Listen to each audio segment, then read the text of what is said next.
All right. So last session, you guys, while carrying the dead body of Mayman, were able to teleport using the Acer Magic as assistance.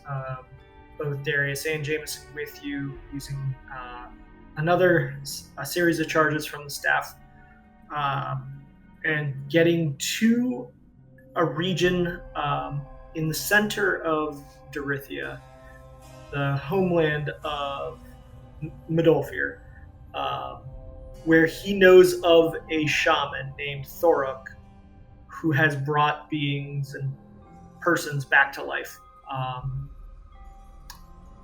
You all were successful in reaching Gradendur, the capital city, and really the only city of Bacchus, where you knew to venture north towards the Highwalk that Midolfir knows the shaman, the shaman's hut exists within. So, you all did gain levels in the prior session. I believe all of you have attributed your skills except for Lanray. Lanray, the one thing I need from you is for you to go ahead and roll me your 1d8 for your health. All right, everybody cross their fingers. I'm rooting for you, man. One under what would have been average otherwise. Oh, all right. That's about what I've been doing. Okay. Max, you notice as Lanray does this, hold one second. Both Lanray and Midolfir actually, as they've gained these capabilities, these skills in gaining this level, you notice there's a sort of a odd sheen about them that you only noticed as the dusk light starts to come through the mountains, and that there's a quiet moment where everyone kind of stops on this trail with the hut up ahead, taking in some water, and you notice this kind of arcane light around them. With that spellcraft check, there's some sort of innate arcane capabilities being given to Midolfir and Lanray from what they've learned this level up. It's similar to what you've seen before. Mayman had capabilities that were not within his normal, knowledge and class that he would have taken. So yeah. Okay. With that, let me go ahead and update your health accordingly before I forget. Okay. Let me just make sure this is recording too. Yeah. All right. So, with those formalities out of the way, you all do reach the sort of quasi-summit. There's further mountain, obviously, above this, several series. This is really the beginning of the Great Mountains at the center of Dorythia. You all do reach the shaman's hut. And as you're kind of clearing those final few steps, you see Thoruk the shaman, who is a gaunt half-orc who must have long ago shed any kind of markings or tendencies of like the kingdoms of man. He is half-orc, but the way he dresses, he looks more of a full orcish background. You find him holding a long iron sword-like tool that appears to be fresh with blood.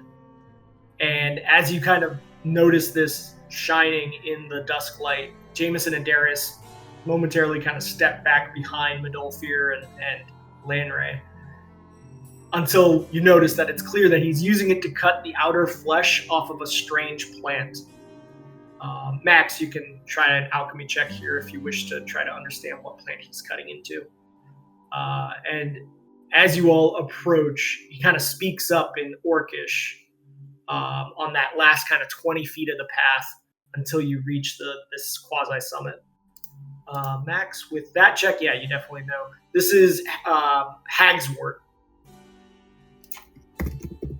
It's a alpine plant, found only sort of in the center mountains of Dorithia. He speaks up in Orcish, seemingly addressing you, Midolfir. He says, Mokhra, travelers, you've come far to see Thorok, the spirit shaman. He pauses, and you have brought one who is not belonging to any state and far from his native world. Thorok, at first not looking and now kind of stepping forth. He wasn't even really making eye contact as you were approaching. He was busy with this plant. And now you can kind of see his uneven tusked mouth. That's kind of hard to look away from. It's a mangled mess of a smile. And he kind of approaches you, Midolfir, and investigates the body of Mayman, kind of calming you to any concerns of him looking at it.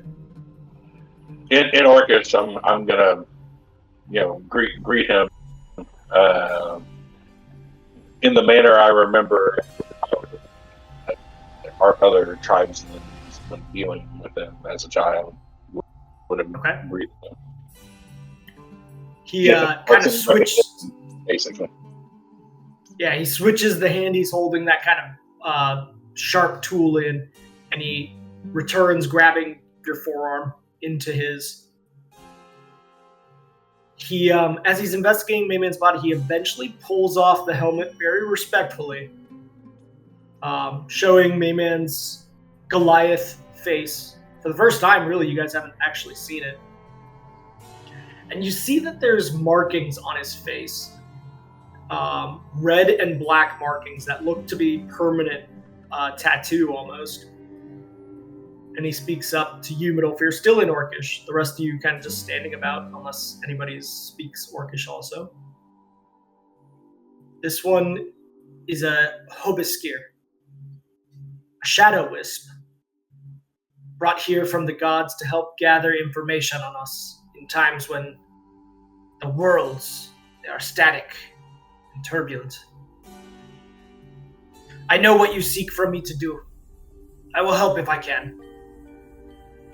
But with the high pass closed, I've become reliant on materials here for minor needs. But this... And as he's kind of describing the needs that he would have to do to bring Mayman back to you in Orcish, the rest of you notice there's a great condor perched on one of these cedar trees up above. And actually, let me show you what you're staring at here at Thorok's hut.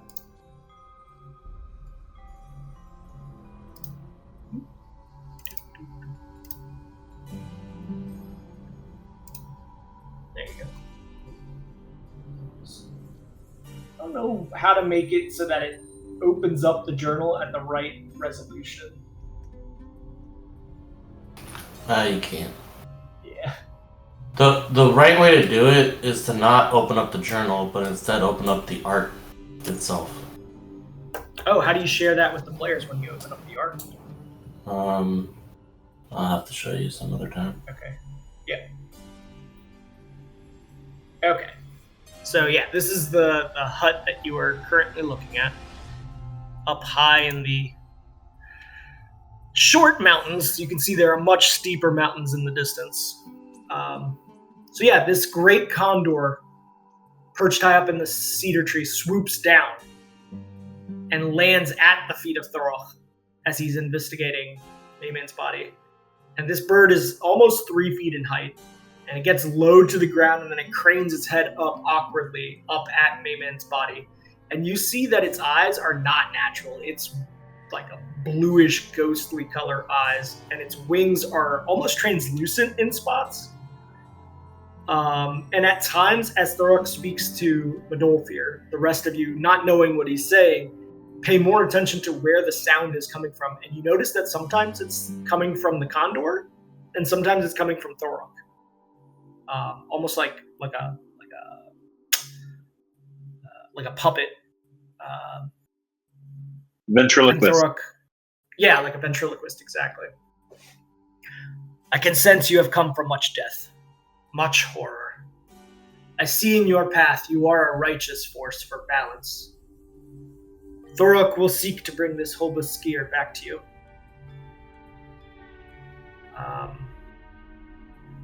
Pauses for a moment, places the helmet back onto Mayman.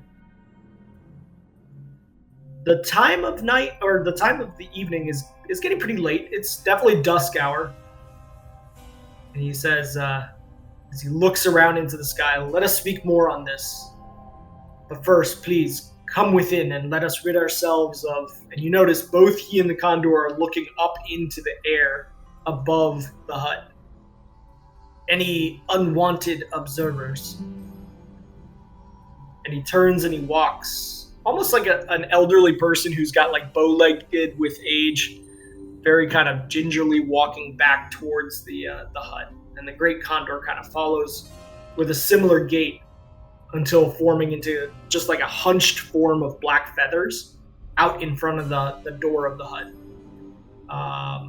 And all you see in this like pile of feathers is now just a single eye that's kind of looking outward, and a little bit of the vulture condor beak that it has. Are you guys going within the hut? Absolutely. Okay. Yeah. Yep. Okay. As you guys go into the hut, just resetting things. The hut, as you walk in, smells of like herbs and garlic, and there's something cooking, a stew that looks like it has some simple roots in a thick clay pot over a somewhat small flame, like maybe the size of a what are those little the little oil heating lamps called that you use to do like a warming plate? Yeah, like a little single candle in it. Yeah, exactly. The fire is not much bigger than one of those. It's just barely keeping this clay pot at temperature, essentially. Inside, you see just a simple cot and no other furniture. There's a warmth in the place. It's not comfortable, but compared to the cooling air outside as the evening starts setting in, it's comfortable. It gives you a little bit of warmth. Thorok goes and he stirs the pot as you guys enter. I'm sorry, in Orcish still. I do not have anything to serve this food in but my single bowl. He starts pouring it into the bowl, but you are welcomed. He kind of takes some of that starchy stew that he's made out of the roots, and he eats a little bit of it and passes it on to you, Midolfir. Take some, but, just a small portion and pass it on. Okay. I mean, we are well road traveled. We're going to be certain by this point we each at least have a little mess kit for travel. Yeah.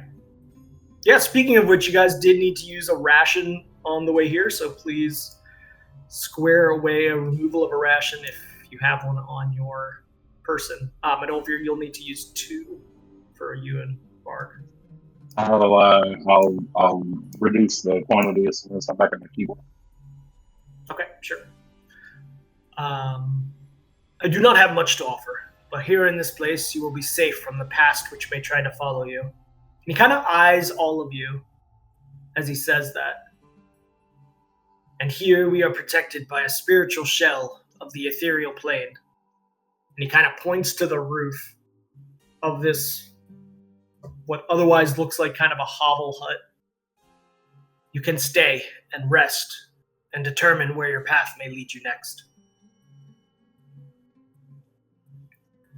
So Midolfir just kind of keeping up with traditions of trade and everything. He's offering us shelter. It's a common grace to offer something in return. So I'm gonna present to him one of the 4 remaining tufts of the yes hide that I have, Okay. and 2 of the Naga incisors that I have, and just Okay. say, "These are for you. These are for you. I'm sure you are capable of finding something rather wondrous to do with the material." Thank you. These are indeed rare and interesting. I will certainly find a way to utilize these. Thank you. You're most welcome. But don't fear, the sounds of nature outside, they're nostalgic. You remember as a younger person hunting in these high hills for elk and various game that is, this time of year certainly plentiful. The smell also of it is very familiar to you. Landray and Max and Jameson and Darius, this is a foreign place to you. You guys certainly have not spent a ton of time in the high hills and mountains. This is not super high up in altitude, but it's better than when you guys were in the Dwarven lands and the storms, the ice storms hit. Those are certainly higher in elevation than these locations here. What are you guys doing for the night?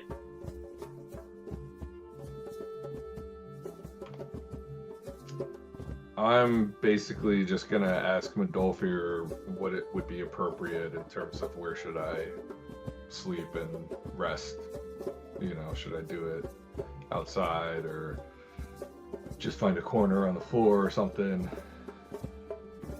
Yeah, so kind of in the wilds, right? In the rough and wilds, tribal areas of the world. He's offered us shelter within his hut, so pretty much make a bed anywhere that there's room for you. And there is enough room if you just use the floor within this hut for each of you to have sort of a space big enough to lay out in and place your pack in. He did mention that something about this hut is able to block observers from seeing you all, if that is something that someone is trying to do. But he's not restricting you from going outside if you wish. Yeah, no, I'll stay inside. Max, are you doing anything particular this evening?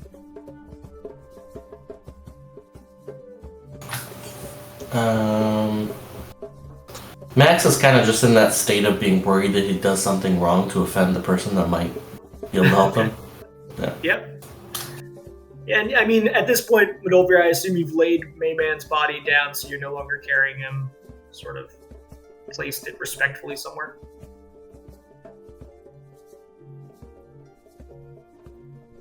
I think Mendolfir swapped audio or something. You still there, Mendolfir?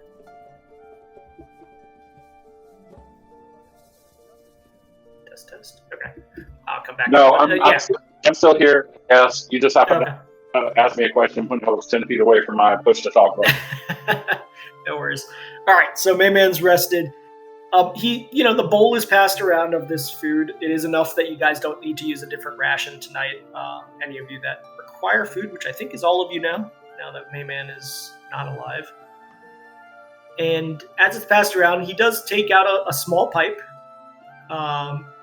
It's elongated compared to Finry's old pipe.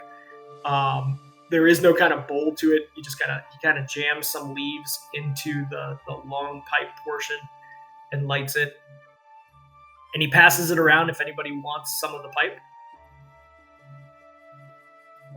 Mendolfir's going to take it. He's got a smile on his face, and that's going to lead him into kind of giving Theroch like a bit of a like high level, story, high level tale of what all's happened in the past few years outside of in the lands that we have been,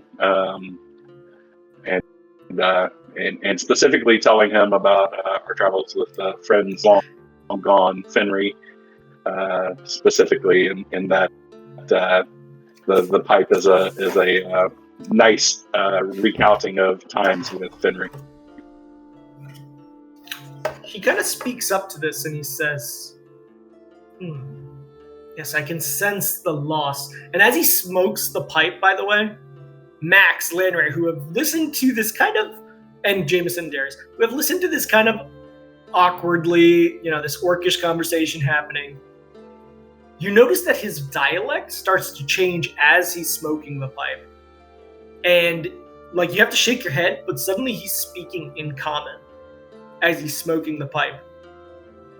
This pipe allows you to communicate in any language with others who are either inhaling the smoke or smoking the pipe with you. So any shared languages that you all have, you can now speak in them together within the sort of aura of this smoked pipe. And now in common, he kind of says, yes, Finry, I know of this harm that has come to you, this aching that you have. And Midolfir, it's at this time that you remember you have a letter within your pocket that you found on the trail up to this point. And he, you remember that, but he continues on in common. This Finry that you speak of, the harm that has come to him, I see that it weighs on your Wolfenveer heart. But you should know, he is not a casualty of your curse. He does not exist in the spirit plane. Not yet. I do not see him there.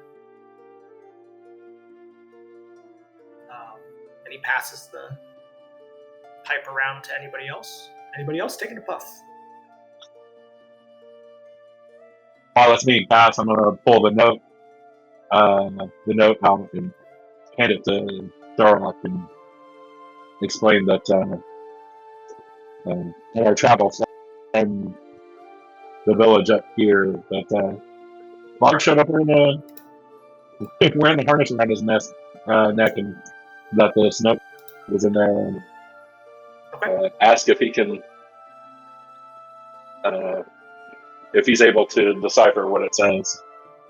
Sure. No, as you open it up, you actually know what it kind of says. I mean, it's written in Orcish, so you can read it. Now, what it means, maybe. I can't read at all. Oh, right, you can't read. I forgot. Thorok does have a higher intelligence than you, so he is able to read.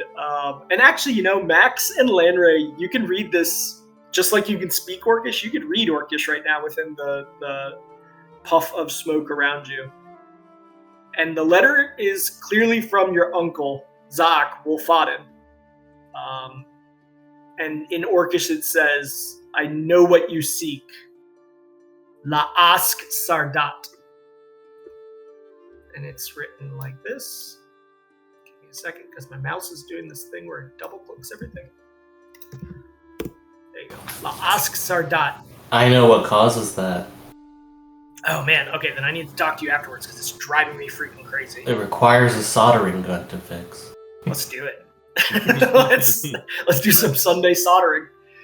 Alright, so yeah, it says La Ask Sardat. And Midolfir, you know what those words mean as they're spoken.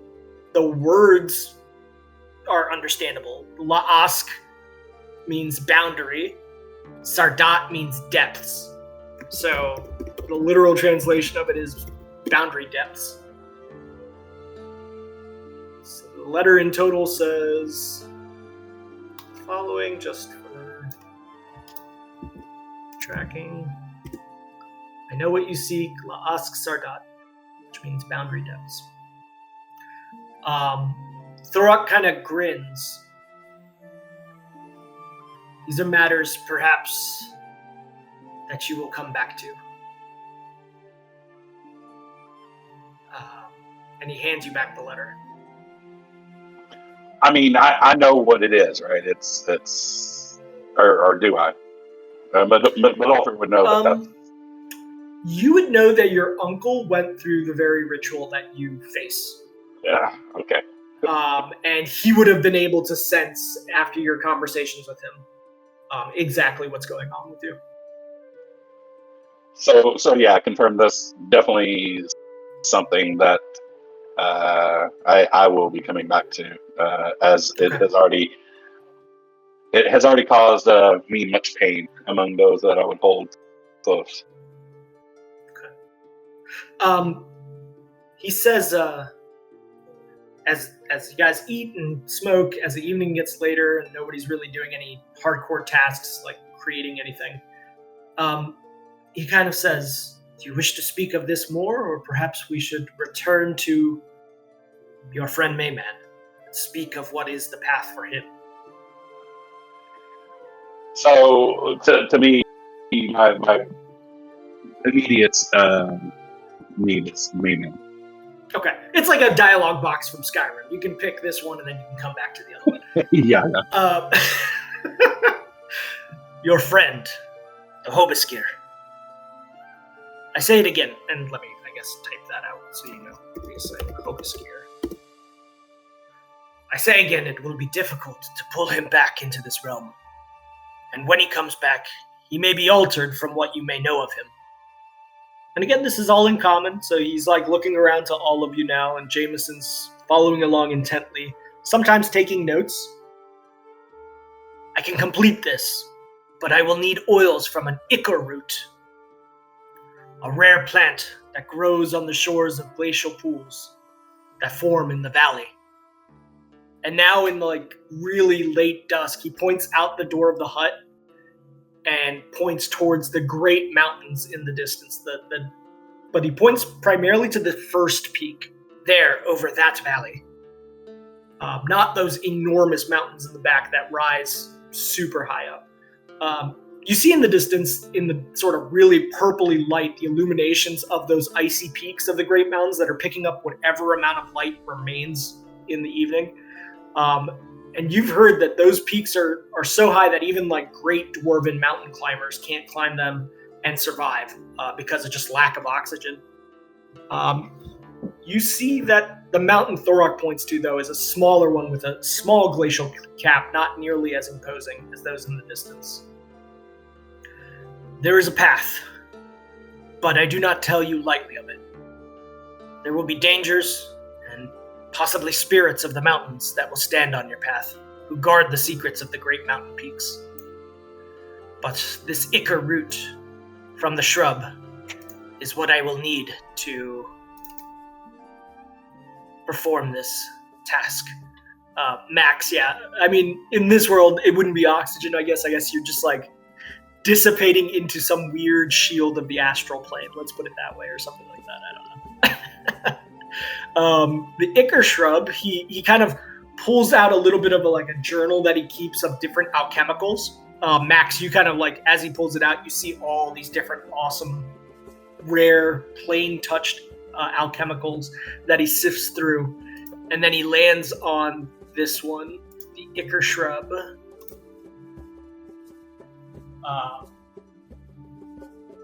Kind of describes it, but, you know, pictures are worth... Okay, Max, with that spot check, you do catch 2 other alchemicals in there with handwritten notes, now that you can speak Orcish for the moment, of like what they do, what he's discovered. I will handle that out of session, but you do have full knowledge up to all 4 of the alchemical properties of 2 additional things beyond just the ichor shrub, which you now also have all 4 of the alchemical properties of. So that is good enough to spot that.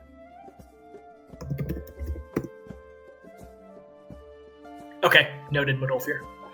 So yeah, he kind of speaks of this ichor shrub, and he says, the roots which grow like globes at the surface upon shallow pools of water. These are the things I need. Cut open, their oils are used in the reincarnation that I will attempt on your Hobiskir. Do you believe you can do this task and retrieve the ichor roots for me? Looks at Modolfir, who kind of is going, I'm going to go ahead and say Modolfir is nodding, but the rest of you, Jameson and Darius, kind of look to you. to see if you're up for this task to go retrieve the Ichor roots. Can you hear me? Yes, we Yeah. can hear you clearly. So Good. Max, yeah. Max nods, yeah. Okay. Landry? Yeah, likewise, I nod in agreement. Medolfir, essentially, this Ichor root plant is across the mountain through a path that might be guarded by dangers. He looks to you as the final person and says, will you retrieve enough of these roots for me to cast the reincarnation? I'm treating whatever you didn't reply. Okay. He kind of examines Me-Man one more time, and he looks to Max and says, you've done good to preserve the body. You'll have another week beyond this to retrieve the Ichor and get it back to me. The distance you must travel is a few days' journey, so there's not really much time that you can delay. You'll need to be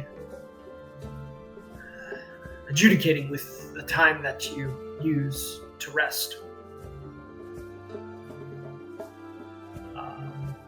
But for now, this evening, to gain your bearings, since you have come a far distance, perhaps rest and leaving in the morning.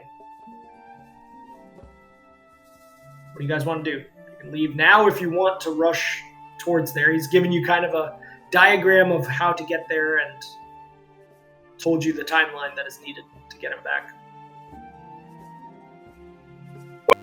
Kind of out of character, and probably better to rest. And for those that have, well, I guess it's just Max. It's the only spellcaster. Maybe retooling available spells for what we are tasked with right now. I don't know. It'll reset the exhaustion timer too, so you don't have to take any kind of potential exhaustion later on in the journey if you need to. It's up to you.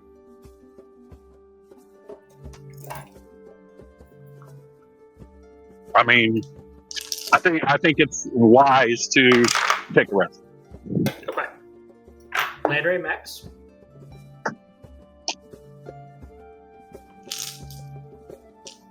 Yeah, I think, I mean, not that I particularly need it, but I'm with Medolfir. Okay. You all do find rest. Is anybody taking a watch this evening? I could do at least the first half of the night watch. Okay. I could do a watch also. Okay. Medolfir, are you watching it all, or are you just taking full rest? I'll take a watch. Okay. You guys kind of evenly split it. I'm gonna look at this harness that's on Vard's neck that he showed up with, and kind of look over the craftsmanship of it, and ponder who put it on there. I mean, obviously it was involved. My uncle was involved, but yeah, it's kind of like, that's neat. Yeah, for reference, Vard now has a harness around him that allows 2 vials of potions to be placed safely into the harness for quick retrieval, in case anybody wants to consider putting anything in there. Do you put any potions in there before you go to sleep? Let me just pull out a flask of Fireball here. Flasks wouldn't fit, only a vial. Boo. Yes. Anybody? Any potions you want to hand over to Varg? Essentially, I'll give you the meta before you speak. Sorry.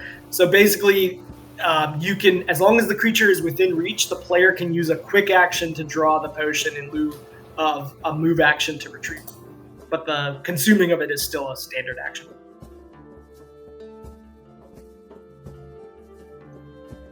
Yeah, I mean, if anybody has potions that they want to put in there, that's great. I don't think Medolfir does. Ooh. Which ones? I know. I took that bark skin potion from the ones that we stole out of the room while we were in the Planeton. So yeah, Put that bark skin potion in one of them. Where is that? I don't see it. It may not actually be in my inventory, but you were.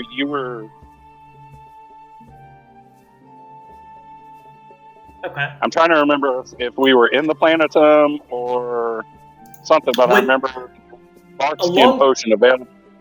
Yeah, I think a long time ago you received that bark skin the first time you went through the Planetum, but it looks like you used it because it's scratched out in your inventory. No, I used that. This was literally like the last time we played. Okay. I'll go ahead and place it. I'll run back and make sure that's... Someone either had it or it was part of something we found while going... man, I'm trying to remember. I'm sorry, it's been a while, so... But yeah, there was a list of items and potions that we came across, and one of them was bark skin. But I don't remember what...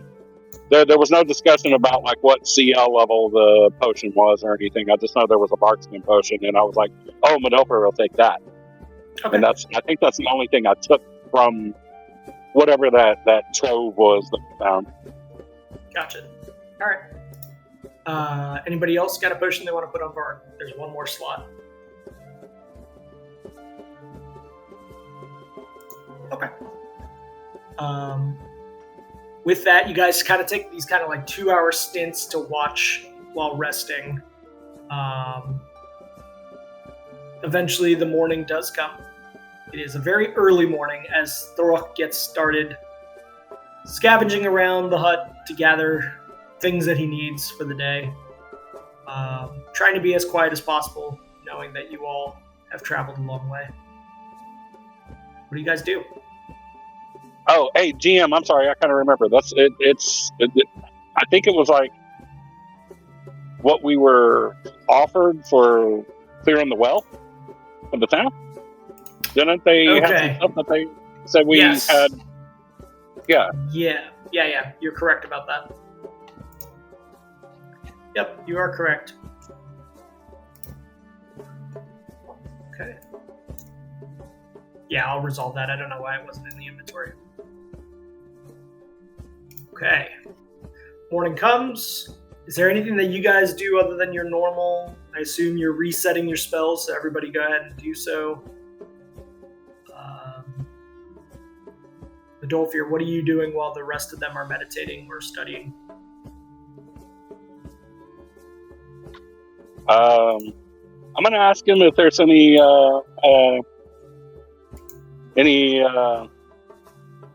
meditation, ceremonious things like preparing travelers for a trip. You know.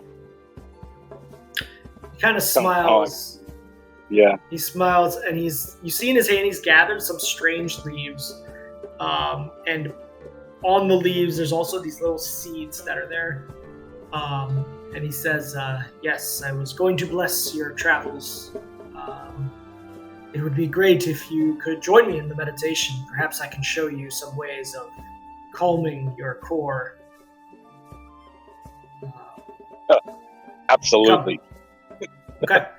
He has an exterior fire going, and Max Landry, after your sort of morning rituals, you come out and see Medolfir and the shaman sitting cross-legged in front of this fire, and the shaman is stoking it and placing the leaves into the fire one by one, leaving all the seeds in his hands. And he kind of waves at you two and Jameson and Darius and Varg to come and sit around the fire.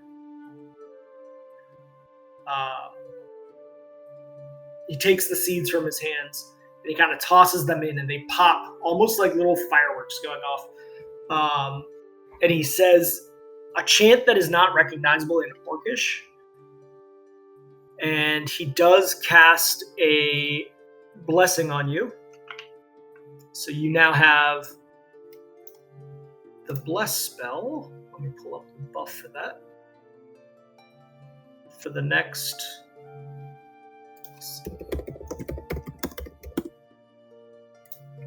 So you get +1 morale bonus on attack rolls and saving throws against fear effects. And it dispels any kind of bane. But this particular one lasts longer because it has a meta magic on it. So this is going to last hours per level, and it is going to last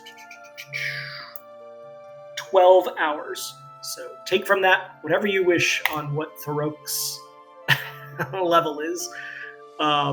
It will help you, on your journey, for sure. Your path is not clear, Medolfir, but hopefully this blessing from the wild will help you. May the spirits guide us. Indeed. He speaks now, before you leave, of La Ask Sardat, the boundary depths. He tells you it is a legendary place along the elven boundary of Bacchus. Let me pull you to a world map as he's kind of describing it, and you all have a world map available to you. He's like, it's maps. I don't know about maps, but okay, I will try to use this. And he kind of describes the path from the great city, Great Endur. You travel south through the plainlands, across the various paths that you may cross until you reach the edges of the elven forests and the cliff sides of the elven forest. And here, along this edge, you will find a cave. It is within that cave that you must seek your path, Medolfir. It is within that cave that you must seek the cure for your curse.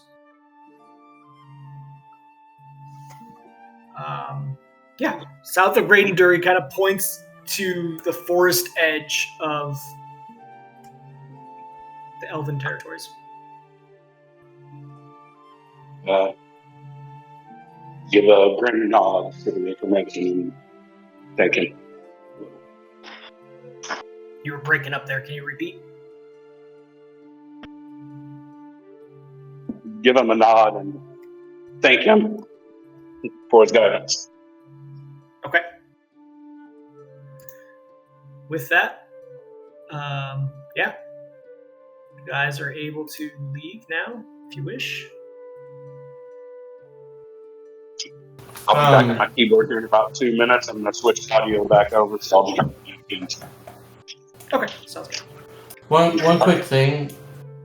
Yeah. Sorry. Go ahead. One quick thing. When Max was doing his watch the night before he was going to go to bed, he re-ups the gentle repose. Okay, noted. So it'll actually be like, you got an extra 3 days now, I guess. Or how many days is your gentle repose last on when you cast it from yourself? 9. Okay. So yeah, it'll last an extra 9 days. Definitely takes the pressure off of going super fast. It's a day per level, right? I believe so. Hold on, let me look it up. Yeah. It's 9 days. Yeah. Okay, cool. All right. And Lanray, is there anything else that you were doing, or are you ready to roll? I am ready to roll. Okay. Who will be leading this expedition along the trails and the cliff sides around to the valley? I mean, essentially, if you were a bird, you could potentially fly there directly. Otherwise, you kind of have to walk around this path, which will take a couple of days to get over to the other side of the mountain pass. Thorok, at Jameson's suggestion of flying, kind of goes, there are beings in the air that will be faster and more capable of fighting you. You do not wish to gain their target. Up in the air, you are much more visible to those spirits that guard the mountains.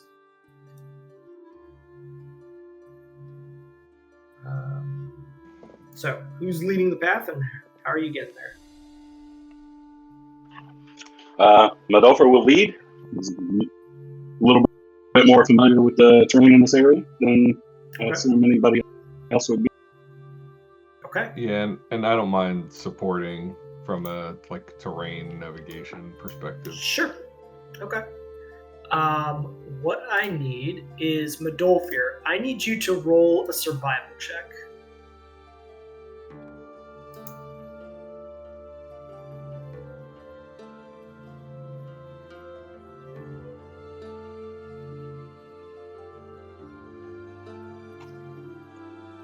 There we go.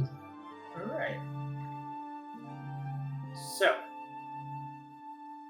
let me just see.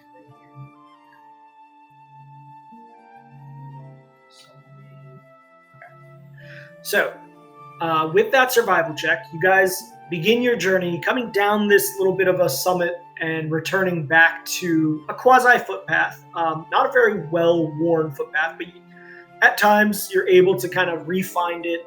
It's not a path that's been walked very often, but it's been it's been cleared of larger plants and things. So you find your way to it and start heading around this kind of foothill beginning of the mountain, steadily inclining upwards. Landray, with Medolfir's roll, I need you to give me a spot check.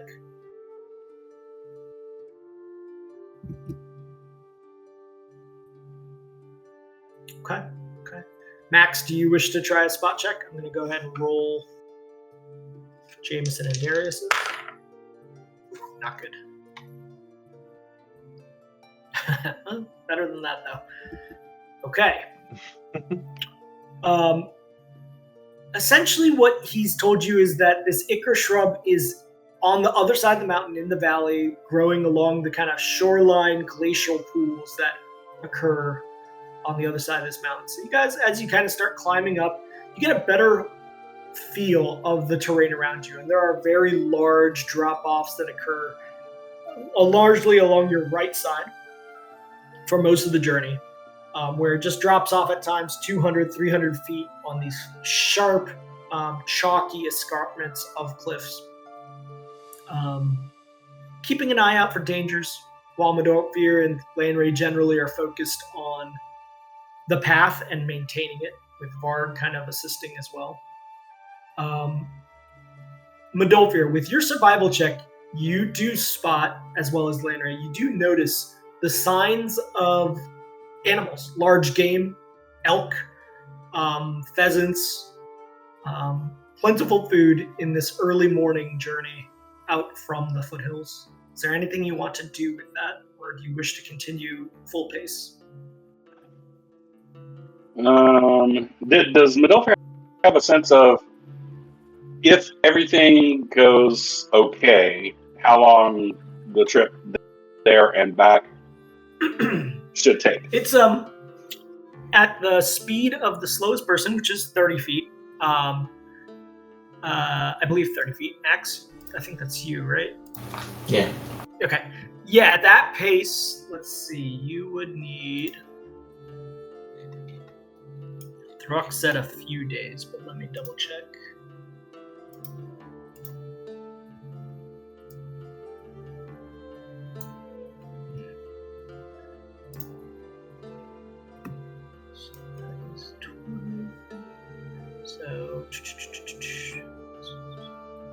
So you guys are moving at 24 miles a day if you're traveling 8 hours a day.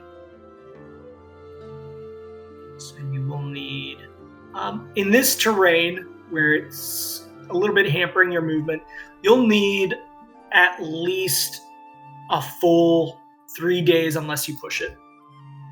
If you push it, you will need less time than that. So, large game is not really a great thing to worry about right now. But I'm gonna have Varg, and I'll burn a speak with animals to instruct them to go track and find some small game for us to make for a dinner tonight. Okay. While we're traveling, and just explain to them we're going to be continuing, in the direction that we're headed. So generally, he wants to track in that general direction, so that he can be near us. Okay. I've kind of assisted in this matter by drawing more of a green line of like where you guys are trying to get to, right? So you're kind of skirting the mountains across there. This token is enormous. There we go. Okay. All right. So with that check, give me Vargs. Okay. Varg kind of scrambles around at times, feeling at home. Manolfir, you also hear the howls at times of distant coyote or potentially wolf down in the valleys. You do see deep across this canyon to your right, there is a river formed low in that valley. Everything kind of echoes through this valley pretty well. Sounds travel pretty well. Varg does return with just one dead rabbit in his mouth, and he's got like a real, almost like a smile. You know how dogs sometimes when they're grasping onto something, their lips curl up. He's got like this kind of devilish smile as he drops the rabbit at your feet. Ruffle the back of his feathers and let him know he's a good boy. Okay. And work on cleaning the rabbit up as we're going along. And I tell Medolfir and Max that I do have everlasting rations, so I don't need to nice. worry about. Yeah. You elves. Excellent. Okay, well, the rabbit will potentially be shared amongst the others then. Jameson looks at it and is like, that'll be tasty later. Good job, Varg. You all do make a full 8 days journey. Do you want to try to push it further and potentially have some fatigue, or, rest after 24 miles? No dangers appear. Max, you have an eagle eye for it as you watch out for any dangers along the path. Yep. I mean, it makes more sense to push. We potentially will be facing unknown danger, and it'd be better to be well rested. Okay. I guess what? So, Max, your the gentle repose thing was a 3-day cast? No, it's 9. So the initial one I did was 3 days because I didn't have it prepared, but I had a lower level. I had a scroll that was a lower caster level. Got it. But then once I had a chance, I prepped it as an actual spell that I cast. So I've done that. I think I did it twice just to re-up it again, but yeah, it's 9 days. Awesome. Okay. Yeah. Okay. So yeah, essentially where the party is right now is where you end up at the end of that first day's journey. There's not a lot of cover up here. I mean, you're as you're climbing, you're kind of at the alpine line. You're starting to see like less and less trees, more, smaller, miniature-sized plants as you climb up this elevation. There's some rock escarpments that you can kind of tuck next to. What are you guys doing for camp? So GM, in my inventory, there's a thing that says warm outfit and then GM to do right next to it. Okay. I am switching outfits if it's getting colder, but you can definitely tell you've climbed like 1,500, 2,000 feet already just this day, and you haven't really gone vertical. You've just walked the trail. It's getting colder at night now than when you were at Thurux. Like, if you're exposed to weather, you're definitely going to want some warm gear. Yeah. So Max is definitely like layered up. Okay. Yep. Lanray, do you have any similar clothing? I have like a traveler's outfit, I guess, in it. Okay. You do have an additional cloak on you also that you can kind of like jerry rig onto yourself just to keep you warm as well. Yeah, I'll kind of just pile all that stuff on top of me. Okay. Medolfir, you're a little bit more hardy to these conditions, but are you putting on any extra layers to warm yourself? You notice that Jameson and Darius are kind of without cold weather gear. So I do have an overcoat.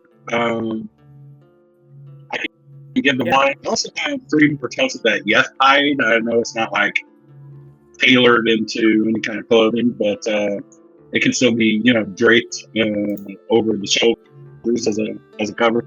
And For sure, yeah.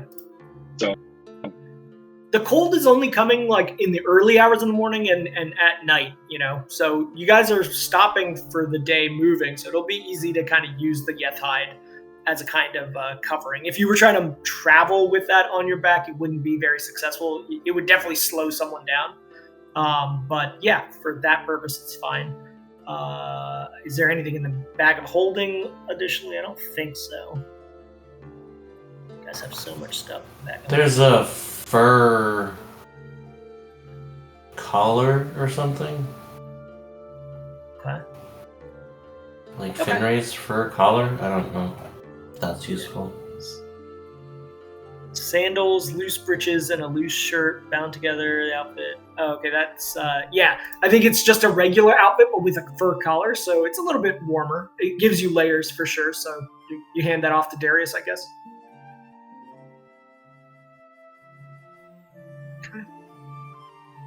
Let me go ahead and move that to Darius. There's a bunch of spell books. Yes. In there that I haven't read apparently. Yes, correct. I mean, if we're not pushing and we're sitting at camp, I'm going to try to read them. Okay, excellent. I'll resolve that out of session with you, unless you want to do it right now. No, there's also something in there that's showing up as unidentified. Oh. Where is it? It's right below. It's in the gear section below rope and bedroll. I mean, if it's unidentified for real, that's fine. But I mean, a name that. Oh, I think it was just that custom fur collar. I accidentally unidentified it. Yeah. Okay. My bad. Okay. So, with that, so Max, you're going to be studying some of those spell books to see if there's anything that you missed. Now that you got a level up, it's a free attempt for any that you've messed up before. Okay. Adolphir and Lanray, what are you guys doing? Jameson and Darius kind of huddle together with the yeth hides over their shoulders. Is anybody making a fire? What are you guys doing for the night? Adolphir's experience with the area would be how much of a danger would it present by creating a fire as far as attracting unwanted creatures to the area? Yeah. You definitely know of wyvern. Those are very common in these parts. You know of other beings. You've heard rumors when you were young of chimera that would come down from the mountains and pillage various outcamps and groups and clans, forcing them to pay tribute and burning huts and things. You've heard of giants that live in these lands, various types of giants. Stoking a fire and drawing the attention of them when you guys are down Mayman could be dangerous. With the coverings that we have to that everybody's covered up with, is it adequate warmth to make the night without a fire? With what you guys have, it would not be comfortable. You would not benefit from any kind of health improvement, but you would avoid exhaustion, is what I will say. These are conditions that are not conducive to full attributes of rest. But you would be able to reset spells in the morning. You would not have a level of potential fatigue growing against you. Well, you know what? Actually, we have a rabbit cook, so can I? I also have ground smoke prepared, so yeah. I'm gonna try and build a fire that's so like you know how you can make a fire in a hole. I forget what they call it, but it's the kind where you dig a hole straight down, then you dig an angled hole to intercept with that down, and it allows you to build a fire in the hole. The single hole feeds it the oxygen it needs to burn, but it greatly reduces the amount of light that the fire gives off because it's actually in the ground as opposed to above the ground. You know what I'm talking about? Okay. Plus, Yeah. plus it increases the amount of oxygen to the fire, making it hotter, so there's less actual smoke also. Yeah. Okay. But That I combined mean, with the ground smoke will definitely make it very difficult for anybody to spot, unless they were right next to you guys. Okay, yeah. With that check, you definitely are able to masterfully create this condition. Okay, so you start cooking. is the sun down already? The sun would be no, it's not down yet. It's dusk as you guys are doing all your camp prep stuff. Okay. I would cast the ground smoke once, because it's an 8-hour effect. Yeah. So I would cast it when it makes sense, I guess. It's a Dakota fire is what I'm thinking of here. Sounds good. You guys are successful in that. The rabbit is cooked. Madolfir, I take it you share evenly with everyone? How are you sharing the rabbit? No, I don't know. My wolf caught it. It's mine. All right. That's fine.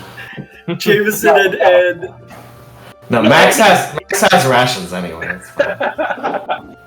No, I try to make like a stew, forage around, see if there's, I don't know, vegetation. Well, at the very least, cut it up and put some water out of a water skin to make a broth and let it boil. So it's kind of a stew.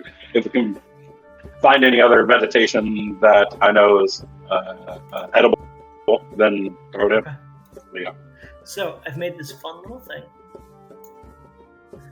So on the screen, you'll see this kind of token that's going to be centered on you.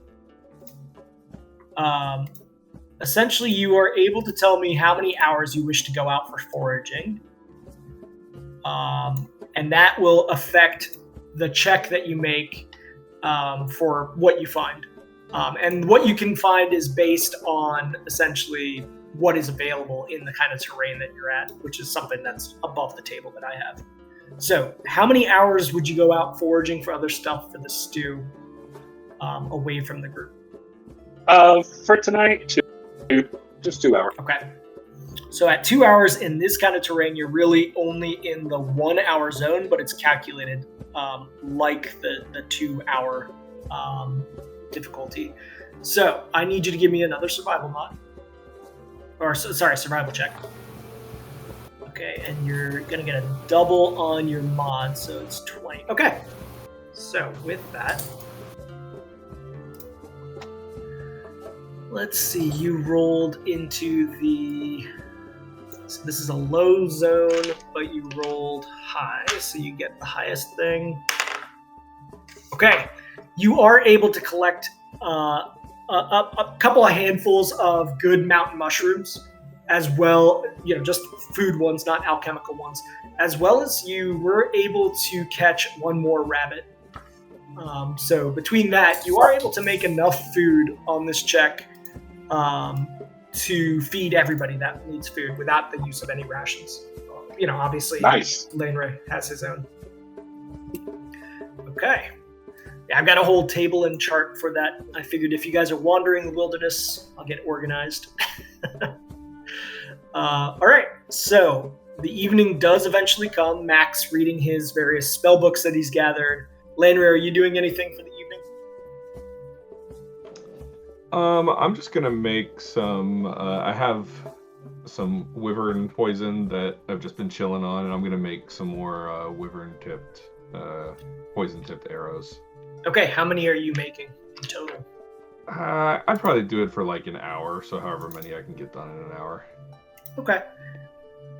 This is going to be a very low DC since you have... Actually, you know what? With an hour's time and at a camp, you don't even need to do a check. There's no risk of you poisoning yourself because you have enough time to really focus on it. If you were trying to apply this poison onto a tip in a much shorter time, you might have a risk of accidentally exposing yourself to the poison. Got it. Okay. So I would say you are within that time able to make as many as you have wyvern poison. How many ounces of wyvern poison do you have? I think it was 12, I want to say. Yeah, you do have 12. So if you want, you can make 12 tipped arrows with wyvern poison. Yeah, okay, I'll do that. Okay. Let me just quickly here.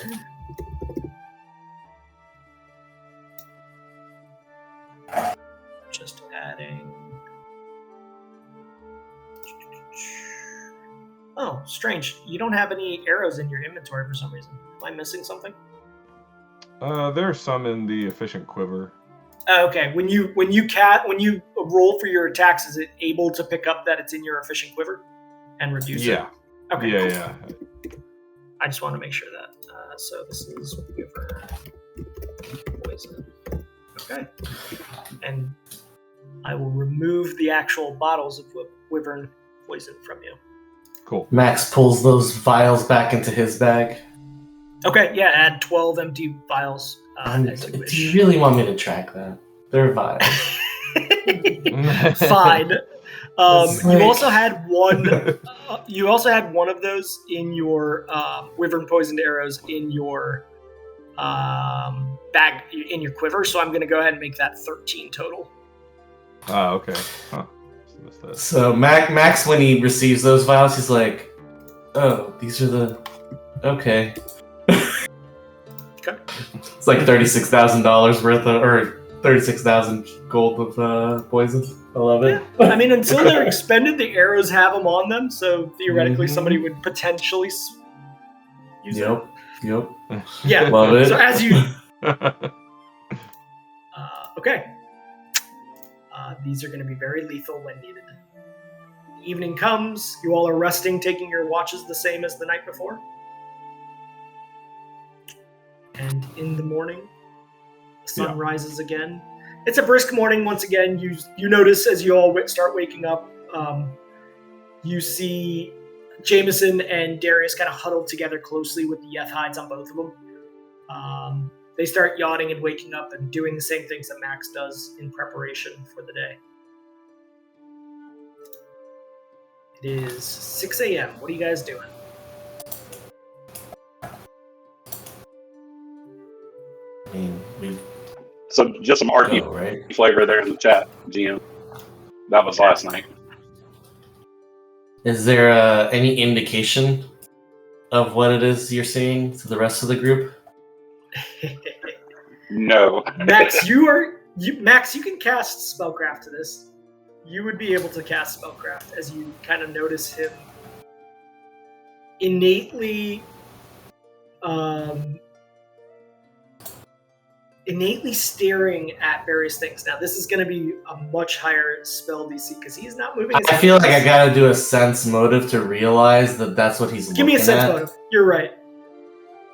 All right, so Manopir, that's pretty good. Do you wish to cast a bluff, or do you wish to attempt a bluff against that? No, I'm not paying attention to anything anybody's saying. Other than the Alright. things Okay. going. So Max, you believe that Manopir, for the first time that you've ever noticed, is somehow innately able to cast Detect Magic. And he's like, he doesn't even know what he's looking at. He's just kind of like looking at various things and being like, that's magic. Like internally. to test my theory, I take one of like my very minor items that's not like flashy or anything, but it is a magic item, and I kind of like wave it around a little bit, but not like in a way that would normally catch the eye, you know, like. Yeah. And see if he follows my eye. Are you trying to avoid that with a bluff check, or are you just not even paying attention? Yeah, no, I'm like, I think I've been hanging around y'all too long. Yeah, his eyes definitely follow it, Max. It's like... Alright, so I'm like, alright, so I won't need to prepare that anymore. Well, Well, I will say, if you're trying to understand the things that you're seeing from a Detect Magic with like an additional kind of spell, like Identify, you need to be the one doing the Detect Magic, so just keep that in mind. Identify yeah, doesn't and I'm not use particularly detect knowledgeable magic.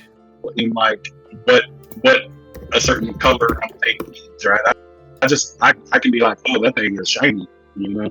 Okay, you're talking. So basically, you're saying third round, you won't be able to determine the school because yes. your spell check is so low. Yeah. RP wise, that would make more sense. I'm not a trained like magic user, so I don't think spellcraft or anything like that. So. Consider Modolfir's capability like a metal detector, right? You can tell you when something's magic, but the more advanced stuff that you gather. He would get presence or absence and number of different auras, right? Correct. Exactly. All right. Okay. And you're right. Identify, as long as you know something's magic and you point to it, with Identify, you would be able to get it even if you're not the one with Detect Magic on. Okay. Morning comes. Jameson and Darius are like shaking out their legs and like looking ready to start moving, just to start warming up as the dew starts like melting in the sunlight that's starting to come out. Start moving. Take the lead again. I think our marching order on the way on how we started is pretty much how we'll probably do. Okay. You Landray behind, and then the magic guys behind all of you. Yeah. Okay. And I'll kind of running around. Yeah, I'll have Bard kind of just sniff checking everything. If there's anything like wild animal related, he should be able to at least mark on that, right? So. Yeah. Okay. So, you guys continue on the path. Go ahead and give me the survival check. Modolfir, you're going to be the survival check prime for finding the path. Okay, not as good. Landray, go ahead and give me spots, and anybody else who's giving me spots will be for lookouts. Okay. Can I do survival instead to aid with the survival? Yeah, you could. Yeah, to help trying to find the trail when Modolfir's not able to. That didn't help. I will roll. It is what it is. Landray's spot does help. It's actually a +4 from Landray's. And Jameson and Darius are not very good at this. They did not help. So, you are able to maintain the trail. The trail becomes much more inclined. You now start climbing elevation much more steadily. Your thighs are... those of you who are not, meaty marshals, which is basically everybody but Landray and Modolfir, your thighs are burning at times. It's rougher terrain for sure. You have to climb over boulders at times as you climb up. And the trail itself narrows, so hopefully nobody's afraid of heights because on the right side of you, there are big drop-offs at times, and there's very little ground to be made. Let me describe. Eventually along this path, you find a natural spring forming with rivulets along the edge of the stone and dirt path. At this point, you guys will not have made it all the way to the valley, but you are getting pretty darn close. You're right about there at a big bend. So along this stone and dirt path, there's these little rivulets, and down below there's a springing waterfall. Waterfall is a grandization. It's just a little bit of water seeping out from the rock and forming into a pool down below, about 20 feet below. Along the edges of this pool, you can see mosses and wildflowers and other shrubs growing. And it's actually about 25 feet down from the path as you stand. You notice that the rocks adjacent to this path are very slippery from the rivulets that are forming. Let me go ahead and show you this. So that's kind of what you're looking at here, but less exaggerated because it's supposed to be 16 by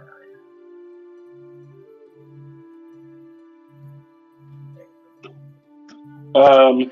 This would be a path that in a hunting game, like in the wilds, would this have been a path, or with conditions where we would as hunters in my youth maybe tie strips of string and rope around our shoes to give us a little more traction. Give kind of like not like cleats, but like like putting snow tires on our shoes, basically. Definitely, if you were climbing down the rocks down to the pool to get like fresh water to continue on a path, you would definitely need something like that. Otherwise, you would slip the 20-25 feet. And it wouldn't kill you necessarily, but you could break a bone if you land awkwardly. So yeah, the path itself doesn't feel that way yet. Most of the spring line is happening below the path. So above you, there's not like any rivulets of water. But if you were walking lower in this kind of condition, wetter, yeah, you would. Just kind of inform, right, the dangers of walking. As not have to know everybody else's terrain and would be methods of stone. I'm sure knowledge and that stuff there. That place is slipperier than it appears, stuff like that. So just general caution. Your mic was a little bit garbly, but understood. You're telling them about the general like terrain and to be careful where you step in these conditions. Yep.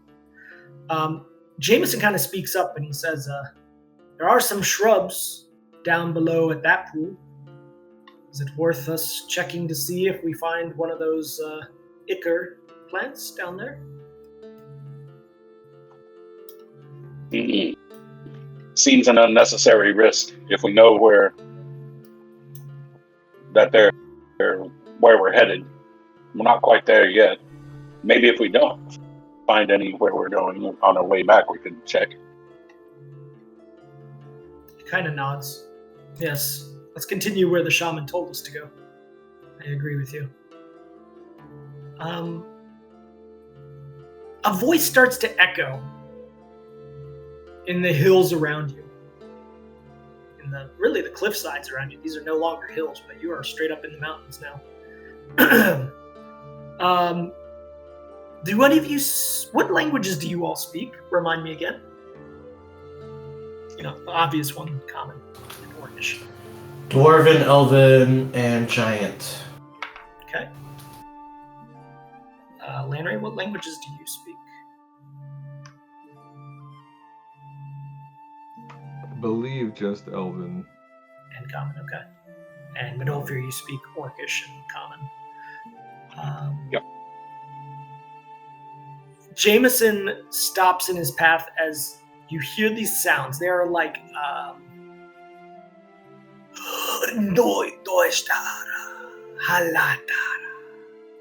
and Jameson suddenly stops and goes, "What was that?"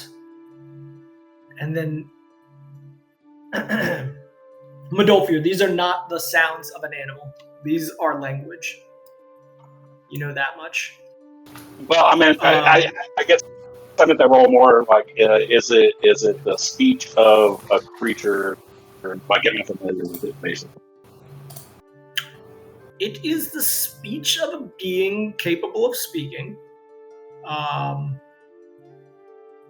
That's what you gather from that.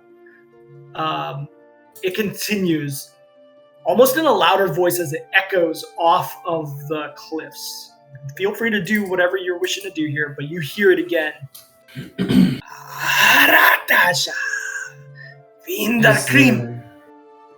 Is there a knowledge check that would make sense, like planes or religion or anything? Ooh, for languages? I don't think so. You could do a straight up intelligence check. I would allow that. Just to kind of try to figure out if you know what language this might be. It's going to be a DC 15 intelligence. Because, me as a human in the real world, I can kind of tell languages without necessarily understanding them. Yeah, exactly. And right on the number. Whoever is speaking right now off of these walls is speaking what you believe to be Draconic. It's got these long, elongated L, and it's not as hissy sounding as Infernal, but it's not far off. I tell everybody it's Draconic, I think. Not to be racist, but I'm pretty sure that's Draconic. Racist. Okay. It continues to speak, and you keep hearing Vinderkrim. And then, yep. Midolfer wants to do a spot check real quick and look around. Yeah, spot or listen, whoever wants to do one or the other, please. In this instant. Okay. With that check, Max, you get the sense that the sounds are coming from above you. Lanray, they're definitely from above you. Midolfer, you, with that spot check, are able to see high up on the rocks, there is a silhouetted figure of a four-legged being. And as Midolfer looks up and pinpoints it, the rest of you also see this. It is clearly where the voice is coming from as it echoes in different directions, but that point is where it's coming from. There are other, Midolfer, your check gives you this. There are other flashes of shadows above in the rocks. And they're like sudden changes of light that hit your periphery as they block the sun slightly. I would allow another spot check from Max and Lanray. Let me go ahead and roll Jameson's from the initial. But these are going to happen potentially out of order after Midolfer spottings. Okay, Lanray, 21, got it. Max, are you going to attempt it? Midolfer's going to point and call out when he sees that before. So. Okay, yep. Oh, we're getting a second round of spots now? If you wish to take it, otherwise you can do like a readied, but it's going to either be a spot or a readied action. I'm going to do a readied because my spot is garbage. Okay, what are you doing as you start seeing this silhouetted figure in front of you of a four-legged being speaking Draconic?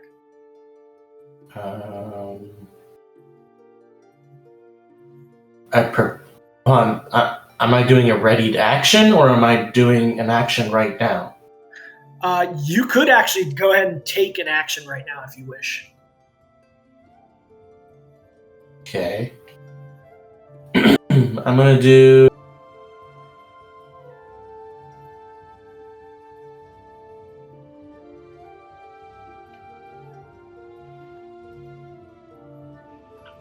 Did I lose audio? So the silhouette that we saw.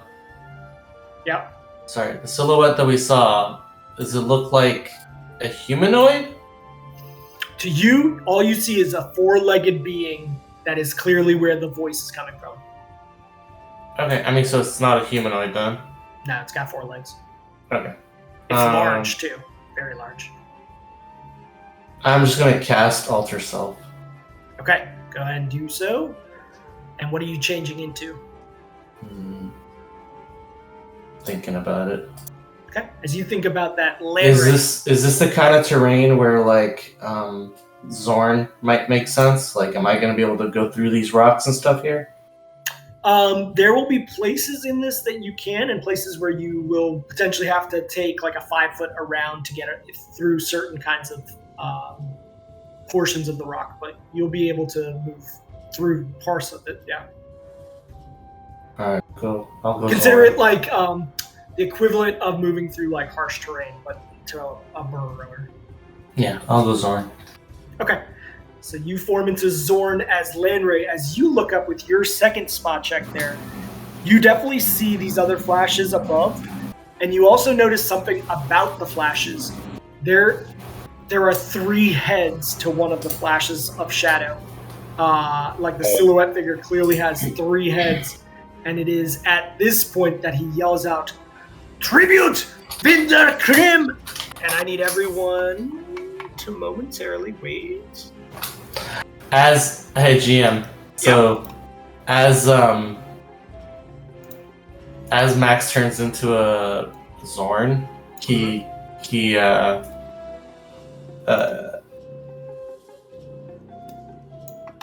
looks around for his rock buddy. Okay, yeah, that's fair. But probably doesn't see him. But he still looks around. I mean, you guys have been going way faster than he can keep up in a single day, but he catches up at night because he doesn't need to sleep. He's kind of like that slug the theoretical slug that tracks you forever. Okay, let's see. I need Jameson and Darius. Okay. So, and with that, I need some baddies.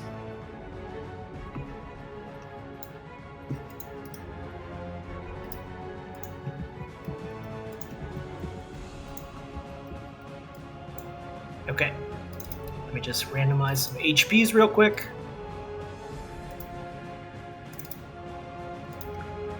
Ooh. Okay. Other than Varg, do we still have any animals with us? Yeah, Kiddis is with you and Meldo is with you. Okay. Why is Darius still so hurt? Oh. No, he shouldn't be. I'll fix that. There we go. Okay. And so, the shadowy figure that you have seen statically that has called out is here. Close this real quick. And let me add the camera for this.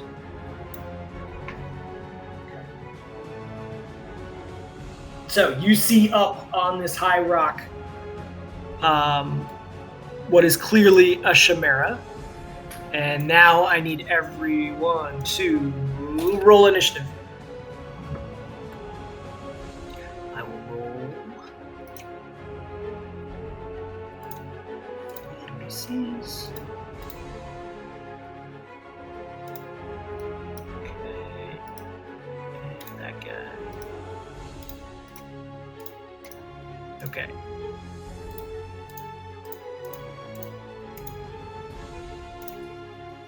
Okay. I rolled a nat 1 for my initiative. Gotta love it. Lovely.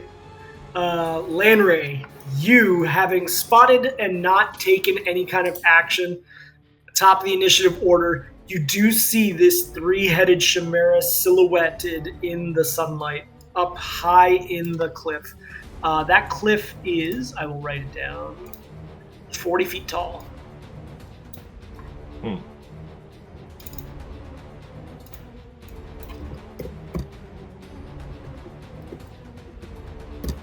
you go. So what are you doing?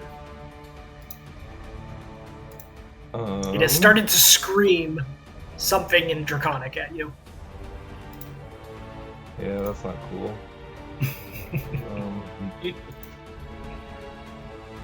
I guess I want...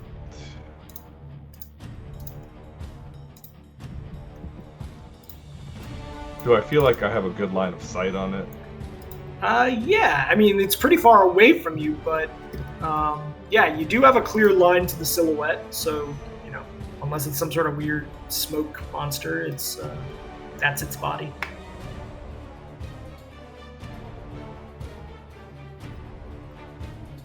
I am gonna look around for some cover. Okay.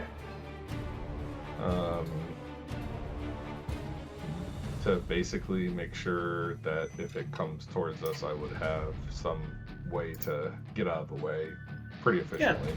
There's some trees. If you climb up these kind of boulders to your right that are just before the drop off, there are some trees over to the right that are on a little high bluff, the same to your left. Yeah, I'll go to the right. Okay, go ahead and move yourself. And the terrain does not affect you at all. Okay, so that's your move action if you wish to end there. What are you doing next?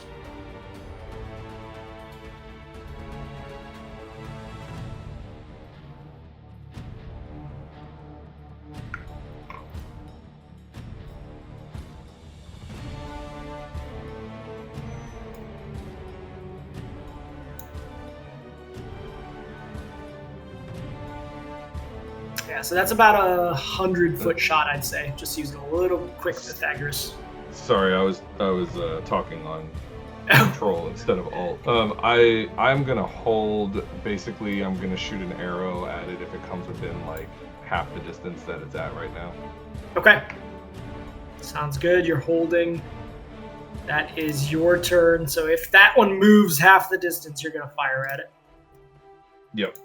Okay. And I'm also gonna apply my dodge feat to that. Okay. And what arrow do you have knocked right now? Standard arrow? Yeah, this would it would be I have like an armored arrow. Where is it? Okay. It was here, but it's like a masterwork arrow, I think. Okay. Yep. Noted. Okay, that is your held turn for now. The Chimera is going to go ahead and close distance, so go ahead and do your attack. Let's see. There. His fly speed is 50, so he's actually 10 more feet there. And he is going to end up being 15 feet above you all when he ends. So go ahead and fire that, Landray. Actually, I'm gonna. It's just gonna be a regular arrow for now. Okay. Noted. And is this elemental? No. This is, from what you can see, not an elemental. Got it. All right. And he's not within 30 feet, I believe. He's within 38. Hashtag triangles. I will say that the corner of his body is within 35 feet, but not 30. Yeah, it still doesn't help me. So. No. Yes, hashtag triangles. Although I would say that with that, Can he use his 5 foot movement to jump straight up to gain 5 feet of altitude before? No, he already used his movement, sadly. Aw, dang. Unfortunate. Okay. Oh, no, he's 5 foot higher. Yeah, I moved him up 5 feet. So if he's 5 foot higher and it's 35 across, there's only a 10 foot difference. But still 35, it's not 30. Yeah, that's true. Okay, with that, you do strike for a total of 7 damage. Okay, that is your held attack. As the Chimera is struck, you notice that it now is like, it was screaming something, Vinderkemer, as it was coming down. It stops right there as it gets struck, and it is going to use its breath weapon. You do notice that its dragon head is... Let me double check. And let me go ahead and check this. Oh, please. Are you rolling a d10 to figure it out? Yes. These are green-headed dragon. Oh, great. If there's another one, it might be green-headed, but it might not be. Usually, things like to hang out with their own type. But okay, this is a green-headed, so it is going to attempt a. Max feels slightly less guilty about being racist earlier. Yeah, sure. It's going to attempt a cone. It's a 20-foot cone. Does that reach you guys? Actually, he might not be doing this. Let us see. Where is my cone? Nope. Okay, then it is not going to do that. It is simply going to move up onto the perch here. As its final movement, it is now 10 feet off the ground at this point. And it's like flapping its wings. That is the end of its turn. Don't fear, it is your turn now. It is up on, it is not up now. It is kind of, well, actually, yes, it is up right at the precipice before that steep drop off up ahead. So what are you doing? But he's landed on that precipice? He is. He's not fully landed and put all of his weight. He's still flapping his wings, but his legs are now touching down on the rock. He's doing like a ballerina stance on the rock. Yeah, the equivalent of a ready stance for a winged creature, basically. He's hovering at 0 altitude. But 10 feet higher. I want to draw him into me. I don't want to go to him. Okay.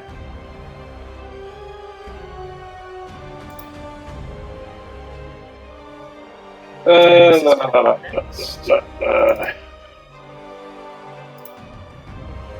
a 5 foot. Okay. Back to there. And then I want to do, I don't know what kind of roll to make for this, but I want to kind of like, I'm going to hold my arms out wide, sword in one hand, and be like, just like, drop that, like, I don't know, go again. Like Yeah. I'm counting him. Like I'm You're Jeff Goldblum again. Yeah, Jeff but Goldblum. more like the guy from Predator. Okay, gotcha. That's a feint check, so I need you to do a bluff. That's essentially what that is. Yeah, I got a -3 in that. Okay. Yep. He's like, you look kind of strong, so let me just roll for him real quick. Yeah, no. He doesn't seem to pay attention to you. He's generally looking overall at the group right now. What else are you doing? There's really not a lot I can accomplish this round. You want to hold an action? Yeah, I'm gonna hold an attack action. Just like if he moves in a manner where I could intercept him. Well, I did a 5 foot step, so I have no movement. So Yeah, you don't have a movement left, so you can straight up just. You could go back if you wish to take. No, actually, you know what? You've already taken a quick action, so yeah, nope. You'd have to just hold actually for like him doing something, and you'd have to tell me what that is. okay, yeah. So hold action to be determined on his action. Okay, so if he gets close to you, you would strike him, basically. Yeah, I'm going to do an attack if he gets within attack range for me. Okay, got it. I will say if anything comes close to you, then you will do that. All right, Darius is going to yell out, I won't allow conserving the spells to harm us again. And he's going to go ahead and freaking cast Ice Storm, which is a 4th level storm spell. And he's going to cast it directly on top of the Chimera, which avoids everybody else. That is going to be 1 full round, and it is going to deal 15 points of damage unless there's spell resistance. Is that including both damages? Man, those are shitty rolls. A lot of 3s and 1s in there. Okay, so it is 3d6 of bludgeoning, 2d6 of cold.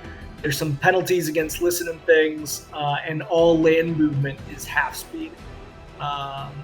So he needs to first of all check against the spell resistance, which Chimera does not have. So that's good. And is there a save on this? No, there's no save. So he takes 15 points of damage from that. Kind of sucks that was a high level spell and the damage just was kind of not a great roll. Okay. The effect will last for a full round.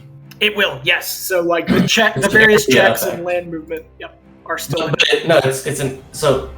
It's not just on the Chimera. It's area effect. So that's you might not want to delete the area. Is what I'm saying. Yeah, let me draw it back. Thank you. You do Control Z. So if anybody steps into this zone, it would also potentially take damage for this round. Okay, with that... I'm sorry, I have a question real quick. I need you to remind me how Handle Animal as a Beastmaster works against, like, this guy, right? I imagine... I don't know for sure, but I imagine he would be classified a beast, not an animal. Yeah, would my Handle Animal be able to potentially, if I roll high enough, affect this? I believe that is a later skill that you gain as you progress as Beastmaster, if I remember correctly. I thought there was actually like a handle magical animals, but no, your handle animal checks are explicitly for animals, not magical beasts. In 3.5, the idea of animals is that they have an intelligence that's like 1 or 2, right? Right, exactly. As soon as you hit 3, the idea is that you're doing more like diplomacy stuff. Because it's an intelligent enough creature. So magical beasts are usually... That's usually what separates an animal from a magical beast, is like the intelligence being 1 or 2 versus higher. Precisely. Alright, so, can, Medolfir, can you give me a spot check? So I'm going to say this before I make the spot check, because I've not been playing this properly, but I do have... Medolfir has a thing where he can't be caught unaware, can't be surprised. Oh, what is that feat? Hold on, let me bring my character. Yeah, that's going to be important here. So you can't be caught flat-footed. It's the alertness variant. Alertness. Oh yeah, whenever familiars can reach... I don't know, that's not it. That's not it. Hold on. Uncanny dodge. Yeah, uncanny dodge. You're able to basically keep your dexterity bonus even if you're caught flat-footed or struck by an invisible attacker. No, improved uncanny dodge. If a character already has uncanny dodge, let's see, the defense denies another rogue the ability to sneak attack. Awesome. Yeah, there's no... And I can't be flanked either, by the way. Yeah, nice. Yeah, keep that in mind. All right, so this will not take you as surprise. However, you are still going to be attacked. A Chimera from up on this hill is going to do a dive bomb, full charge. Sorry, to there. It is going to end up at +5 off the ground as it just comes at you with a single claw attack. And that is against your full AC. Does that strike? Okay, so I'm sorry, I'm just rereading it. It is, okay, it's not that I can't be surprised, it's that I do not suffer being flat-footed by my surprise. Okay. Correct, so it's your full AC right now, and you also can never take flank penalty or sneak attack damage. Right. Which is pretty big. Yeah, no, that's above my AC, that claw attack. Okay, so you take 5 points of damage. Now, this claw is from a magical beast. Does that make it a magical claw attack? I mean, I would rule that yes. I guess it depends on the character description. It's not. Its weapons are just natural weapons still. They are not magical weapons. The breath would be, but not the claws. So if it had an ability to make its weapon right magical, then yeah. But... yeah. So you only take 3 points of damage. Now, can that trigger my held action? Yes, that's what I was about to say. You are able, any being that was coming, you are going to swing at it. This will be a full attack if you wish to. Oh, actually, you know what? As part of a held action, you do give up your move. So it can only be a single attack. Wait, giving up movement. Yeah, but he's right there. So, I not only done a 5 foot. No. So held actions can only be a single standard action. Okay. You can't full attack. Yeah, full attack is a full round action, so you can't. You can only do a single attack. The only way you would have retained your full attack is if instead of having parameters, you straight up just say, I'm going to put my initiative later. Okay, well. And that's permanent. That carries forward into the future rounds. So. I am going to take a free action. Okay. And I'm going to rage. Okay. You do rage. It is auto-applied, so let me just double-check it is enacted on you. Yep, you are correctly enraged right now. God, he's beefy now. Jesus Christ. Indeed. Oops, I had elation maxed up. I don't think that affected anything, though. Alright, so with that rage-free action, 18 to strike is just not enough. As you strike forward, just that little bit of extra power you're putting behind it does not strike him, unfortunately. Any chance we still have the bless from the shaman? Oh, no, because that was only for the first day, unfortunately. Okay. All right. Okay.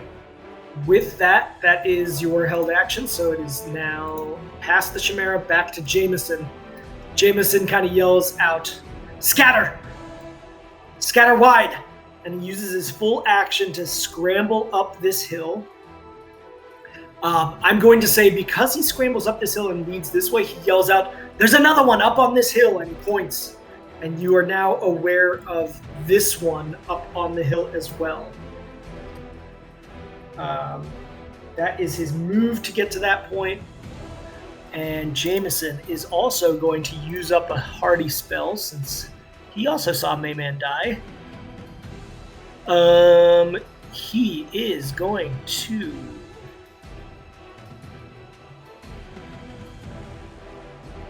Yeah, he's just going to do a full-on fireball. So, much like Max, he's going to spam that. And can he get both? He can get both without anybody else. So. Oh, you know what? He can't, though, because this guy is actually up 40 feet. So I think that just takes it out of the range. His focus is the guy on the top, so it's going to do 36 damage unless this guy reflex saves. Which he does, so he halves that to 18 points of damage. So, that is that. That's Jameson's turn. Max, it is now your turn. What are you doing?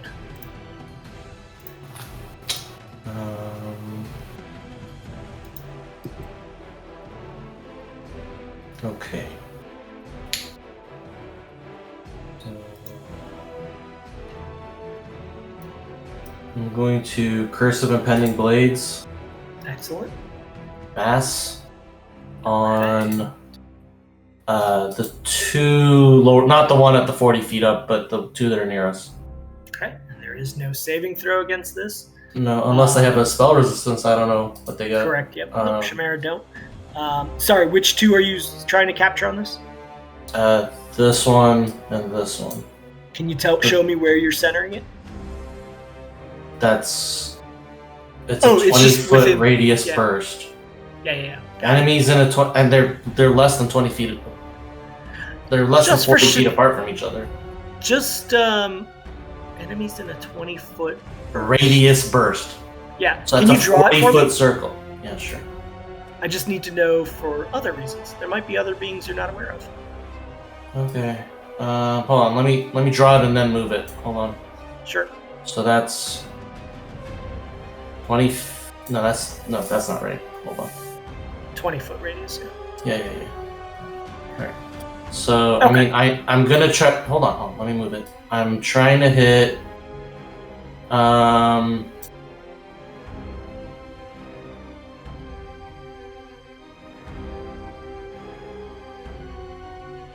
Move it right there.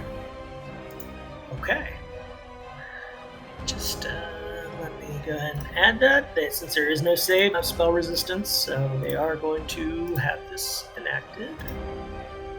Can I delete the effect circle? Yes, you can. Yep. Okay. So that's a standard action. Yep, that lasts for 9 minutes. Nice and long. Mm-hmm. Okay, what else you doing, Mr. Zorn?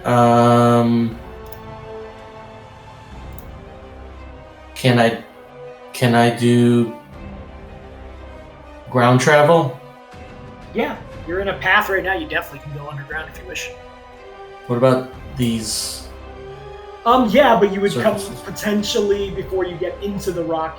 If you went across, you would potentially get an attack of opportunity against you. So you'd have to go like down to avoid that first. Yeah.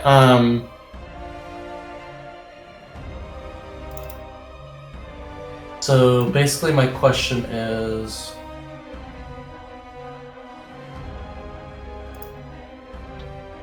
And you're going to have 15-foot burrow dimension if you go through any kind of rocks. 20 feet otherwise if you stay on the path. Alright, well in that case I'll just go like that. And what am I, 5 feet under? Yeah, I'll say you kind of take a diagonal and that works. Okay. 5 feet under. Okay. You all watch as like Max burrows into the ground, and the ground itself doesn't create a hole behind him. It just kind of moves and then puts itself back into place as he disappears, as he has in the past. Jameson and Derek. If I go there, I'm not being affected by the ice storm business, right? Correct. You're underground, so you are not exposed to it. The ground feels a little chilly, though. You're like, but it doesn't affect you, no. That's just flavor. Okay. Another chimera is going to appear. Winderchimera! And it is going to land down here. And this one is going to use its breath. So this one is also plus 5 feet now. Are they all green? They are all green. You definitely saw, of the ones that you saw, you didn't see this one, Max, but of the ones you've seen, they're all green-headed dragons. So now, with its breath weapon, it is going to strike a 20-foot distance. Okay, what's going on here?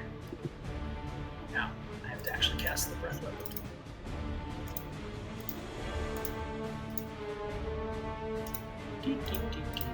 Breath weapon. Huh, that's weird. It's not letting me create the cone. Come on. Why are you doing this? Cone, 20 feet. There we go.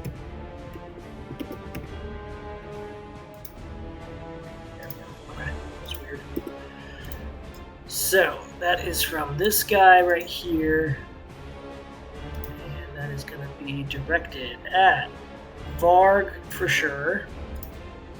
I really need to fix this. Where is Varg stuff? I don't even see it. It's right there. Oh, okay. So, is he going to be able to get Medolfir? Yes, he is going to be able to get Medolfir. So, nobody else. He's only going to hit Varg and Medolfir. And that is going to be 20-foot cone of gas. And it's going to... so this acidic gas bursts out.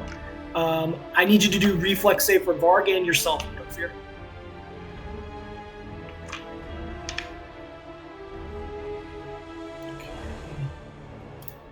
That is successful. And then Medolfir. Okay, you're both successful, therefore you have the damage. That is a 5, 11. Ooh, I rolled pretty good. 14 points halved, so you take 7 points of damage each, and that is not reduced with your damage reduction. 7 points for both you and Bard each. And it is not going to be able to do it for... Okay, got it. Okay, that is that one's turn.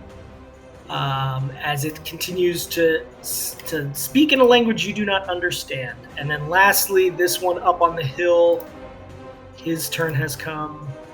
He is also going to descend, but he is going to descend and attack Jameson with a bite attack. He's going to come down to plus 5 feet. Jameson is also at plus 5, and he's going to bite at him. 5. Okay. 31 to hit does strike Jameson for 5 points of damage. That is the Chimera's turns. What is Varg doing? He has just been struck by this cone of acid. I want to keep... Let's see. This round, I'm going to have him move there, and he is going to adapt a aid attack for an adult. Okay. Oh, wait. By the way, I put one of the wrong tricks in there that I honestly wanted, and we'll talk about that later. So. Sure. Yeah, well, you have to actually kind of... I think you might still have to train him in this, but we'll talk about it later. Okay, yeah, that's fine. But assist attack is on, so I'm going to make his attack roll at AC. 15, I believe. 10. 10, It's written in the biography. Excellent. Okay, yep, he is successful in taking an attack stance with you, so he's giving you a +2 to your attack. Yep. That's his turn. Okay, that is his turn, and he's tucked in with you now. That is the turn. Landry, it's back up to you. Now, right next to you, there is still this ice storm happening just outside of your hand reach. What are you doing?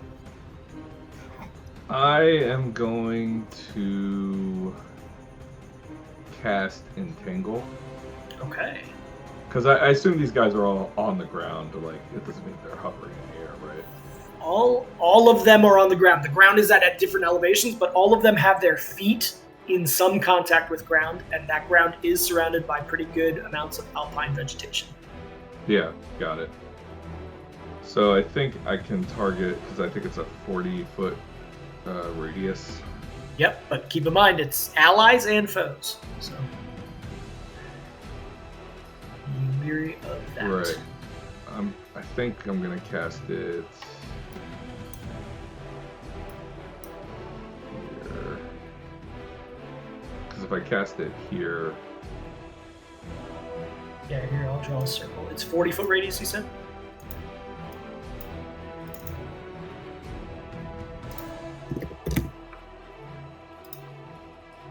Oops. Let's go circle. Okay. 40-foot radius. So where do you want it? I think right there. Okay. Yeah. I mean, you I think know Max kind of burrowed, but he should be safe. Yeah, I was going to say, he's underground, isn't he? Or... Yep. He might be taken by surprise when he pops up, but yeah, that works. Okay. So that is going to be... did you cast the spell itself? I just need it for the text. Actually, I want to do it so that Max doesn't get caught in it. So can I do the other 3? Sorry. Sure, you want it over here? Yeah, but out not of... on welfare. Yeah. That'll be trickier. I think there's one spot it can go that would affect... Ooh. I don't know if you can capture this one. Yeah. Without Medolfir. Yeah. So this guy, the center guy. Max is helping. No, even there, I think, Max. Okay, let me try here. We're really fine-tuning it. No, you can't affect that guy without affecting Medolfir. Yeah. I don't want to. Hey, Landry. Move the center one to the left. Get the other 3. It's fine. Move the center one to the left and look in. And that misses Jameson and Ambience. But still won't get the third one. It doesn't get... I do want to get 3. No, I'm sorry. One more to the left. Okay, yeah, I see. Yeah, you guys are at a perfect 40-foot radius zone. Right. Go ahead and put it on the other 3, Landry. It's fine. Max is awesome. A bird tweets from the... It's just Entangle, right? Yeah, bird tweets. Yeah. Okay, so where are you putting it later? I'll do it on the other 3 then. Yeah. Okay, so that back works. up Sorry. to here. But you want to give enough safety away to definitely not get Medolfir, I take it. Yes, correct. Yep. Okay, so this definitely will get them. Now, Entangle, it's the deeper somebody is into the Entangle, the better for you. So do you want to slide that a little bit south, or is that good right there? I think that's good. Okay, so the one on the edge is just barely on the edge. Okay. All right, so grasses, all this stuff starts growing out of the ground. The creature can break free and move at normal speed, but it has to first do a DC 20 check to do that. But first of all, it needs to do the reflex to avoid it altogether. So this one doesn't have the reflex built in, so I will have to check. Well, and even if they pass the reflex, they're still half speed. Correct, yeah. All right, so and the reflex is only required on it's just part of the initial effect, not when something enters the area. Each time you enter it, it would affect you again. Okay. No. What's up? No. So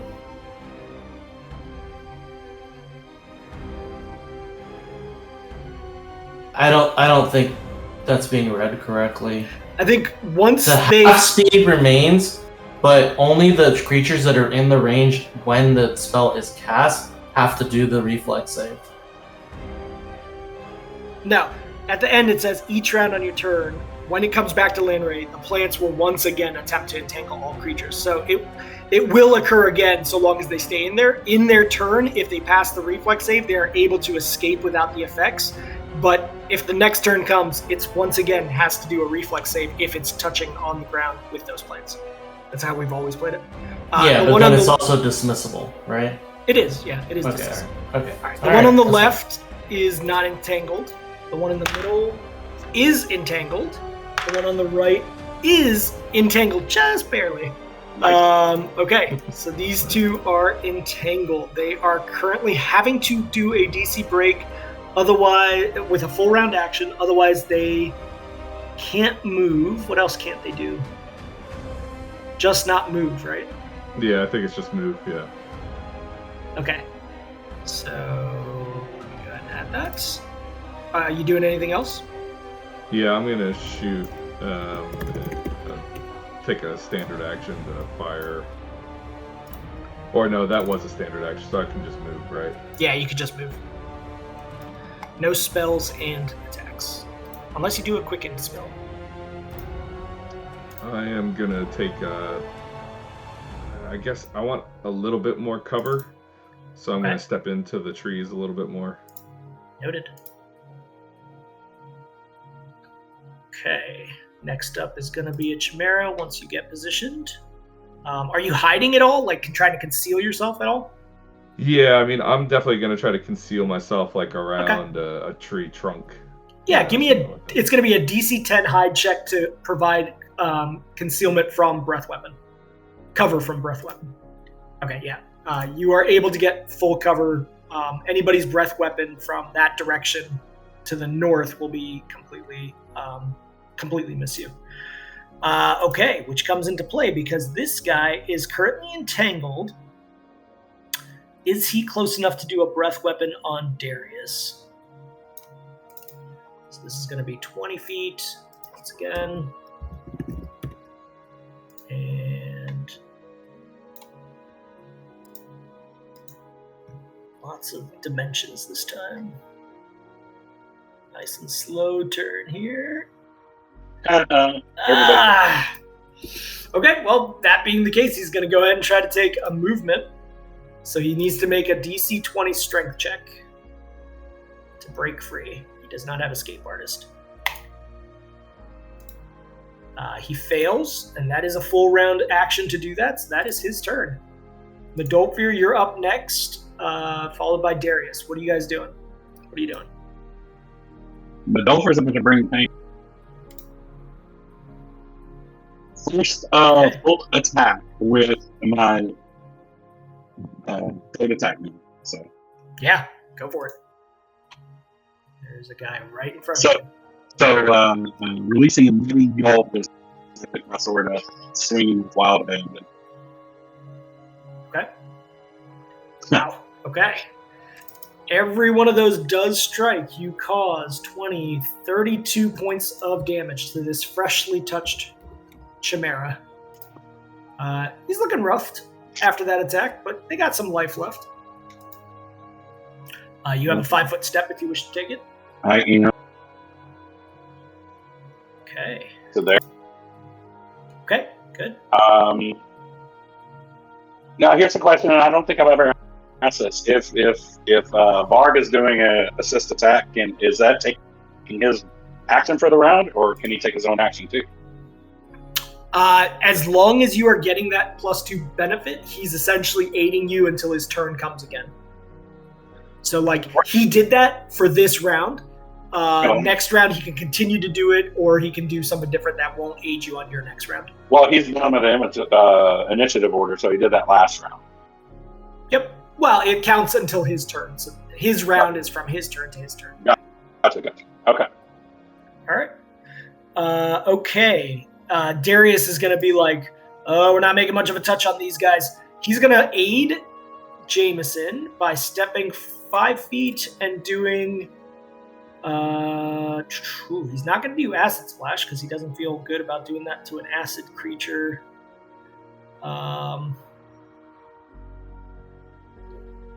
He is going to do Yeah, he's gonna do Acid Splash. He doesn't have much else. Darius kind of sucks. Okay, Acid Splash causes 13 to touch AC. And that is going to be enough, yep, for 3 points of damage. So he ends up right here to do that. 3 points. Okay. Well, Jameson has a much better build. The Ice Storm does end. He did use up his Ice Storm previously. So that might have been part of the problem. That is Darius's turn. It is now the Chimera, then Jameson, then Max. So Max, think what you're doing. The Chimera is going to strike right back at Medolfir, but man, you guys are kind of lined up for a breath weapon too, though. He's going to do breath weapon. I mean, half of that is GM's fault. Definitely. You guys are lined up. Okay, so let's have to yep. And then, where you guys at?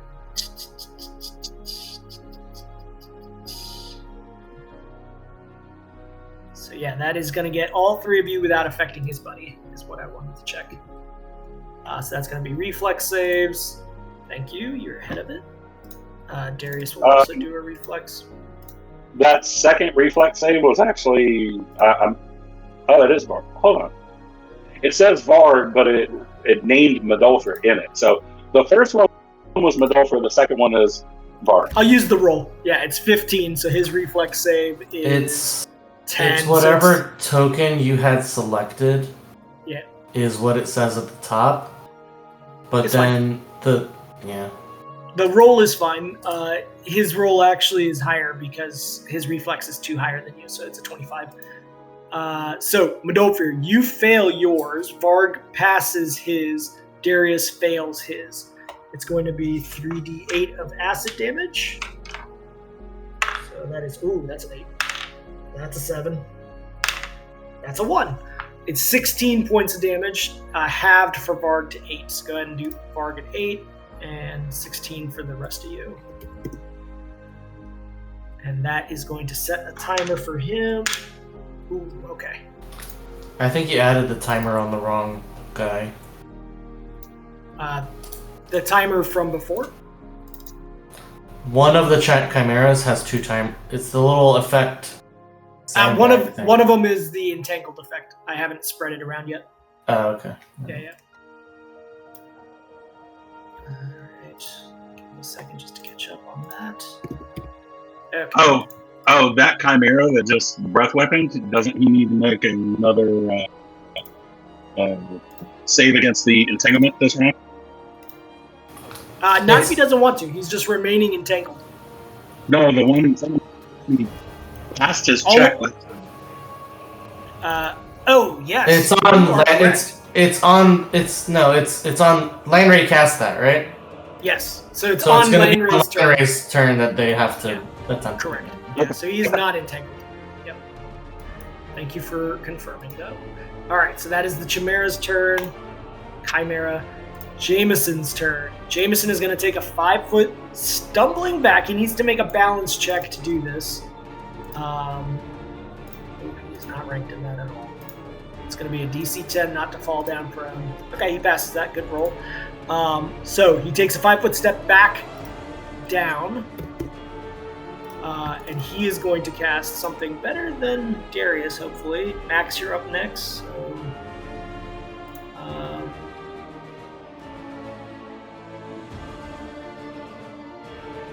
he's gonna do another. He's gonna keep spamming fireballs. If it works once, why not? And he is able to hit 2 of them without striking Medolfir. Ooh, big roll. That's pretty good. Indeed. Saving throws. Okay, one on the left is sorry. How do I know which one's which?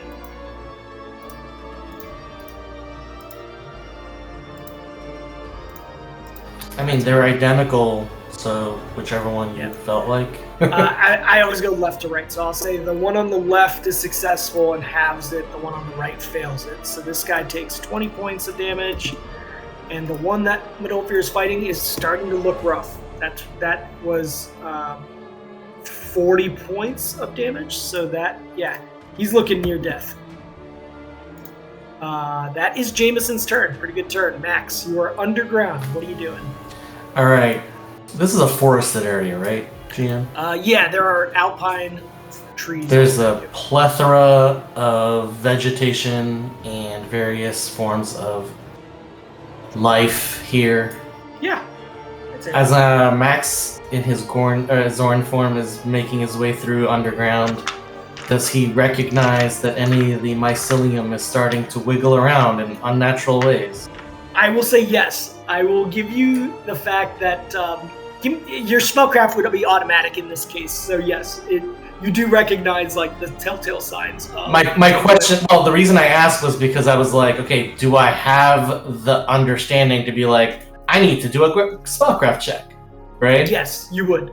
Okay, so it's automatic. All right. So I know that there is an entangle happening. Yeah, you can visually see these roots moving in a speed that is unnatural, and you know that it is a magical effect. All right. I'm gonna move due south on the map, but I don't know how far I get. Normally it's 20, but you tell me. You will only get 15 because of the boulder. Okay, so I go 15. I'm still below. Okay. I'm going to do greater enhanced magical flow. Okay. So he meditates underground. So you're getting that +2 bonus on all DCs now. So that's my turn. And I'll go remove a gem. Thank you. The Chimera, who is entangled, has no ability to attack anyway, so he's going to have to try to make a strength break of this entanglement. Let's see if he rolls any better. He rolled the same check. Freaking 4. Christ. Okay, he's entangled. That's a full round action. This entanglement is doing quite well. The one who is free, however, is now going to take a very much a punishing attack against these two mages. As he creeps down upon the rock, he is going to do a full attack.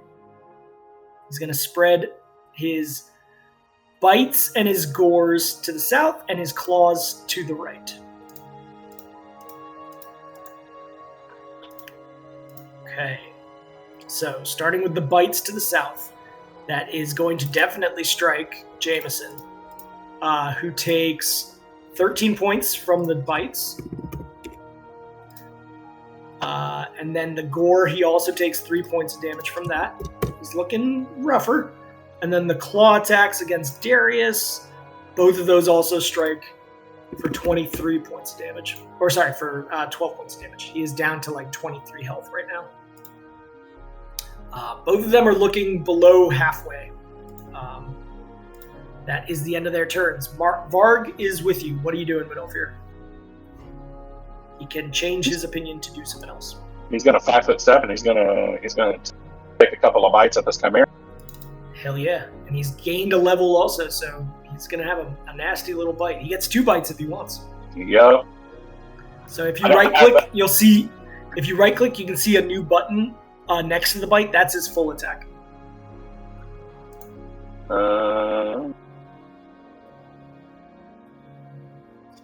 They're both coming up as single attack. Yeah, the one on the right though is a double attack. If you right click his icon, it's like a wolf silhouette. It is a double attack. So you just gotta press it twice. Like it should open up 2 windows that asks you. I see. Okay. Yep. Well, let me just do. Oh, okay. So ignore that roll then. Sure, I'll ignore that one. Delete it. There we go. Okay, good rolls.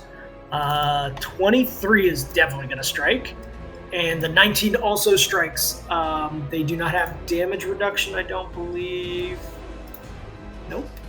So they are going to take the full 10. Varg is able to chomp into this guy, and he is dying. Yay. Yeah. So he's automatically prone now. He is unconscious as well. Is that Good boy, Yeah. Varg. He's bleeding out and unconscious. correct? That is Varg's turn. Back to the top, Lanray.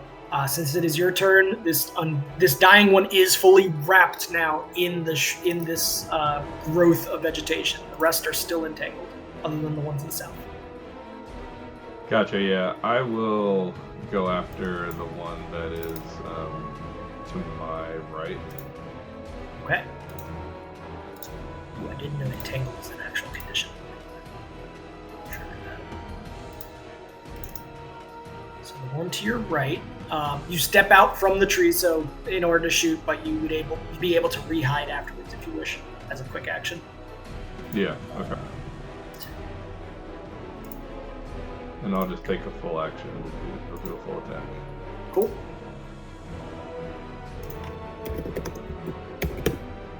Just double checking that it's a quick action.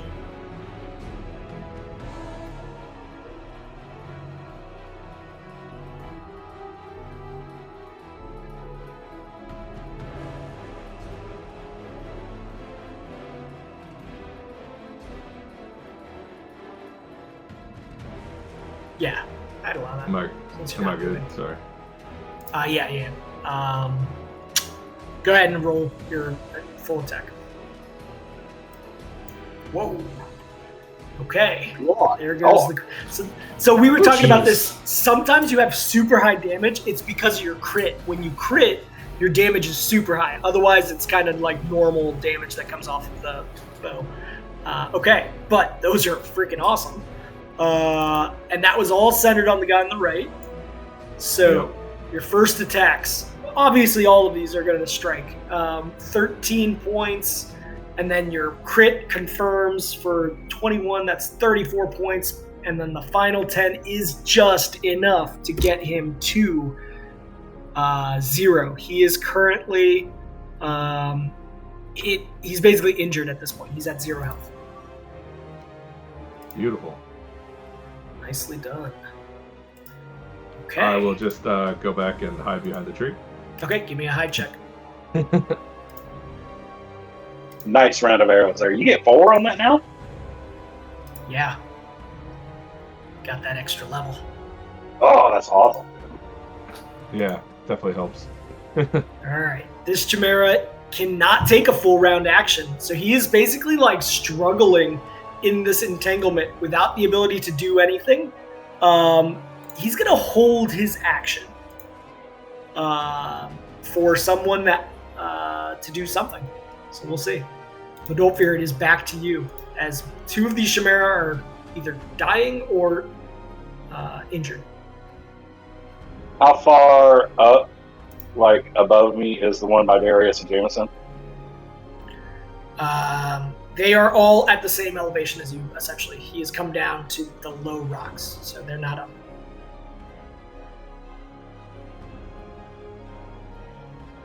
Yeah, you can't do a charge attack, unfortunately.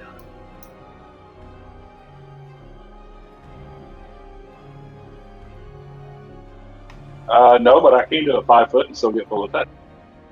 Yeah, you can. Darius is going to be next, Chimera, Jameson, and then Max. So go for it. Okay. 30 definitely strikes. The 14... Let me see, are you flanking right now?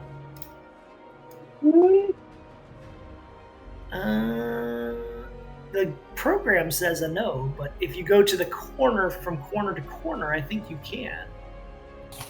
I mean, technically, we're not corner to corner. No, I mean, I would rule that not as a flank. If I was one square to the left, Okay. yeah, absolutely. Yeah. It actually doesn't matter anyways, because his AC is unaffected by that. Okay, alright, your benefit wouldn't change the roll, is what I mean. So the 30 hits, and then the critical does still confirm. You do 47 points of damage, and I'm not even joking with you. That is exactly enough to take him down to injured status as well. So he is also now injured, but he is not entangled, so he can still take a standard action. What is injured? Disabled, sorry, not injured. Okay. Disabled. Yeah, they're both disabled right now. That is your turn, Medolfir. Darius, sensing that this thing is disabled, is going to strike with a mace? No, he's just going to kill this thing with a spell. He's going to go ahead and do a spell.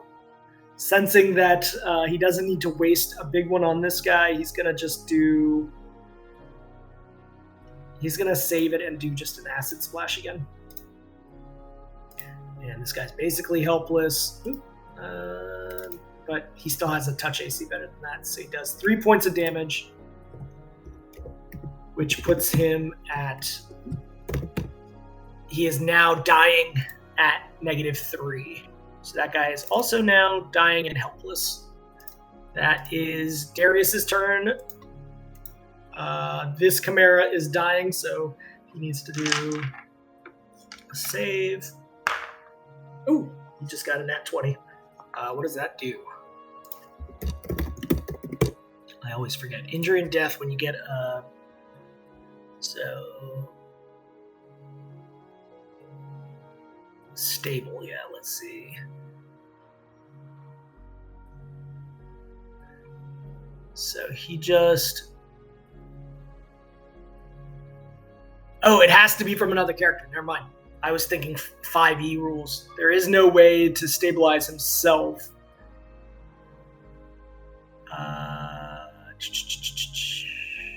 So each hour he has a chance. Okay, no. He's losing 1 hit point per hour unless he stabilizes himself with a 1d100, which is outside of combat. Who are you talking about? The Chimera who's dying right here.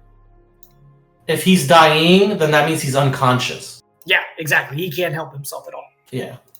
All right. So that leaves Jameson, who is like looking around at these two Chimera and going, these two are taken care of. And he runs over and goes, let us rid ourselves of these two. And he is also going to cast one more time, Fireball. I do not care to save anymore. And he lets loose with that. This is going to remove the vegetation from this area suddenly for a brief moment. But it does cause 29 points damage, which is enough to full-on kill this one. Dead. And this one does not benefit from the reflex save since he's entangled. So he's going to take 29 points of damage. Okay. He's still alive. The fireball has erupted. That is Jameson's turn. Max. He can still do a reflex save. He just gets a -4 on his dexterity. So it's a -2 on the Thank you. reflex save. Yep, it is being accounted for here. Okay. He failed it anyways. Yeah. Yeah, thank you. Well, Max, it is your turn. This guy will not be entangled at the beginning of this turn because of the fire. all right. Can Max, like, if he goes like 5 foot this way, does he pop out of the rock? Yeah, I'd allow that. He quickly looks around. Okay. He sees this one's dead or dying. This one's dying, right? Yep. And it's clear that this guy's about to do some shit. Yep. All right. He casts blind. Ooh. Okay. So that's going to be a DC 22 fort. Damn. I mean, save. they're pretty beefy, so it's Yeah, very possible he can beat this. This is not... Ooh, Yeah. he rolled really good. So that negated it. All right. I mean, that's his turn. He said, "Shit! Okay. Yep. I am useless this combat." All right. With the entangle being released from this one, he's going to start flapping his wings, and he is immediately going to fly away. As he does, he's yelling things in Draconic. He's going to be able to move 50 at an average. So it takes him a moment. He's not able to like do a full quad movement from this position, but he is able to move 150 feet up into the air. So I'm going to move him to that. And he is able What to does get... poor mean? Poor? In fly dimension, you mean? Yeah. It's like you can't... you can only go in lines, I believe. So, like, if you have poor flying, once you start moving in that direction, you move in that direction. There's no switch. Okay. There's a whole rule set for the flying, I believe, from DMG. All right. That is his entire turn. He had to take his entire turn to get there. This remaining Chimera is dying. Sorry, he's disabled. No, he is dying. He is dying. Yep. The disabled one is dead now. Okay. Varg sees a dying Chimera in front of him. Is he doing anything? Yeah, he's gonna take a chomp at him. It's the one right there by Varg, right? Yep. Let's go for it. It's pretty much helpless, so this is a coup de grace. Yeah. That is enough to get him to be dead. That is Varg's turn. You guys have a couple of dead Chimera around you. Coming back to the top, Lanray, you see this asshole has escaped your entangled spell. What are you doing? The entangle has returned into that gap space now, unless you want to dismiss it. No, that's fine. That we can keep it. Okay. Is that Chimera like flying away from us, or just look like Yes. repositioning? No, he's flying as quickly as he can, 150 feet away to escape. Okay. And the one over by Darius and Medolfir is dying or injured? The one next to Darius and Medolfir is dying. He is completely unconscious and helpless. All right. Well, I'm gonna shoot a goodbye arrow at the one flying away from us. Okay. I think. Full actions again? Yeah, but he's pretty high though, 150 feet up. Yes, so that's a good point. So he's 180 feet away from you, which is going to be a range penalty. I believe. Probably. Let me see. You're shooting with a longbow, right? Yep. So the range penalty on a longbow. It's 161 feet. Yes, thank you. Actually, it's less than that because he's 5 feet up. Longbow 35. Let's see. I forget what the range penalty is on it. 100 feet increments. So you're going to take a -2. Okay. Well, I'll still do that. Yeah. Okay. So this will affect each of them at -2. Just roll it normal, and I'll just do -2. Okay. After Okay. effect.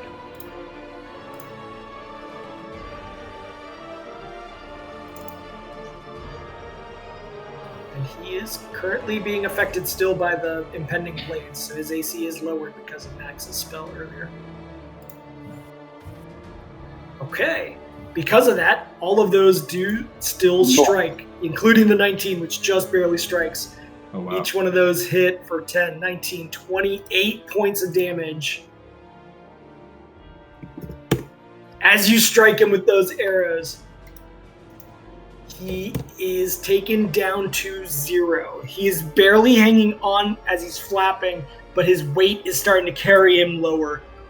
He is not able to hold his position in this kind of disabled case. That is your turn. Medolfir, you see this lumbering Chimera now looking like it's going to collapse to the ground. What are you doing? The one by Yeah. Yeah, he's dead. Oh, sorry. Yeah, the one next to you is dying, but even the one up in the air is disabled. Okay, yeah. That is enough to definitely just end his life. He's And then also now dead.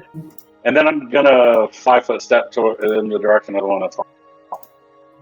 Okay, noted. That is your turn. Darius goes. Ah, shit. I don't want to waste this. Actually, he's going to cast Gust of Wind. Ah, no, it's too far. Darn. He's going to hold his turn.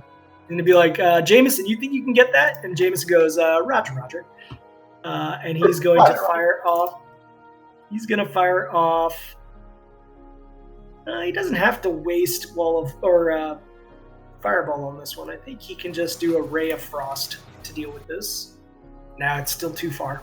Can you have him do a spellcraft check on Max? Because Max is like getting ready to do something. Okay, sure. Like he's like, you know what? I feel like Max wants to take care of this. Max, what you got? So he can tell that I'm getting ready to cast a very basic spell, magic missile. Yeah. So, okay. Jameson goes, I really need to look at your spell book at some time, Max, and maybe you wish to look at mine at some point. Okay, yes, with those, boom, boom, boom, the first 3 strike him, and that is enough to straight up kill him if he were not going to die already from impact. The first point basically made him so when he's disabled, he can continue to move without hurting himself. Yes, he was at 0 before. The first strike would have taken him to -3, and he would have collapsed onto the ground, taking tons of damage. He just took 15 d6 points of damage falling also. So, okay. All right. With that, you all are successful in defeating the Chimera. Landry, I assume you're taking down your Entangle now that the enemies are cleared.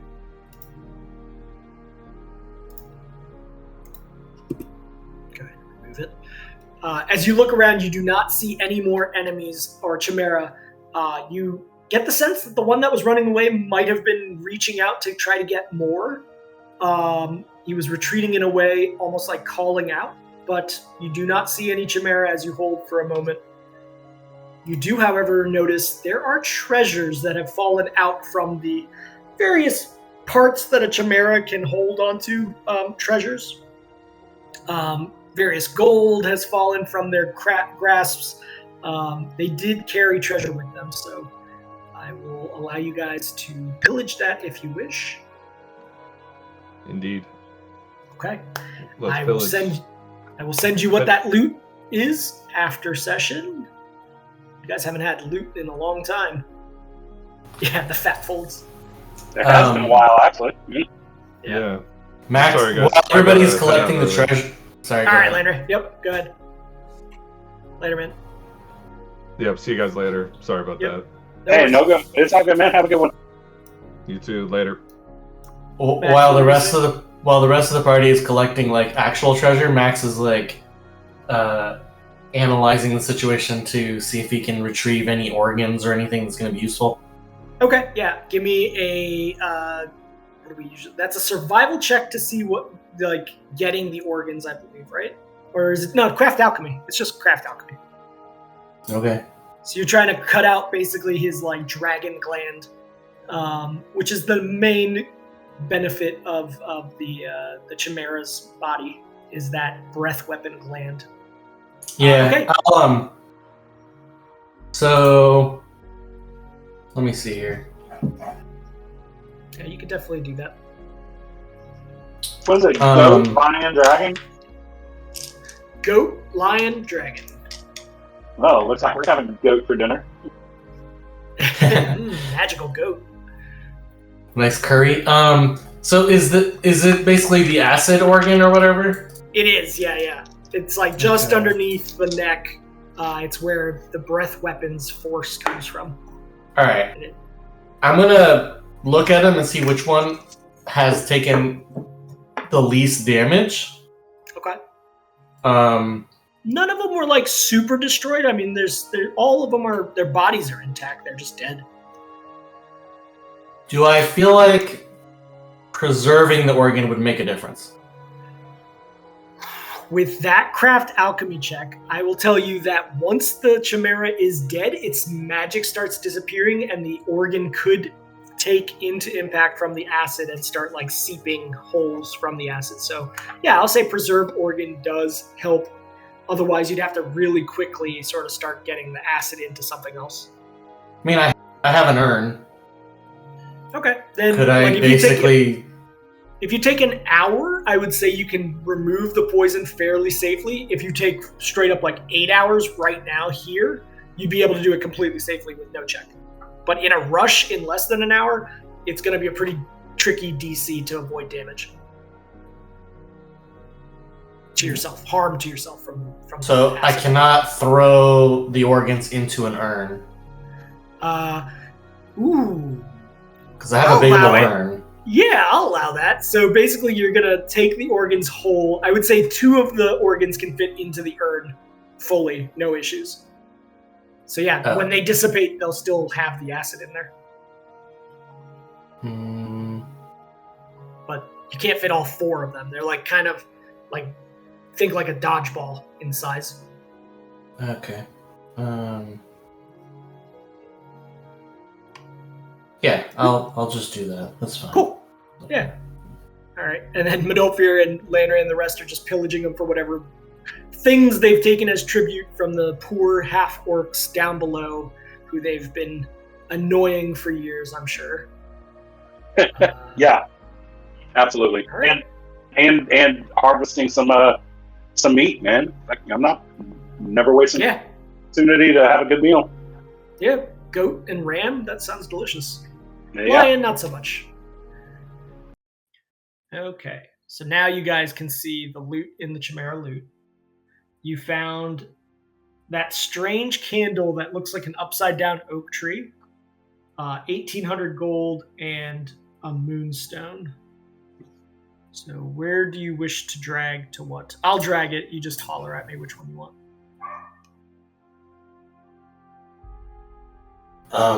Max wants the moonstone because it's a spell component. Okay. My dog's going crazy in the background. Yeah, and I guess I can take the tree candle. Okay. Yeah. Let me go ahead and put that in your inventory.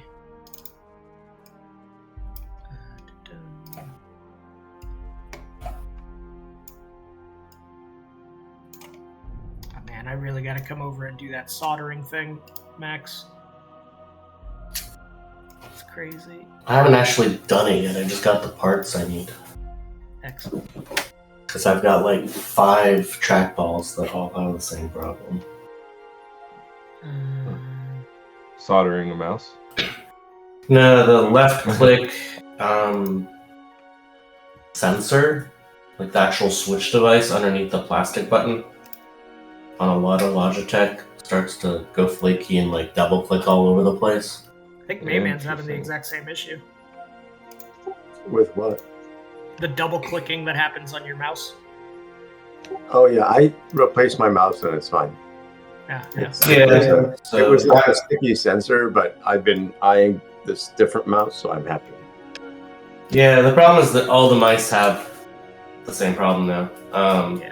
I've got like a drawer of maybe 5 or 6 devices that I went through because I ended up with the same problem. While you guys discuss, it's actually good to discuss this because I need some time. Are you guys evenly splitting the gold coin, including the Acer Magica? So 5 ways? Yeah, I'm fine with that. All right, I'll do that. You guys continue discussing. Yeah, I've been eyeing this mouse that has it is a wireless mouse, but you can just plug a wire right into it and it will act as a mouse and be a wired mouse. So instead of like waiting for the battery to die, if the battery's dead, you just plug it in and use it as a wired mouse for a while, and then you can unplug it and swap it. It's the best thing ever. Yeah, that's good. Unlike the Apple mouse, which you had to like plug in at the bottom. Does anybody remember that? Yeah, that was so bad. It's hilarious. Why did they do that? They're usually so good at focusing on UI. They're really UI. not. It's weird. They're really not, dude. I don't know. I really haven't worked with a lot of UX people. There's.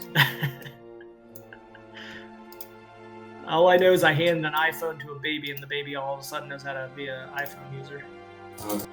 Maybe it's just made for babies. I think that also means that iPhone users are babies. Right? Yeah. You gotta be careful with that kind of. Did set myself up for that. All right. Sorry, almost done here. So you guys have all each received 360. adding it to the Acer Magica now. Takes a little bit.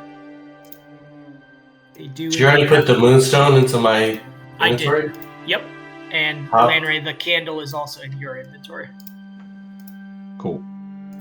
All right. So with that, and let me give you permission, Mayman, just in case you need it for these guys, for the Acer Magica.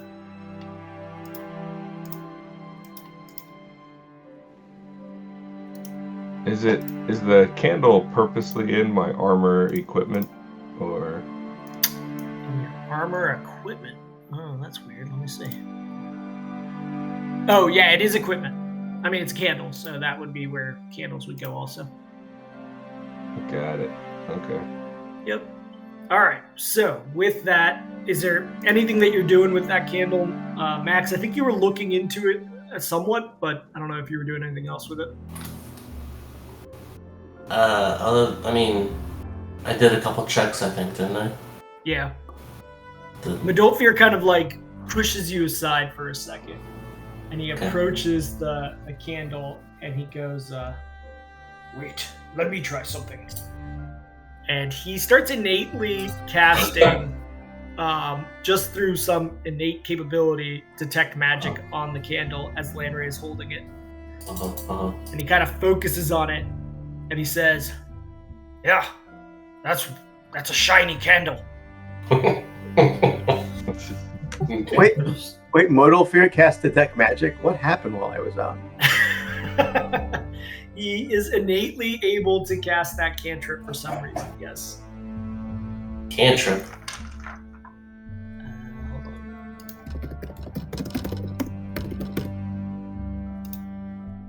Yeah, cantrip. Okay.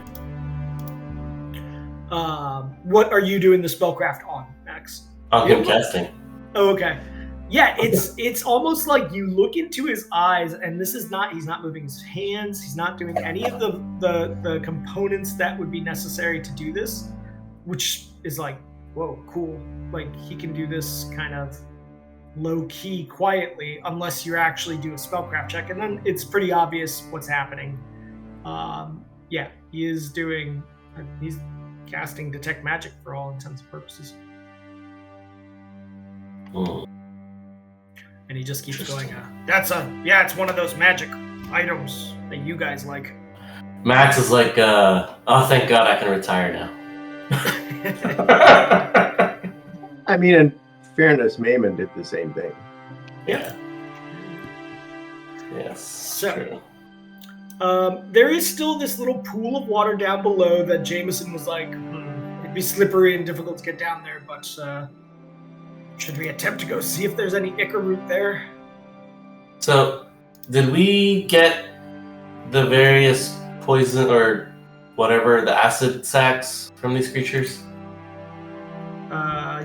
Yeah. Let me check. Hold on. I thought I added that. It's a flask. Did you do a survival check? Pretty sure I did something. You cleared the thing, but I did it in session, so. Okay. Yeah. Yes, you did receive... Oh, no, remember you put them in the urn. That's what it is. So within the urn, there are 4 glands that these guys have of acid. You're going to have a little bit of a safer place to actually conduct what you need to conduct to actually extract that. Or you can attempt it on the fly, but it'd be way higher DC. Okay, alright, that's fine. So I can just put it in, like, the description? Yeah, go ahead and put it in the description for me. That would help a lot. Alright. Anything else? So are you talking about when Jameson or Darius or whoever was talking about it, was this pool down here? Yes. And is it a still body of water, or does it continue to flow to the southeast after the waterfall there? Very slightly spilling, continuing to the east off of the pool. There's like a little bit of a little weir edge to this catchment, and the water is continuously coming very trickly out of the stone above it, just forming the slightest waterfall down into it. Okay. He said he wants to go down there for what reason? He said it's a glacial pool. Maybe there's ichor root down there. Okay.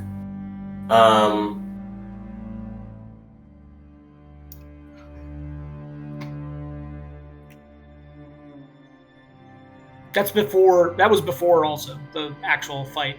If not, you guys have a good ways journey still left ahead of you to get to the place that Thorok mentioned. Right.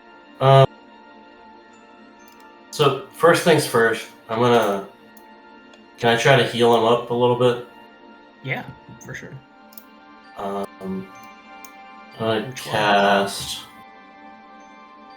Cure Light Wounds on who's the one that wants to go down to the pool? Jameson says he can. Right. And Mayman, I'm just going to hand over Jameson to you now. He has spells and things that could assist him. So I gave him 5, and then how short is he? He currently has 25 of 41, so he's short about 16. After the 5 or before the 5? After the 5. Okay.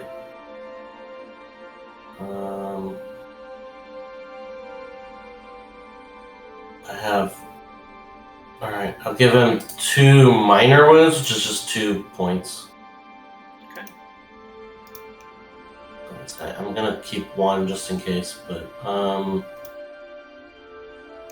and then I'll cast. I'll say, if you see anything funny down there, you need to come back up immediately.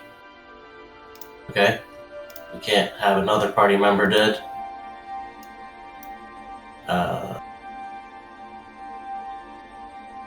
I'm gonna cast Spider Climb on you, okay?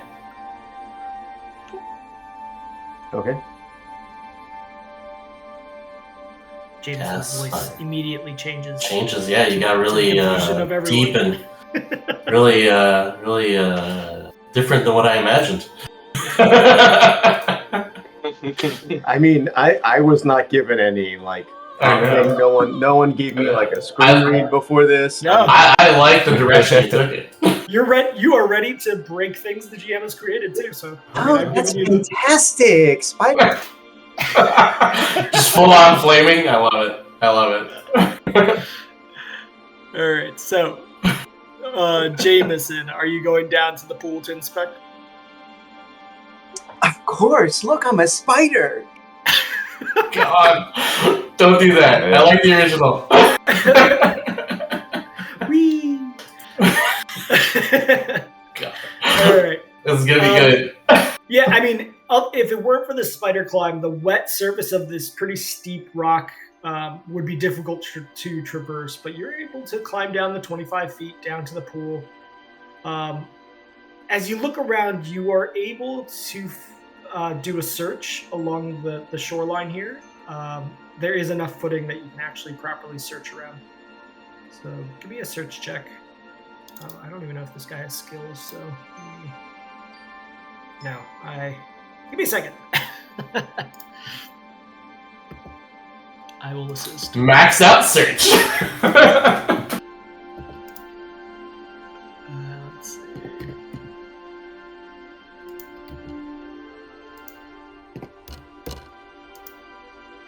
Yeah, max out search indeed. It would be unreasonable for him to have a pretty decent amount there.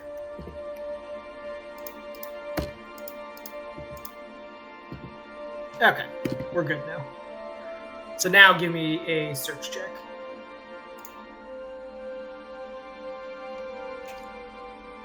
Yeah, he does have Fireball, Mayman. Or Jameson. You do have Fireball. Clicking the button, but it doesn't do anything. Oh. I'll stop pressing for you. There we go. Okay, that's a good check. As you walk along the shoreline looking for the ichor root, and just kind of a reminder of what that looks like.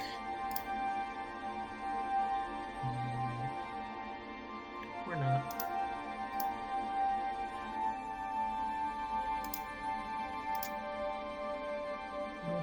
must have lost it. But yes, as you look for that kind of bulbous-rooted plant, fern-looking plant, you spot something that looks like it could be it. You can definitely go investigate and see if that's it and cut it out, but that's up to you. I mean, that's why he's here, right? Yep. Let's do it. As you walk up to it. While he's doing that, can Max and Modolfir be pulling all the dead chimera bodies to the top of this ledge here? Sure.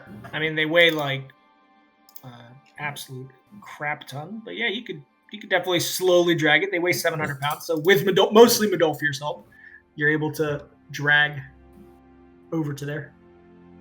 Try not to take offense at that, but all right. Jameson, on this search, you are able to match up what you believe to be an ichor root plant. You see kind of these bulbous roots. They're pretty simple to cut away if you have like a sharp object or something to cut them away.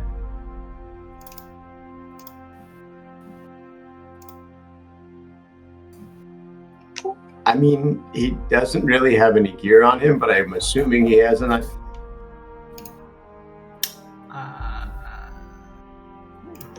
He's got. That's interesting.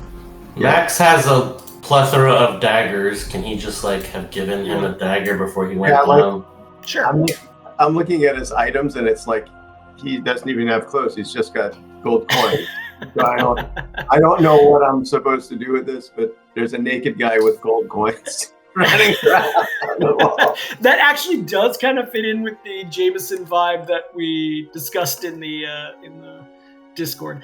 Hold on one second. I don't know why he's missing his inventory here. Because he does have clothing.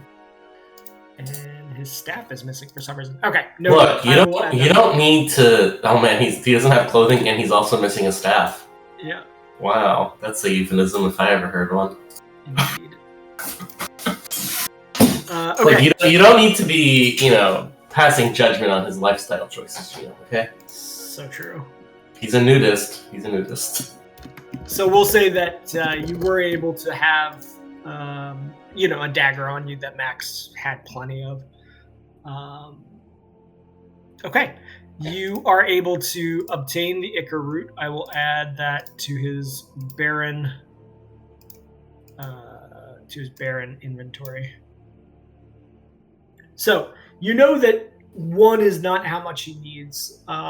He said he essentially needs at least over 10 of these plant roots in order to cast the incarnation on Mayman.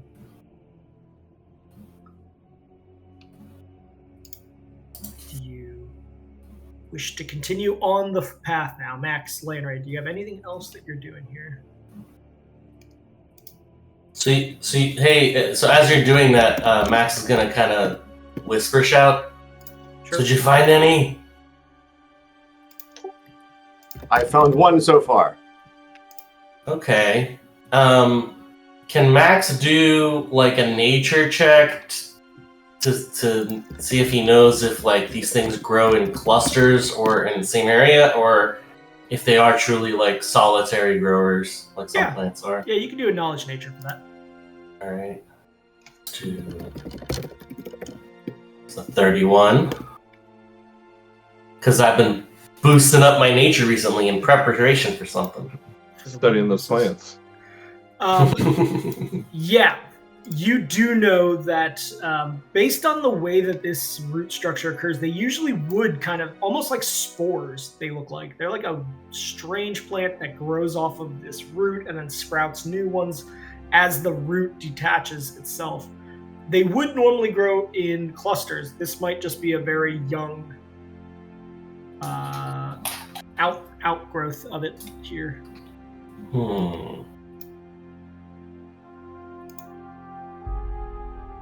Interesting. While you're doing other stuff, I don't think I have control of Jameson. I can't see like most of his things. Okay. I don't think you might not have given him full control. You might have given him like observer or something. Yeah, gotcha.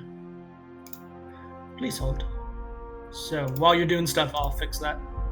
Max? Since I'm not useful to moving the chimeras over to the top of this ledge here, I'm gonna, in the middle of this road, I'm just sort of gonna elevator myself down into the ground, and then try to pop my head out, like, down here where the rocks are, I guess. Okay. Sort of help look around. Yeah. Like, okay, Jameson, so you found that one. I can see the one he's holding, right? Yes, you can, and it does match the description and the images that you saw in the book that Thorok had. Excellent. And That's exactly it. Well, But Max it's weird that it's Jameson growing are by doing itself. Sorry, go ahead. No, sorry, go ahead. Yeah, so I was gonna say, can I roll any skills checks to help down here, or what's the right thing? You can do a search also. Okay. Just to make sure that there weren't any others. Alright, got a 15. Okay, yeah, you feel that was the only one. It's pretty barren, so you think you would definitely see if there were other ones down here. Landry, what were you saying? I was just going to say, as part of Max and Jameson going down there, I was both going to stay up top and just keep a lookout for other, chimera and stuff, as well as maybe try to find more examples of that plant if we can. Yeah, give me a spot check. You know that this territory could be guarded by other chimera. This might have just been one small cluster of them. You search the sky. You feel a little bit... You feel like there isn't anything immediately within the vicinity of where you guys are standing. You are able to get up on a rock and get a better perch with that spot check. And you feel pretty confident that at least the zone that you guys can see around here, you don't see any chimera in the air at least. Whether there might be some hidden in the rocks, etc. Possible. Okay, I am moving the chimera as requested. Hey, GM, I got a drawing pad. I see that now with your sketches. What do you want the chimera over here for? Oh, after we're done searching, I'm going to dump these bodies down there. Oh, okay. New Jersey Mafia style, got it. Yeah. Okay, you are able to very easily tip the cows over into the water. Well, once we're done out of there, yeah. Like, are we done at the bottom? There's nothing else to search for? You feel confident there's no other routes down here? All right, hey, Jameson, I'm pretty confident there's no more down here. You did a good job. I come back and give Max a high five. I high five. I nerd out and miss the high five. Yeah. Middlefield just starts dumping. He didn't look at his elbow. That's what happened. Gotcha. What's great is Jameson probably missed it. That is an appropriate wizard high five. Okay, as Middlefield starts tipping these into the water with the help of Darius, there are enormous splashes as they fall 25 feet, bouncing off the rocks, hitting into the water. They do sink into whatever depth is there, but their bodies are still standing out. This particular pool of water was not extremely deep. And most of the water was actually kind of splashed out of it. It's like half the water that used to be in it, but the spring is continuing to flow in now. Has our rock boy caught up with us yet? Oh, let's see. You guys have been here about an hour. Not that Landry can spot. They're pretty good at hiding in this kind of a scenery. He might be nearby, or he could have just been continuing to trail behind. Max flexes his 3 biceps as a Zorn to kind of like, in case he's watching. You're like, look at me, I'm all rocky. Sure. Excellent. Earth elemental to earth elemental. Jameson kind of touches each of them in sequence and says, ooh. Nice. I know, right? Now, it is a little awkward because a Zorn, a minor Zorn, which is what I've turned into, is about 3 feet tall. So do with that what you will. Ooh, aren't you just a cute one? Yeah. Okay, so with that, are you going to hold Zorn for me? You move a lot slower when you are. I'm looking at it because, like, yeah, I am slower, but we're not running though, are we? You're trying to keep at 30 feet pace in general, so that you're moving. I mean, it's difficult enough terrain, but if you were going slow, well, actually, everybody is moving at 20 feet in this kind of terrain, so you actually would move at the same speed since it would not affect you. Yeah, because I mean, like, I can burrow at 20 feet through here, and if I'm staying on the trail, it should be pretty easy, even if... I don't know. If I'm starting to straddle behind, I'll drop it, but you tell me if I'm straggling. And it lasts for a pretty good amount of time, if I remember. It's just like an hour and...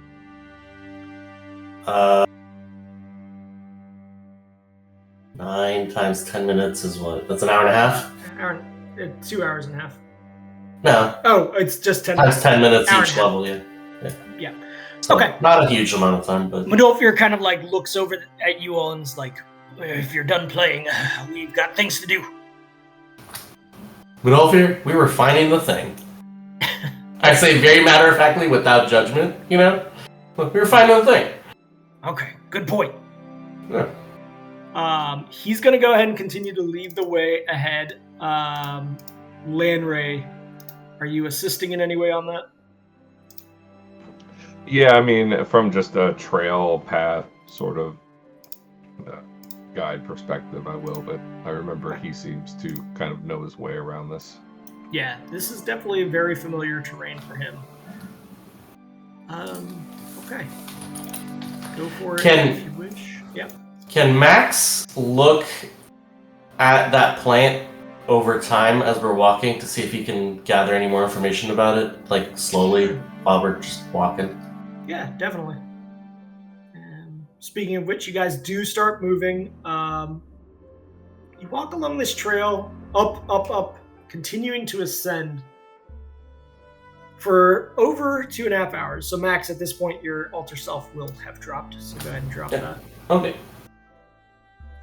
After some time, you come to a narrow gorge. Hold 1 second. Okay, just a little bit loud on music. You come to a narrow gorge between two rising peaks, and it kind of feels like you're getting to some sort of point in this climb that maybe it'll start descending again. Ahead you see almost like a stone ladder structure where maybe like a rock slide had occurred previously, some time ago probably, because there's plants growing out of the various crevices of the boulders. And if it weren't for this kind of rock slide that occurred, this could be almost a dead end as you're in between these canyon walls around you. The peak rising to your left, the peak rising to your right. The trees here are pretty thick around you, where the cliffs actually recede, but otherwise the cliff walls are very steep. Darius kind of speaks up and says, I think we're pretty close to maybe the Saddleback summit. Maybe we'll finally start to descend.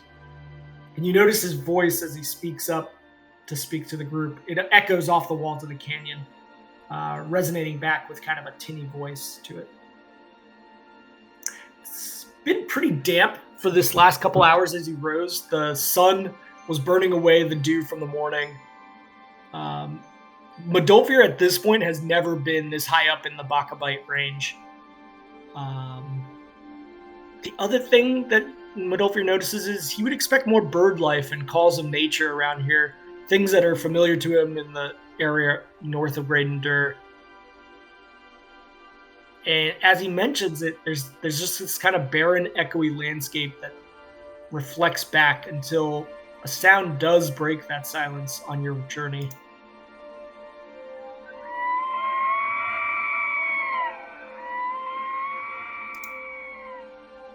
What do you guys want to do with that? I mean, what kind of sound are we talking about? Oh, you don't actually have your sound turned on effects. I No. forgot. It's like almost like a howling sound, like a distressed sound. yeah, if anybody wants to do like a knowledge nature or survival, depending on how you're approaching it, you can certainly try to determine what that sound is. And Mayman, you have control now of Jameson's actual character sheet.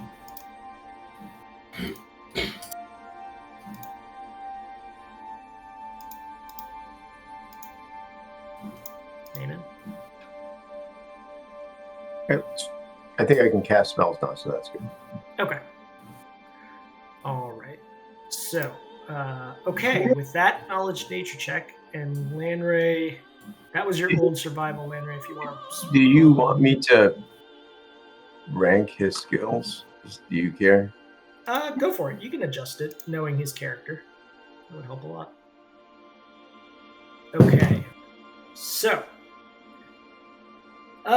Okay. Max, you know that sound to be a elk's bugle call. It's a sound that an elk makes in certain parts of the year. What's odd to you is that it's awfully early for this mating call this time of year in this season. So perhaps it could be a distressed or injured adolescent. There's also something odd that you notice to this bugle call. It's repetitive. It keeps sounding out every once in a while. Unlike the sort of unique chorus that you normally would expect from cervids, this one has the same tone to it, repeated. Yeah, you guys are otherwise like looking around this canyon in general. You don't see a spot where the elk might be. Feel free to do a deeper spot check if you wish, but Lanray, with your survival check, you would imagine that potentially there is like there's a little bit of a ravine down below where there's some water. Maybe it would be down there potentially if you wish to go investigate. With that spot check, you don't necessarily from the trail see anything particular standing out. An elk is a pretty big creature, so you'd think you would be able to spot it. Max says, I think we have an elk on our hands here. Either it's randy or injured. Either way, it's hurting. Medolfir goes, it's been some time since I've eaten elk. Just saying. It would make for a good trail food. I look at everybody, I'm like, are we trying to eat this? The hour of the elk day are is pretty around... big. Also, GM, after post-rage Medolfir, what's his health looking like? Yeah, good point. Let me pull him off of rage. I don't need him going off the handle again if we get into another thing. He's at 106 of 132, so he's short about 26. Darius is in far worse shape. Yeah. I'll give Darius... I've got 3 potions of light cure wounds. Okay. So that's 1d8 plus 1 for each of those. Okay. You want to give him one? I'm going to give... Let me see here. I'm going to give 1 light to Medolfir. Okay. So that's pretty good. Right, yeah, nice. So he's got what? He's got like 115 now. Out of 120? Out of 132. Okay, so here's that's a 2 and a 4. So okay, so 6 more to him. That's all my Okay. all of my light wounds. Okay. And then I'll give a moderate wounds to how short is Darius? Darius is 33 points short. Yeah, so I'll give him a 2d8 plus 1. Okay. 10. So Darius gets 10. Nice. Okay. Landry, as you spot around from the edge of the trail, you don't see an elk. Is there anything that you're doing or Jameson is doing anything? I mean, I guess I look, and is there a reason we want to go after the elk other than are people hungry? And is that what we're going to eat? Because I know we also have trail rations.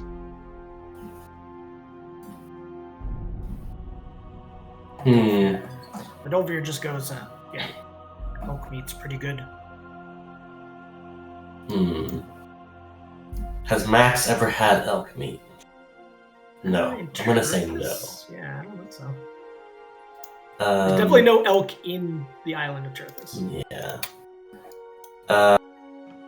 Does it sound like it's on the way? Like, is it like forward path on our path here? With the echo, I mean, you could do a listen check to try to pinpoint the direction it's coming from. It's going to be a high DC because of the echo that's happening off the canyon walls. Okay, so my maximum is 18. Is it even worth doing it? No, because Landray. Well, yeah, you could assist Landray, so go ahead and do it. There you go. I assisted. I'm helping. Give Medolfir a try also, and I guess Jameson if he has any ability to. Okay. At least Medolfir helps a little bit, and Jameson helps. Okay. Landray, as you all kind of get quiet and listen to the elk cries, there is kind of an unusual aspect to it. You feel like it's coming from a high elevation, which doesn't make any sense. I mean, elk are not like, wild rams or sheep. They're not able to climb cliffs like that. They're very much follow the valleys and flatlands as much as possible. But it feels like it's coming from higher. There is the rock slide up ahead. Maybe it's bouncing off of that. Guys, if this thing is elevated, it makes me worried that it was a chimera meal at one point or another.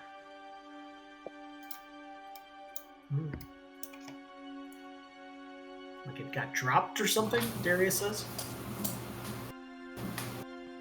Yeah, it was on its way to a nest or otherwise.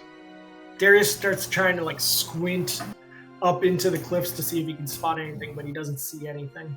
I can't see with this light. This is nighttime now?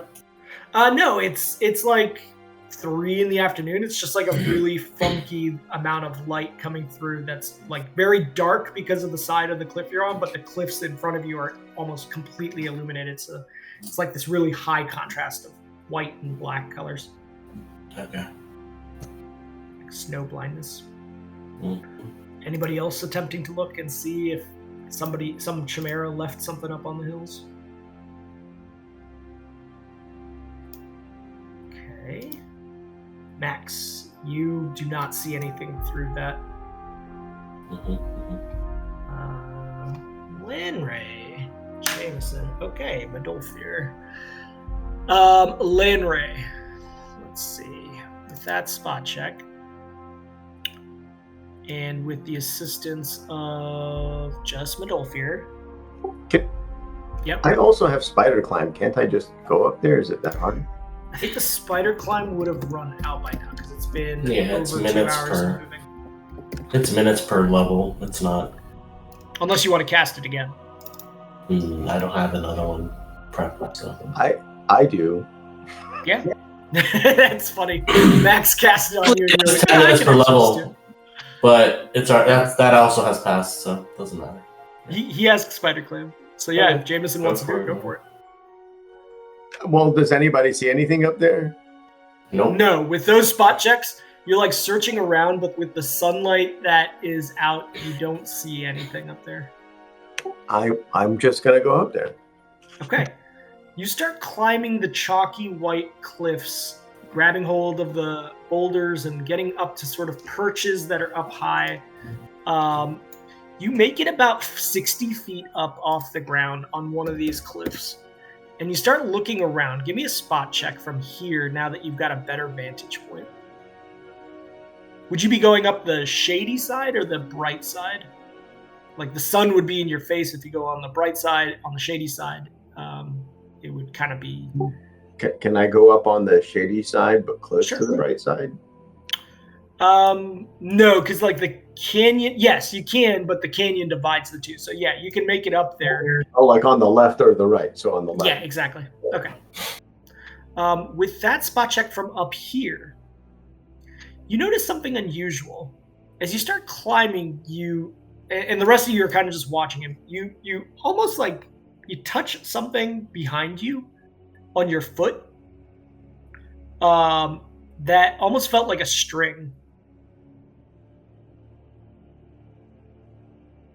Like a tripwire or something. It was strange. Like, wait. There's a tripwire. So I stop. There's a tripwire on the side of this like wall.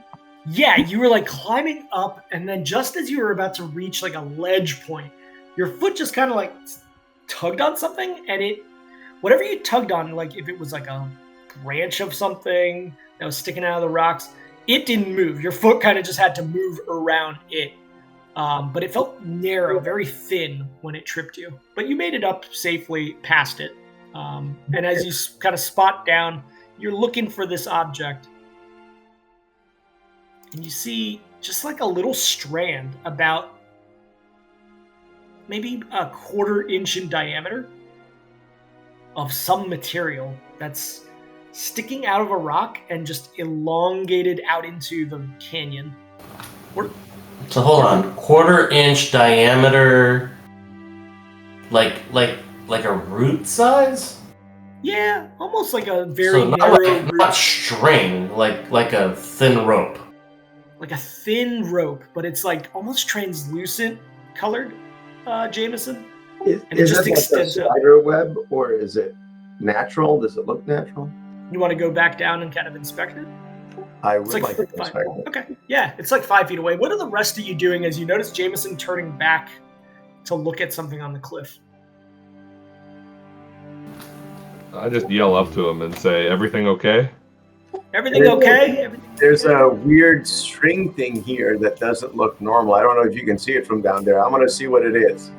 Let's see what it is. See what it is. See what it is. As you investigate, I'm not. I don't have to yell. They're only like. Oh, you're 60 feet up. Yeah. It's not. You're not whispering. Let's put it that way. Although you could try to do it in a hushed tone, I suppose. I look around and I'm like, this is precisely why I was saying we should learn a team sign language. Okay. As you start going back down to investigate, I need to roll something real quick. Landry, give me another spot check.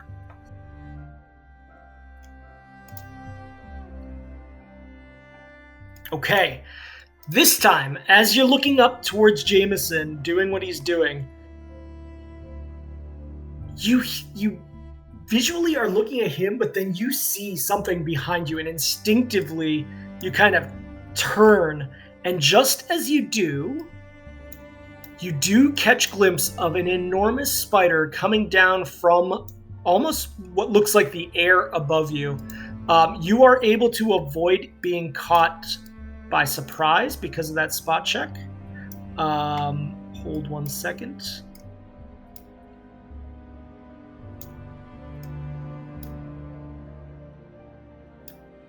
And let me go ahead and bring you guys over.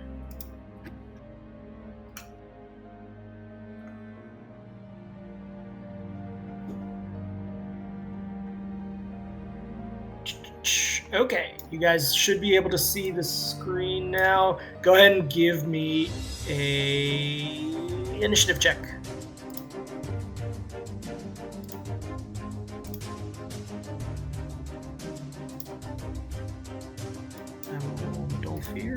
Wow, my initiative has not been that low in a while. Oh yeah, that was kind of like Max last time. Got really low initiative roll. All right, and Darius.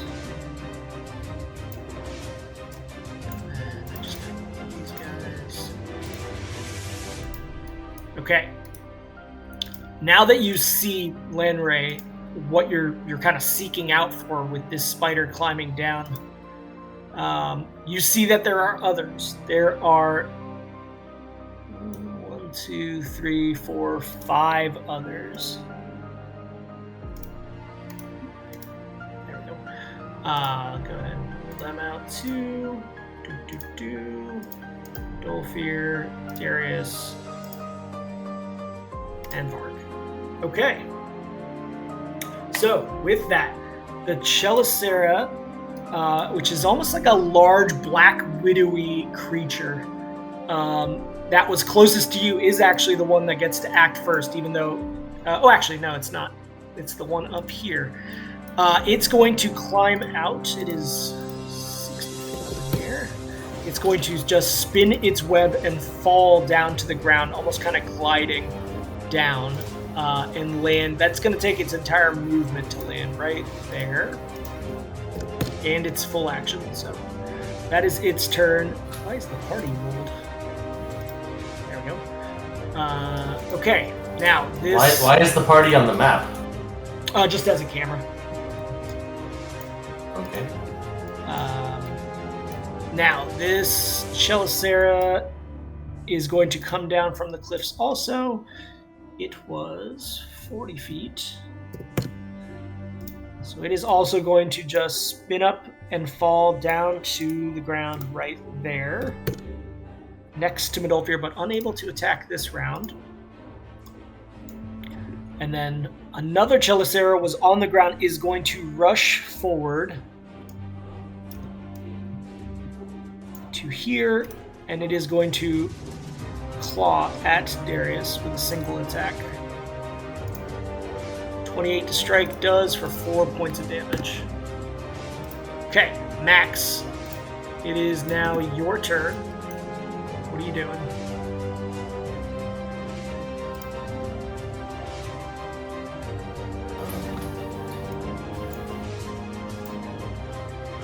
Okay, so let's see.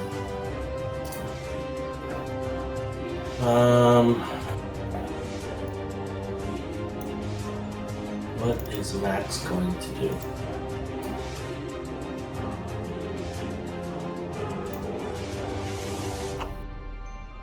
You know that Chelicera are mimics, so it's likely there is no actual dying elk. It was all a trap. Okay. Cool.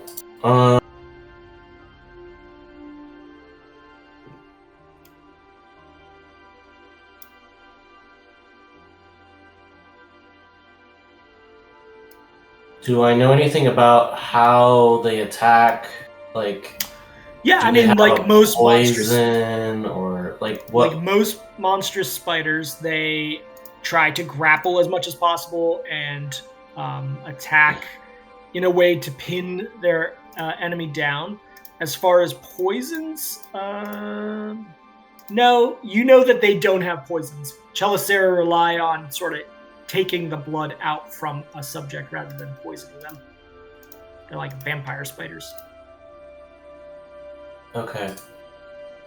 Alright, so there's one here, there's one here, there's one here. Mm-hmm.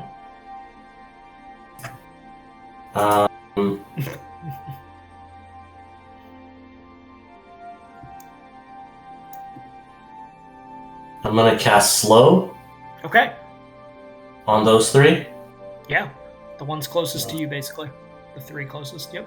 Well, they're... How come I can't... Oh, there we go. Yeah, right. I got it. Okay. Attribute that if they don't pass. Let's see if they throw. Okay, that is 3 failures. So all 3 of them fail. Man. Did one roll a 1? Yep. Man, 2 of them rolled 1s. What the hell? Mm-hmm. Okay. So they are Another now slowly... one almost passed. Yeah. So they can only take a single move action or standard action each turn, but not both. Yep. They also take a -1 penalty on attack, AC, and reflex saves. It is automatic in there. And half speed. The speed I will take into account. That's not automatic either. So, yeah, they are moving at half speed. Okay. How come speed is not automatic? Let me check if it is. Oh, actually, it is. 15 is now their new land speed, so it did have it automatically. It also affects their jump speed. Yep. So with that, you're moving it all. Yeah. I'm gonna... Like, I don't have much healing left, so it's not like I'm useful to Darius right now anyway. Okay. If anything, my remaining cure wounds would only be useful to bring them back, so I'm gonna...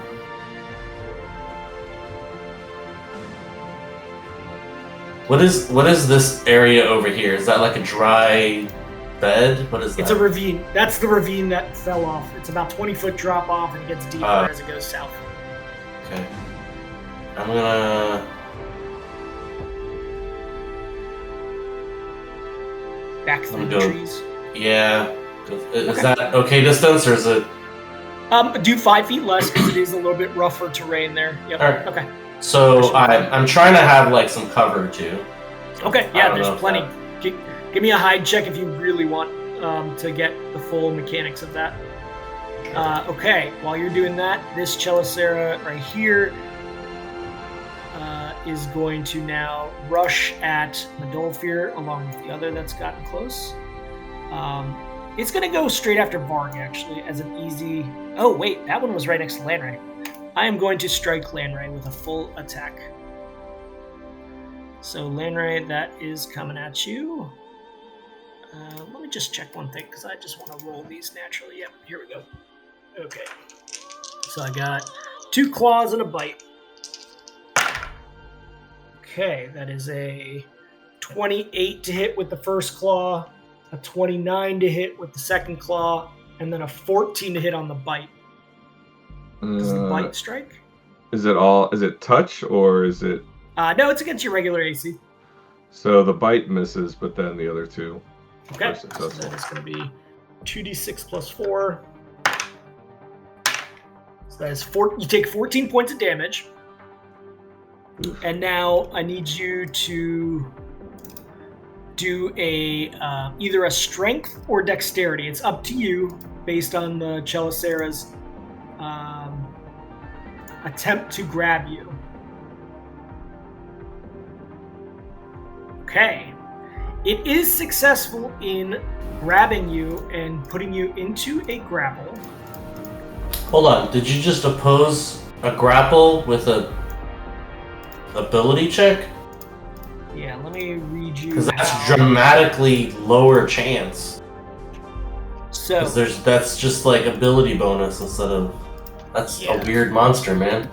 It is specific in Chelicera, I believe. Let me just double check. Yeah, it can attempt to start a grapple as a free action without any attacks of opportunity because of improved grab. If it wins, it establishes a hold. Yeah, so that's grapple. It initiates a grapple, which means that you get to do it. Those must have been So should I just do a grapple check instead? Yeah, I think you can just hit that grapple check. Yeah. Right. Okay. There we go. Okay, thank you.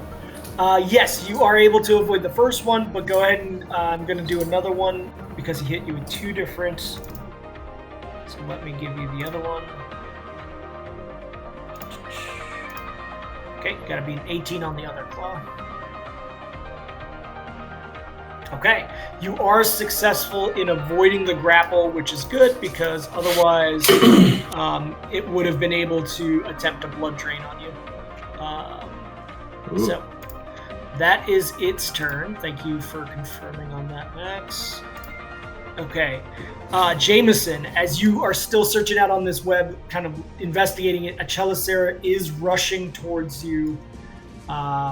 Sorry, it was actually out here. I don't know how it ended up there. This is where it ends up at the end of its turn, coming across that web. So it is floating up in the air, 60 or 55 feet. coming across a web right now. That is the end of its turn. Medolfir kind of yells out, fucking Chelicera, I do not miss you. And he's going to take a full attack on the one closest to him.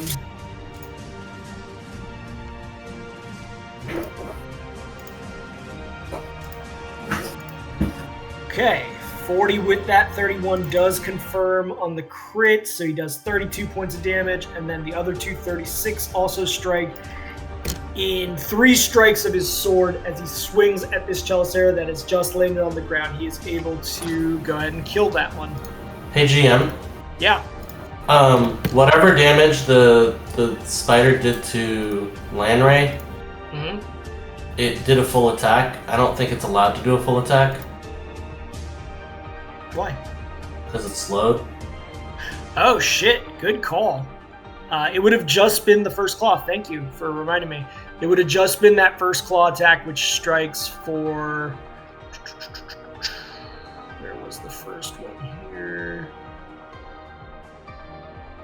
Oh, I rolled it, yeah. So it was 6 points. So land rate, it's only 6 points. Remove back out 6 of those points that you took away instead of 12. Yeah, it was 14, so I just took away 6 from my original total. Okay. So, yeah. All right, thank you, Bex. That is Medolfir's turn as he kills that one. He's going to step up towards Darius, and he kind of whistles towards Varg to attack this other spider to help Darius. Darius is going to take a 5-foot step back away this direction, and he is going to cast...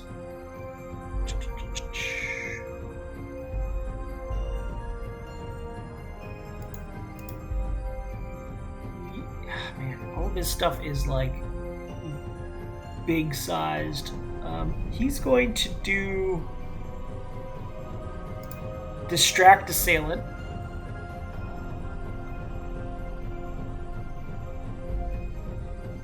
Okay. On the one closest to him. So that is going to be a save attempt against that. He is successful in that, so that is all. That is his turn. Varg is going to rush forward by coming this way and then approaching from this direction with a bite attack. Varg attempts to grab onto one of the legs but fails. That is his turn. Now, Jameson, you've had all this time to look at your... Is that with the -1 to the AC? Yes. Yeah, that's okay. automatic in there. Yep. So, Jameson, what are you doing?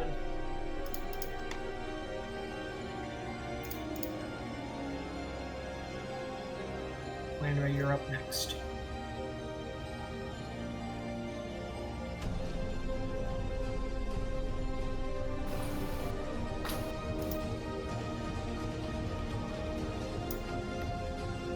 I mean, outside of Fireball, he really doesn't have any offensive ability. Yeah, he's actually like approached Max a couple times on this journey and been like, "We need to share spellbooks, right?" He's like he's Max not similar. Max would not have been like stingy about that. He's a sorcerer, so I don't think a spellbook would help him. But like his like, did you RNG his spells? Like, there's some stuff in here I've never even seen, which I think is pretty funny. I don't think he can do anything. Let's see. He's got Wall of Fire, Fireball. I mean, I can lay waste to the ground, like that. I think both of those would be fine, but I don't know if that makes sense in this. I'm gonna, you know what? How far away is Medolfir from me? Medolfir is, let's see, 60 feet vertical, 45 feet horizontal. I think that's actually Pythagorean main ratio, right? Now that right there would be an awesome macro to have in the game. Yeah. Where you could just like do the ruler and then like from one character to another. Yeah, I'll say he's 70 to 75 feet as an approximation. So I can, if I really wanted to, just because this spider is not within range of me, right? No, he's still dangling out on the web, out of reach. I am running to Medolfir. And that Okay. is what I don't think I can do that and do other things, but I'm just going to try to get next to Midolfir, and I don't know if you can quad run that. I don't know what the rules are, but however far it gets me to get to Midolfir, that's fine. The climb speed On spider climb. is 20 feet, so you could quad that distance, I think. Right, Jim? I don't know. Maybe not. I don't know. No, I would So allow. I would get to the bottom, and I would have. Straight line, right? Like it's down and then turned horizontal. Yeah. I don't know. So which I one would- you doing? go down 60 and then out 20, and then I think that gets me next to him. Okay, yeah. Okay, you want to be behind? Yeah, go for it. There you go. Okay, you do still have that staff. Keep that in mind too. Lanray, what are you doing? So I'm gonna take a 5-foot step to create space between me and the spider right next to me. Okay.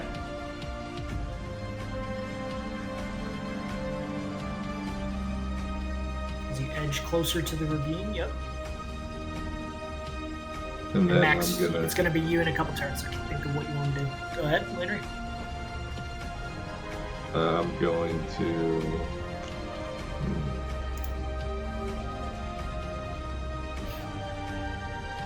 I guess I'll take a full attack on him. Okay. Is he an aberration or elemental? I doubt it. No, he is not. They are vermin, Yeah. just as all spiders.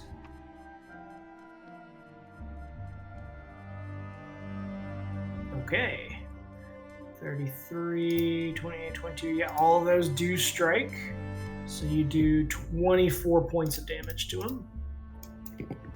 Or her. I'm not sure of the gender of this particular spider. They. They, Them.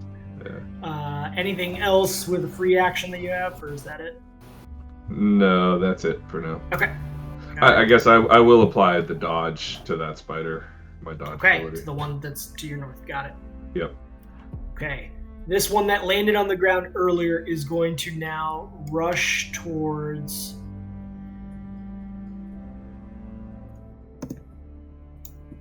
there with a charge and a single claw attack. Because that one was not slowed. Right there. Why did it put me? Did Midolfir just disappear? Yeah, I mean, he left. That was weird. Really strange. There he is. I've like lost control of this guy for some reason.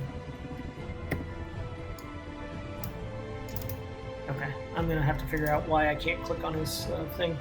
Okay, so he's gonna do just a single claw attack. 30 to strike Midolfir is enough. 115 HP minus 2, so he only takes 4 points of damage. And then it's going to be an opposed grapple check.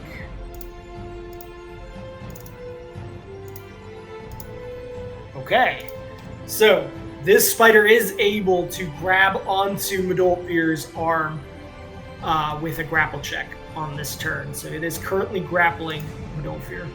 That is its turn.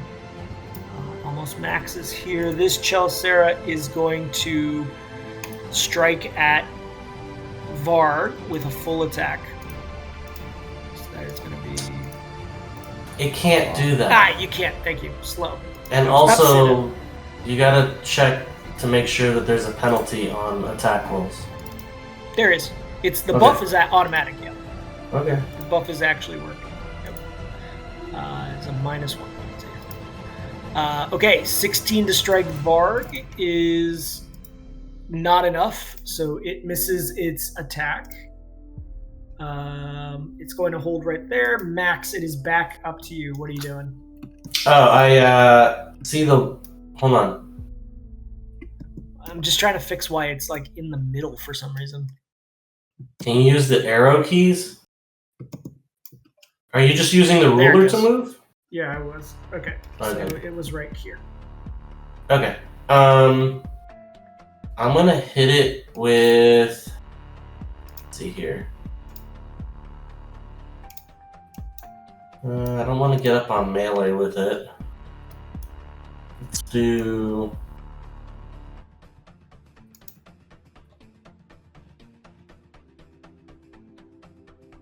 If I use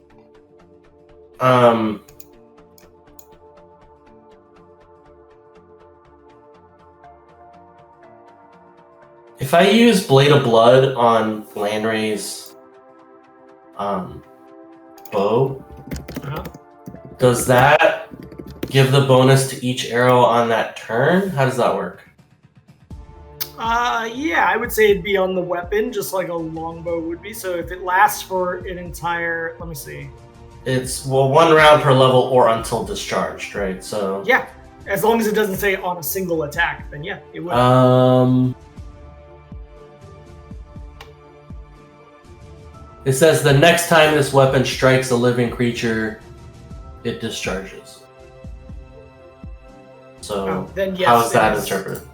Yeah, then it'd be on the first arrow only. Okay. It would be on whichever the first arrow that strikes is. Yeah. Yeah. All right. I'm not going to do that. All right. In that case, I'm going to put my palm out towards the spider that's next to Medolfir.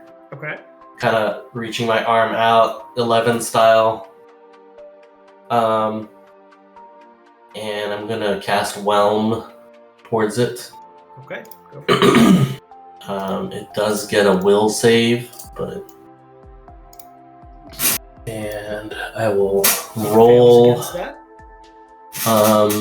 For every 2 caster levels beyond the first... Oh, it already rolled it? Yeah, it looks like it rolled it. 15 points of non-lethal damage. It was 5d6. Yep, that's right. So okay, it takes 5d6. 15 points of non-lethal. And then I'm gonna take a 5-foot step. Well, no, I don't need to take a 5-foot step. I can move. Yeah. But I'm still just gonna take a 5-foot step back. That's it. Okay. The Chelicera that's closest to Lanray can only do a... Now let's see, with slow he can still take a 5-foot step, I think. I don't know. Yeah. Read the spell. Yeah. I would say... It says it cannot move and it cannot take a full action. It can only take... Hold on, here's what it says. It can take either a single attack or a single move action. Yeah, but isn't like the 5-foot step like a free action? It's a quick action. It's a special... No, there's no such thing as a quick action. It's a special action that has its own rules. That's fine. Okay, I'd say since it's affecting its reaction specifically, the 5-foot step will not be allowed. So I'm going to go ahead and say it is only going to move. So here's my argument for that interpretation. The slow spell, it says it can either take a single standard attack action or a single movement. It says only one of those things can happen during its turn. It doesn't say, or you can do other special actions. Yep. That's it's just going to move 5 feet closer to Lanray, and that is going to be its turn. The one that is up here is going to just unwind its web. It's just going to start falling to the ground. And it will end up right there as it goes through the sort of tree cover and you lose track of where it was underneath the trees. That is its turn. Back to Medolfir. Medolfir is going to swing out against the one to the upper right as a full attack, and he says, I love smashing these things though. Oh man, another good roll. 36-25, and the crit does confirm, so 67 points of damage as he does quickly kill that one well beyond its non-lethal damage amount. That is... oh no, I don't know what that means from Jameson giving him a weak and a thumbs up. Darius is going to touch...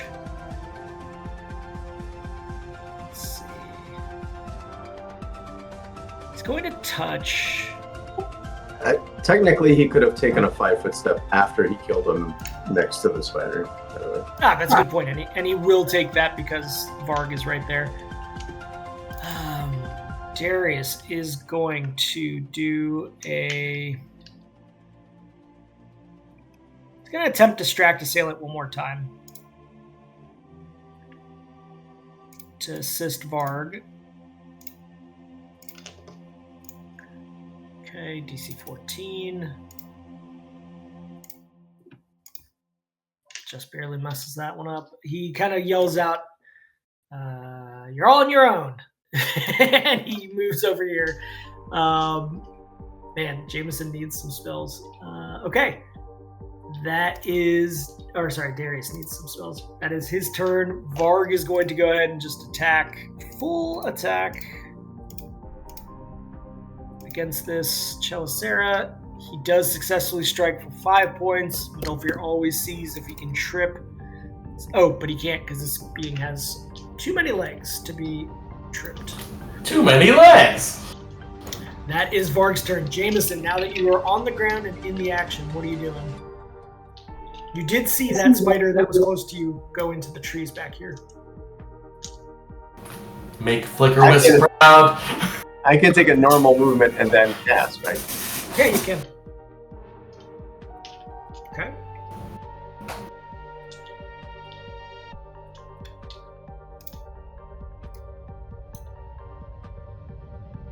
Okay. What are you shooting that one at? I selected it. It's the spider in front of Varg. Got it. Okay. Yeah, you're easily able to shoot over Varg at the spider itself. It has no spell save on it, and it doesn't have spell resistance, so it is going to strike its touch AC for 2 points of damage. I'm helping. I think that's your turn. Sorry, Jameson. That's like the only single target DPS spell he has. Yeah.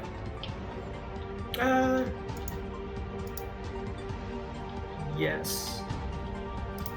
Touch of it is technically also, but that wouldn't help here. Lanra. Are you saying he should walk up and try to touch the spider? Yes. Lanra, it is your turn. Max, yours is coming up quick. What are you doing, Lanra? Yeah, I'm going to take another step away and do another full attack. Okay, which direction are you going? Okay, I need you to give me a balance check. If you were to step to the left, there'd be a bottom left, there'd be some chance of missing because of partial cover. So this is the best line that you have towards them, but you do need to make a DC 10 balance check. Right. Okay. Okay.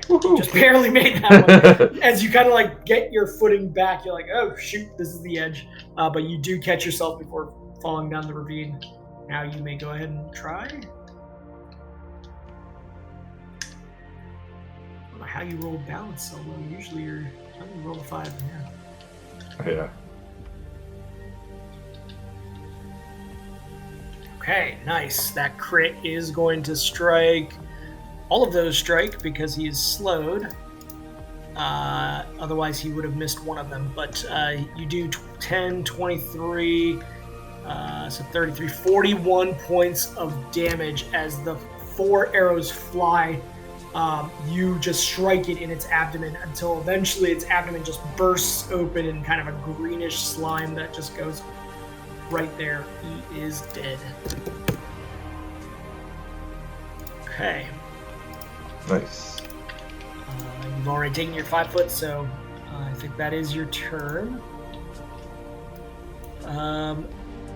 The one that disappeared into the trees, it is not going to act. But the one next to Varg is going to act. It only has one attack. It's going to attempt to strike with a claw.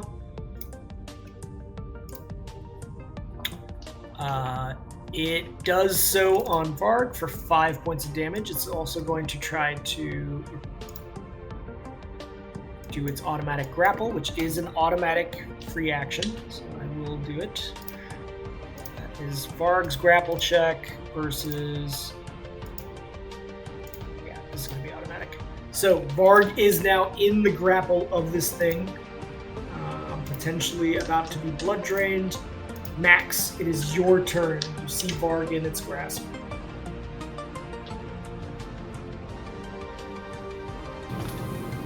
You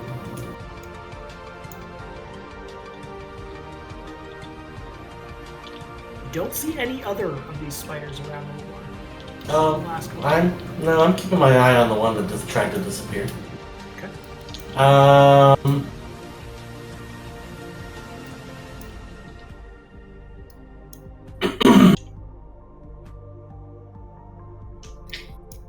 Alright, so Varg is being screwed with. Alright.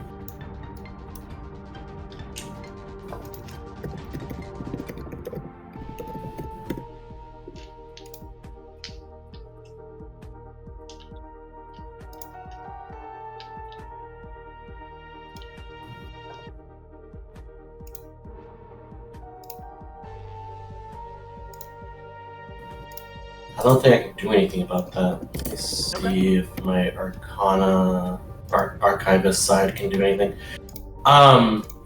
So to get out of a... Okay, so this blood drain thing...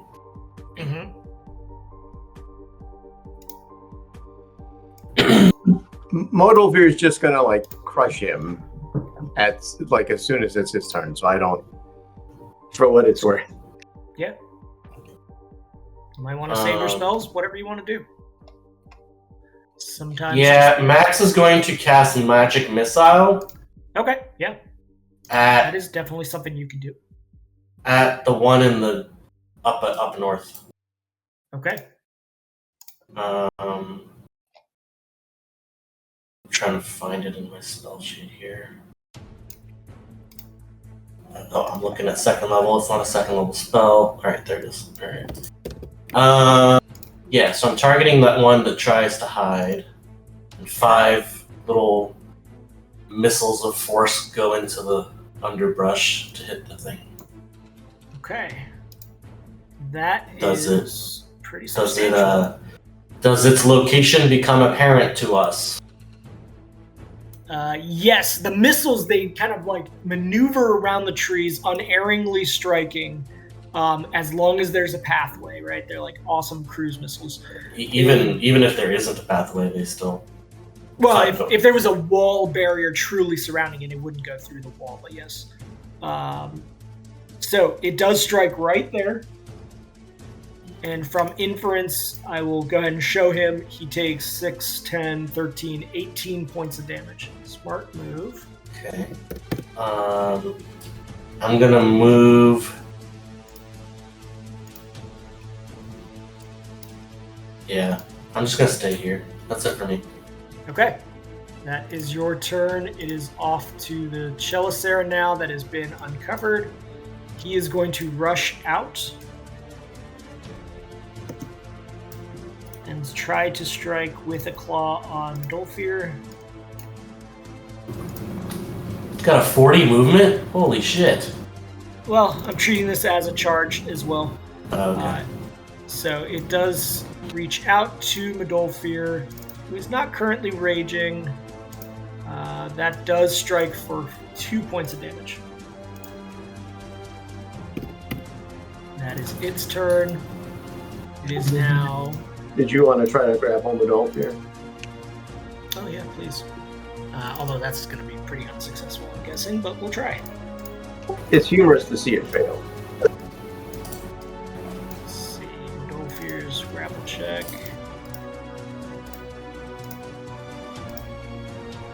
Okay, yeah, it attempts to, but it just doesn't have any means to grab onto it.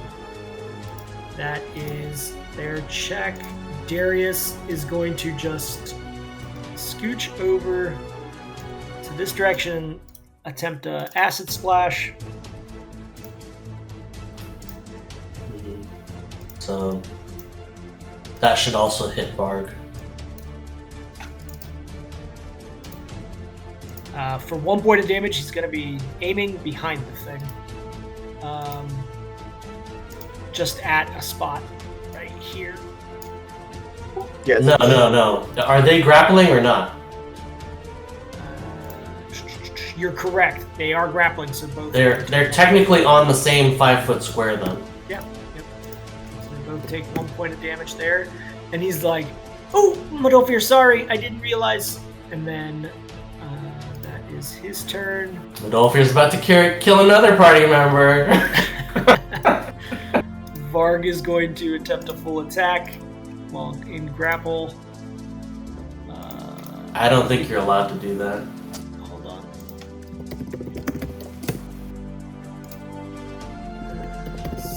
Attack with it's a natural weapon. So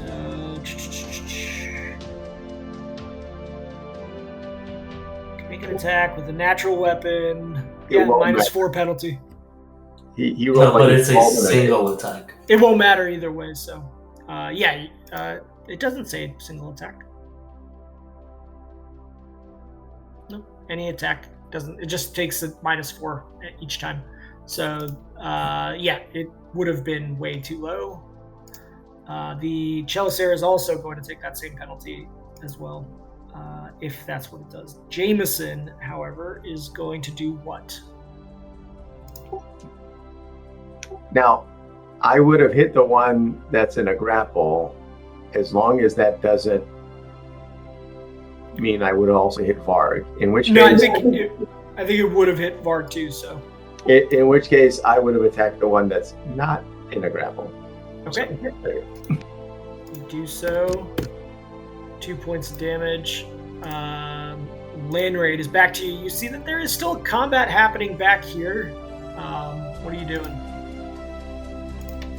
I am gonna swing around and try to help out. Okay.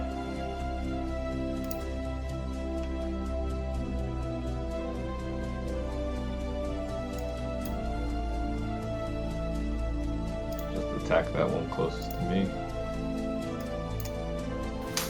And GM, that this guy here is going to lose. He's going to be flat-footed effectively. Yeah. Okay. While in grapple, yeah.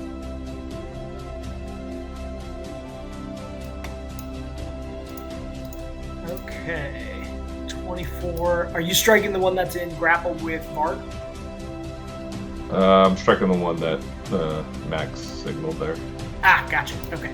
So 7 points of damage does strike. It should be 6 too, because it's many shot. So it's 2 arrows. Oh, 13 points total? Or is that already being added in? It's already being added in. No, it's not. That's the whole point of the sub-attack. 5 on the roll for the first one. Yeah. Okay. Yeah, you're right. Okay, so that is 13 points of damage. You still have free action if you want to do anything else. No, not right now. Okay.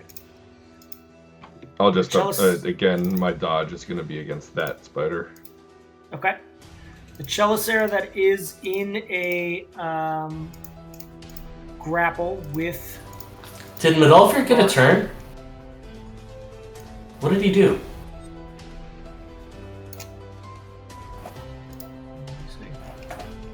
It would have been after my magic missiles, right?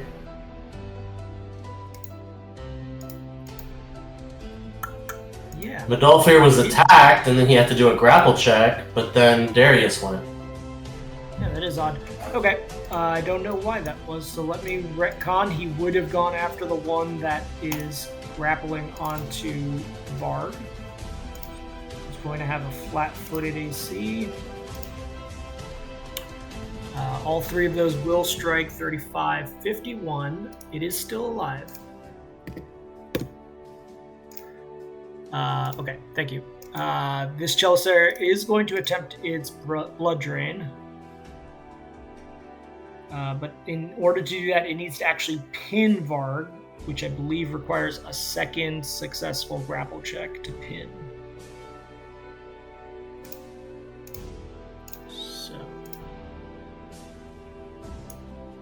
And it can't do it on this same turn because it is slowed. So actually, it will only be able to attempt to pin, which it does not successfully do. That is its turn. Max, back to you. Both of them are looking near death at this point. So Modolfir's... All three of those hit, didn't it? Yes. And that wasn't enough to kill the thing? Just barely. They are both very close to dying.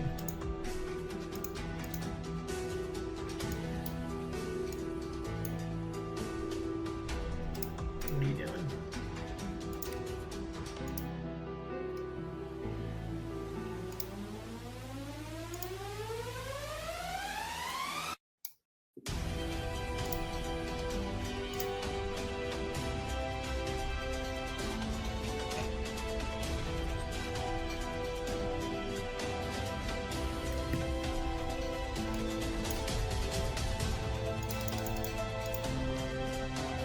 Still there, Max? Yeah, I'm thinking. I don't... Alright, I'll walk up to Varg and... Let's see, hit the spider with... Let's see... Both of them are pretty much near death. This one would have run off if it weren't. Still trying to blood drain the Varg at this point. Right. I'm just gonna... does it look like it's immune to... like... bludgeoning damage? No, it's been hit a few times. Doesn't look like it's any particular kind of defensive reduction to that. No. I'm just gonna, like, smack it with my quarterstaff. Okay. Get off that dog! Okay. Somehow that is actually enough to fully disable it. It is currently disabled by that little, like... Is that non-lethal? Or is that lethal? No, it's bludgeoning. Okay, it is. I didn't say non-lethal. Then yes, it is injured. Or sorry, not injured. Disabled at this point. It's at 0? It's at 0, yes. Okay. Everything you doing? I mean, I already moved and I attacked, so... Yep. Okay. The Chelicera behind Modolfir is going to try... Can I give the other Chelicera the dirt, stink eye? Sure. It is going to attempt a full attack since it is not slowed against Modolfir.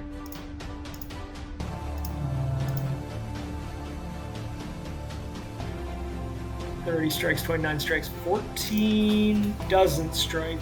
So it only strikes with its 2 claws for 6 I do want to know. I just got an 18 on Intimidate. Okay, let me go ahead and roll and see if that affects it. Wisdom modified level check, I think? You know, it cowered a little bit on the final bite, and because of that, it failed. Because of that, it is not going to attempt to grab onto Modolfir. It's kind of like, just start scampering back in its natural, instinctive kind of let's get the fuck away from here move. So it does not try to grapple Modolfir with its 2 claws. Modolfir is going to go ahead and strike out against the one striking Varg, and since the other guy's one's disabled. Yeah, it's just he's gonna put a sword through it. Get off my wolf!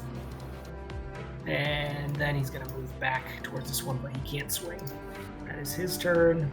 Darius is going to move up to here, and he's going to do Acid Splash, not letting this thing get away.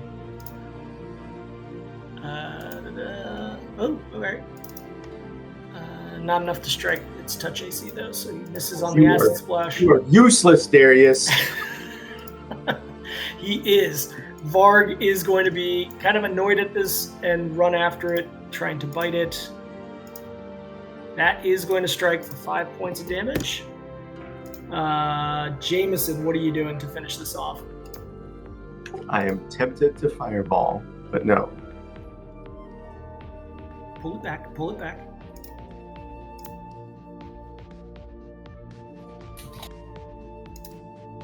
Okay, yep. Ray of Frost does strike. And then finally, Lanray. Do you wish to finish this guy off? I guess I might as well. Okay.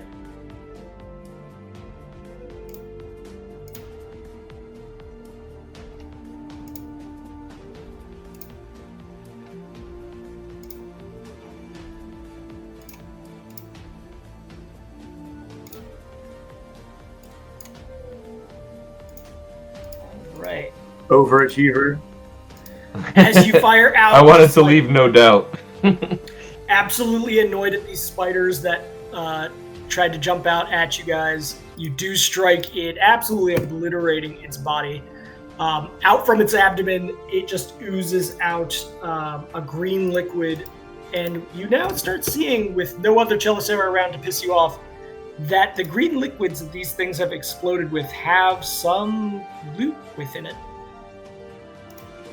They have evidently been swallowing things. You start searching around, if you wish, to see if they dropped anything in this little canyon. Jameson is not going to do that because his spider climb is going to, tens of minutes from now is going to expire. So he's Sure. going to go back up and search up there. Excellent. And GM, I would like to search for the loot as well as recover some arrows. Okay, yeah, go ahead and roll me. Actually, I'll roll it. Hold on 1 second. 4. Oh. Yeah, you are able to recover 5 of those arrows. Alright. How nasty is it that these spiders eat gems? Like, think about that for a second.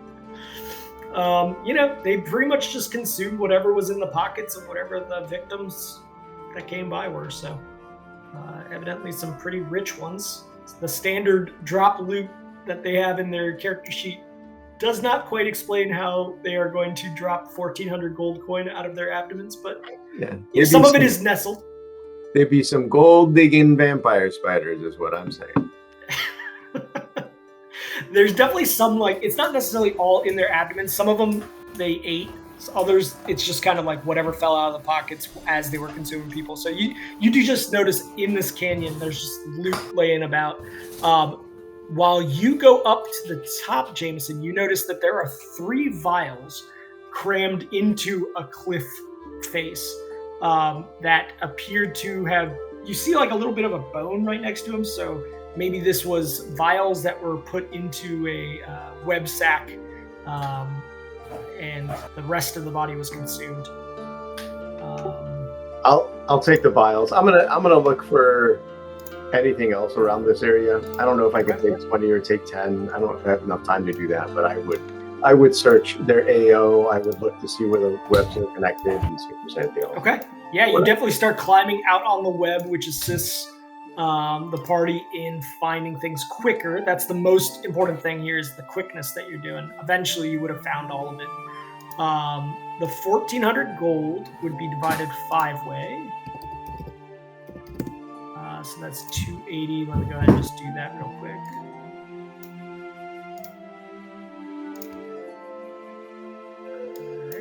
All right. And then there is the gems. Max, are you taking the gems?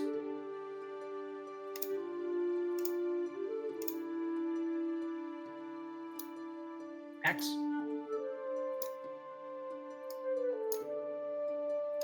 You're on mute if you're talking. Let me just stick him in his bag and then. Sorry, I was talking in mute. So the onyx is definitely, I'd like to take those. The jade and the amber, since there's 5 of them and they're 100 gold each, I don't know if everybody wants to split those. But I need minimum 50 gold for one of my spells. That's all. I don't know if we want to do 5-way trade of the other gems, that's fine with me. The other magic users kind of just go, no, you sound like you need them more. I don't know, Landry or... Okay. Yeah, just take them. Are the other 3 vials, but have they been brought down yet? I will bring the vials down after I'm done searching. Okay. You give it a good look. You do not find anything else up there, Jameson. You feel pretty confident that you found. You just start like wringing them out of the webs. Whatever's stuck to the web, it's just like dripping coins down from above. That's where most of the coins were stuck to the webs. So for using spellcraft to identify a potion, the DC is a flat 25. Okay. Which is my minimum roll. Yep. So, for these potions, you do identify them. One is a Cure Light Wounds. So I'll go ahead and update Jameson's real quick. So it is a Cure Light Wounds potion. There is a Potion of Gaseous Form in there. And there's also a Potion of Jump. Those are all now identified in Jameson's inventory. As the day starts getting later and later, are you guys moving along the trail to the north, hoping to descend? Or are you staying here to camp? It seems like Medolfir has more experience with these creatures than anybody else in the party. Yeah, he kind of goes, they travel in large groups. We should not stay here. This is prime territory for Chelicera. It's like suspiciously looking up into the air as he says this. Okay. Has the gold already been distributed out? Yes. It's still in the loot box. And the potions, I mean, whoever wants them can take them. I don't. What was the third potion? Gaseous Form and then Jump. And they have been distributed to Jameson's. So, and the gold is evenly distributed now. Okay. All right. Okay. With that, the group begins its journey out of this canyon to the north, just as Medolfir is kind of like pushing everyone along. Yes, let's gather the gems. Okay, good, you found more gold. We need to keep going. From high atop of the north face of this mountain, after you start climbing further out, up the rock slide and towards the north, you can now see that it's starting to descend. There's like an overlook, and you can see the valley below, so the various creeks and tributaries that feed into the Vinderice River. And in the clearing, you see some cedars and pines and a small glacial pool lined with white boulders. From here, it looks like it's maybe another 2 hours journey down the mountain to that point. There are condors that are flying up in the air. But other than that, you don't see any other creatures. And they're flying really tight above the tree line, sort of circling around, as you all take a chance in this overlook to get your bearings down below. The sounds of the wind coming through the canyon are kind of hushed, but then you hear in the distance just kind of a roar sound. And Darius looks over to Jameson and goes, "Is that a wyvern?"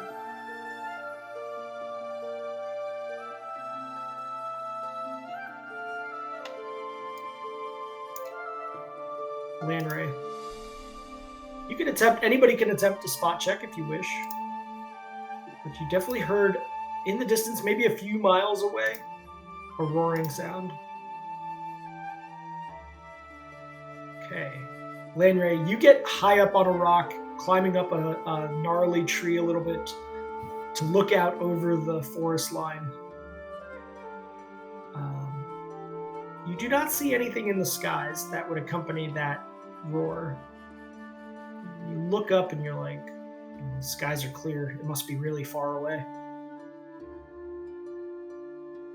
You guys doing anything? It's about 5 o'clock at this point. You could get down to the pool if you rush it today. I mean, I have an idea. Okay, yeah. I have a lot of fly spells. And if I just sequentially cast fly spells on folks, they would have 10 minutes of fly, and then they could move directly to that thing, so we could just zoom directly to the place. I would say it definitely would allow you to get down very quickly. A 2 hours journey winding down this canyon would be turned into like a 10 to 15 minute as the bird flies journey. Yeah. How long does it last exactly? 10 minutes? Yeah, it would be 10 minutes. Okay, so you wouldn't get all the way down to the pool potentially, but you would get much closer, much faster, so that it's only like a 10-minute walk away. Yeah, and in terms of like distance, it's like you can fly at 60 feet. I think you can quad fly. Is that true? Yeah, I don't think there's any restriction against quad flying. I think so, yeah. So, and there's 4 rounds to a minute, right? There are 10 rounds in a minute. So you could get, what's 2,400 times 10 feet is how far you could go around. 24,000 feet, so about 4 miles. Yeah. You could get about 4 miles out of one fly spell. You would cut it a little bit short because you'd have to like take off and go stuff, but that would just distance. They actually clarify in the fly spell. So if you're descending, like if you're kind of swooping down like this, you can go double speed. So you half of that. So you get 12,000 feet of movement. Still good. Like over 2 miles quickly. Like this 3,000 foot of drop is super easy for you now. Well, is it ascend at double speed and then quad run? Or is it, you can't go? Yeah, that would be double normal movement. But what about? Point. It would be 8 times, I think, is what they're saying. Like your normal speed is 60 feet. So if you're descending, it's saying like you could do that super fast beyond just the quad. You can actually go 8x, which makes sense because you're dive bombing essentially. Yeah, I just want to, like, I think 5 fly spells to not get us in danger, to have us all run there very quickly, if that's where we're going, seems worthwhile. I think either way, you are able to make what would be a multiple hour journey into a 10-minute descent. No issue there. Okay, so you wish to go ahead and do that. You have 6 of those. So Kiddos will have to be carried. I had 7 because I have. Okay. So I'm just gonna take my spells of that. I'm not gonna cast it 5 times. I'm just gonna take that. I cast it once and I reduced the number of spells down to 2. 7 is enough for everybody who otherwise couldn't fly. Meldo obviously can fly on his own. So yeah, you all currently have the fly spell on you. It will last 10 minutes. Do you begin descending immediately? Landray, as you spotted out, you still don't see this wyvern sound that you just heard. Is there any instructions on how you wish to fly down? Well, I mean, we would have figured this out before I cast the fly spell. Like, just I'm not going to cast it and then be like, "What are we going to do, guys?" Yes. So discuss out how do you wish to descend, given that you heard sort of that roar sound just now. Yeah, I mean, if we don't see a wyvern, I figure we'd get down there as fast as possible, and then even if it is a wyvern, it would have to catch up to us, right? Mm-hmm. Landry, you good with that too? Max, you good? Max's only issue is that our rock buddy is going to have a hard time catching up with us. Oh no! Yeah, he might start losing sight of you, but I know. the risks. What is the rock buddy? I have not figured it out. You're just gonna have to go back and listen. I don't know what it is. There's a boulder being following the group per Max's charm monster. Yeah. There's like a Galabdur that's just like kind of hanging out behind you guys. He moves a lot slower, but in this terrain he's been able to keep up to some extent. But you haven't seen him since like 3 days ago. Max broed out with him in Terran. I would highly recommend you go listen to it. It was ridiculous. Is it your pet rock? Is this what you're talking about? It's a charmed rock, I guess. Yeah. I told him that I was in disguise with these meatbag guys, and that it'd be great to have a fellow rock person come along with us, but he's very slow. So we're still flying down at full speed. Yeah, that's fine. Yes, as you're discussing this, you guys are just like descending quickly. Are you staying above the tree line, below the tree line? Is there anything that are you like trying to mask your movement in any way? Would going below the tree line require any kind of like skill checks? Below the tree line will definitely slow you down unless you're just like, fuck it, and wish to just attempt to... The problem is if we're below the tree line, that's where all of the monsters are. The point of flying is that you would be above everything and things wouldn't catch you. So like just above the tree line. Or as high as possible. Like, I don't know how far away this is. Like, I would do like a Pythagorean theorem, right angle directly to the place. Like, I would not try to get under the trees at all. Like, if we can see this place from up here, there should be a straight line to this place, right? Yeah. Okay. Yeah, that's fine. So you're flying up well above the trees so that nothing's really reaching out to you. Landry, are you continuously kind of looking about? Yeah, and I will, I think, stay like a little bit separated from the group, just as so we're not all grouped together. Sounds good. With that spot check,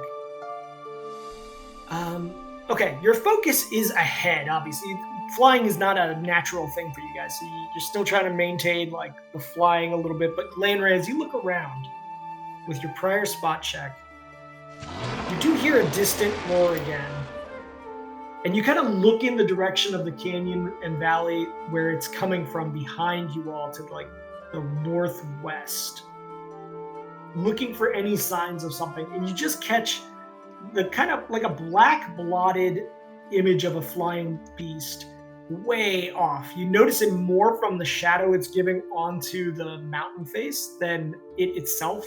Like the shadow is such a high contrast to the mountain that you see the shadow better than the actual thing, that you're like, where the hell is this?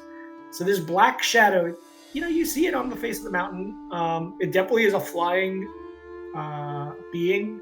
It has wings, and it's clearly where the roar is coming from. You'd estimate it's a solid 3 miles away.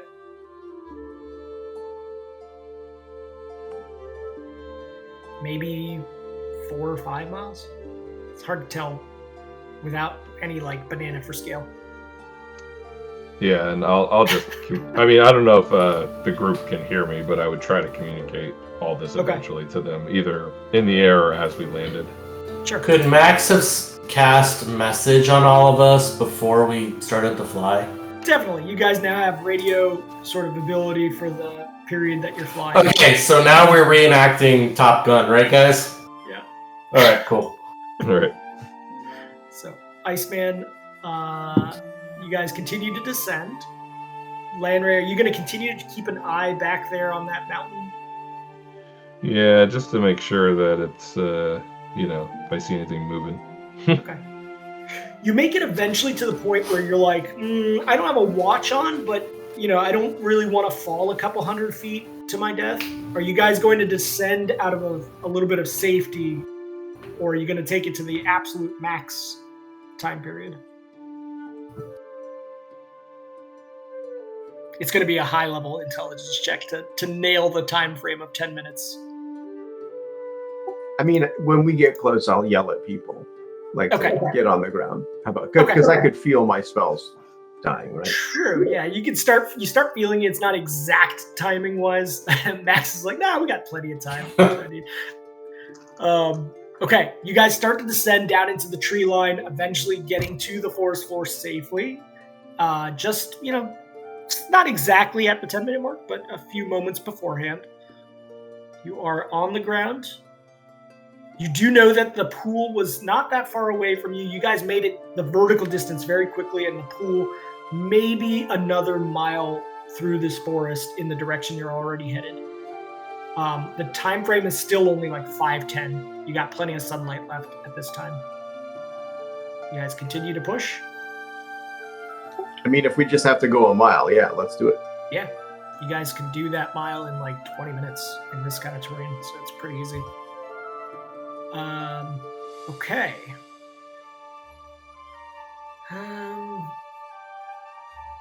There are times as you walk that the tributaries that are leading to this pool are visible, and you're able to gather whatever water you want from dripping moss on the rocks.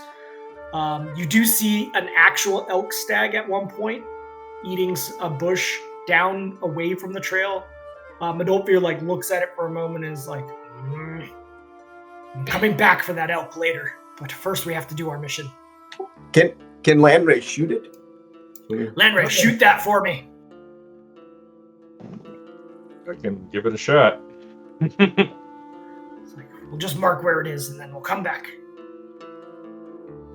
I mean, you don't have to shoot it. I was just trying to say. You definitely can shoot at it. It does not have much health.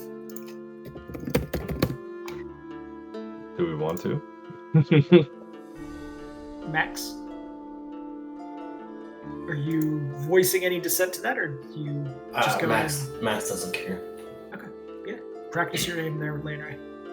Yep. I mean, like, do you have to recover your arrows? Oops.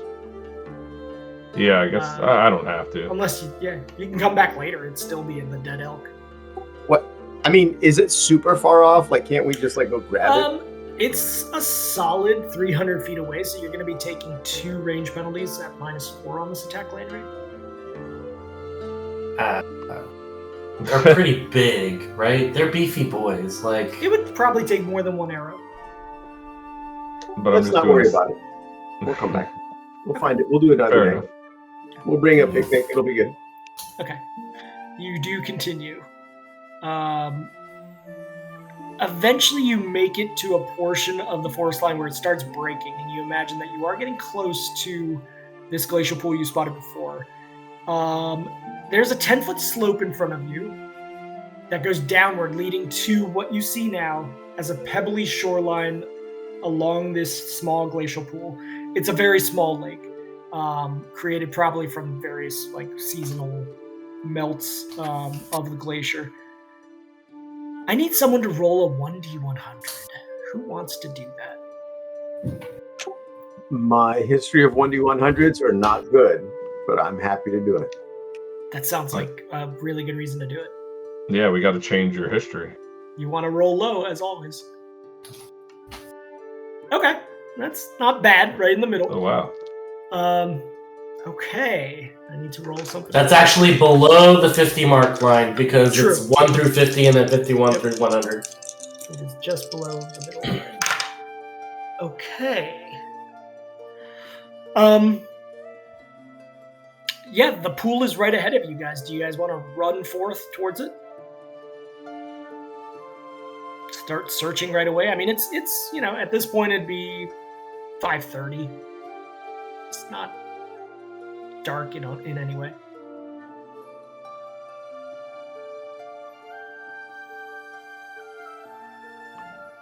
Okay, Max. I assume you're looking for some ichor with that? I do it when we're close enough for it to be in range, like around the water Sure. body. Yeah, I you guess. guys are. You guys, I'd say, are well within that range at this point.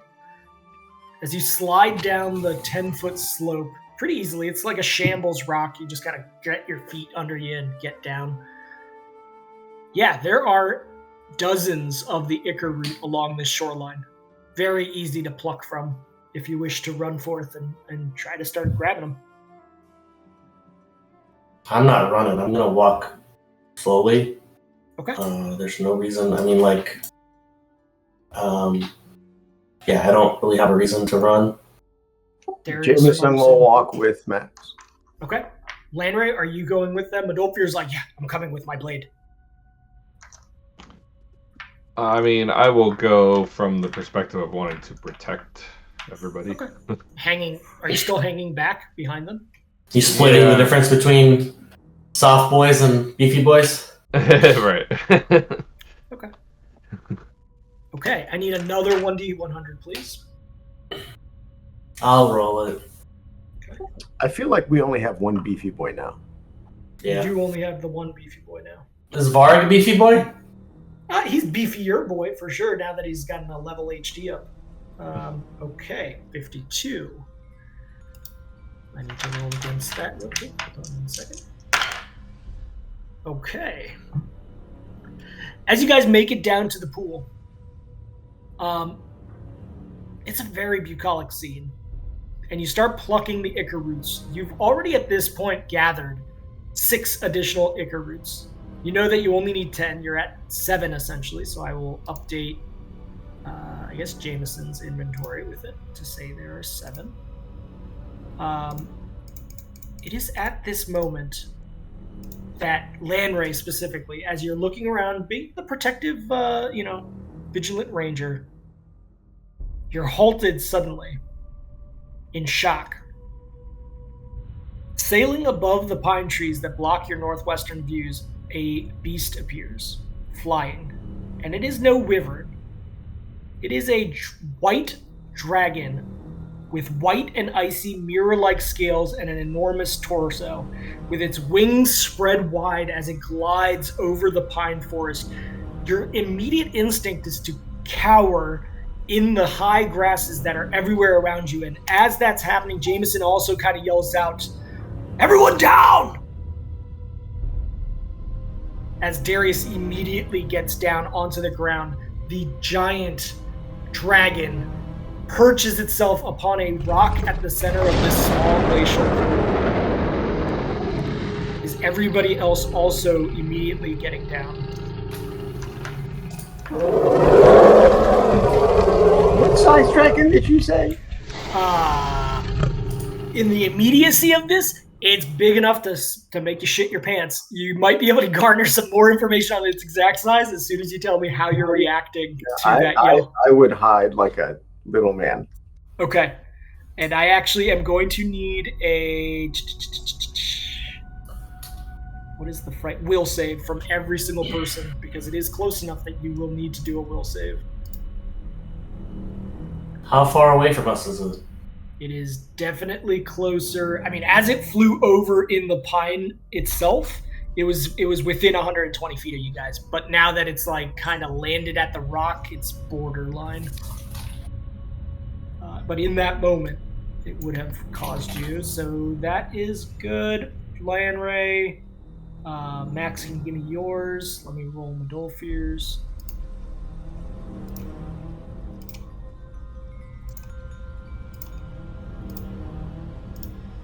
Oh shit, Medolfir did really good. Jameson, is that enough? Okay. Jameson, you're immediately on the ground and you can feel like your hand shaking. Jameson is Darius as well. The rest of you, okay. You all are in a state kind of frozen watching this. Jameson specifically is currently in a... You have more than 4 HD, I take it? Yes. You are shaken. Not stirred? Not stirred, as is Darius. As you watch this dragon perched on the rock, Darius goes, "Is that what I think it is?" Jameson, you're like not able to really speak, but the rest of you do notice that this is a gargantuan-sized dragon. If you were to make yourself known to this dragon, it would probably, if you were even able to approach it, it would probably kill you all very quickly. This is a white dragon? Yes. Darius kind of whispers to you, Max, in whatever way possible through his shaken voice. It's not possible. A dragon in the Saldean lands. Medolfir speaks up. I thought they'd all been exiled from this place. And the white dragon... So we're all in the fear condition, right? You are all currently shaken except for Lanray. Lanray. Yeah. Now, you're not having to immediately run off or anything, but you're not able to take any serious actions at this point in your shaken state. And this is going to last a few rounds.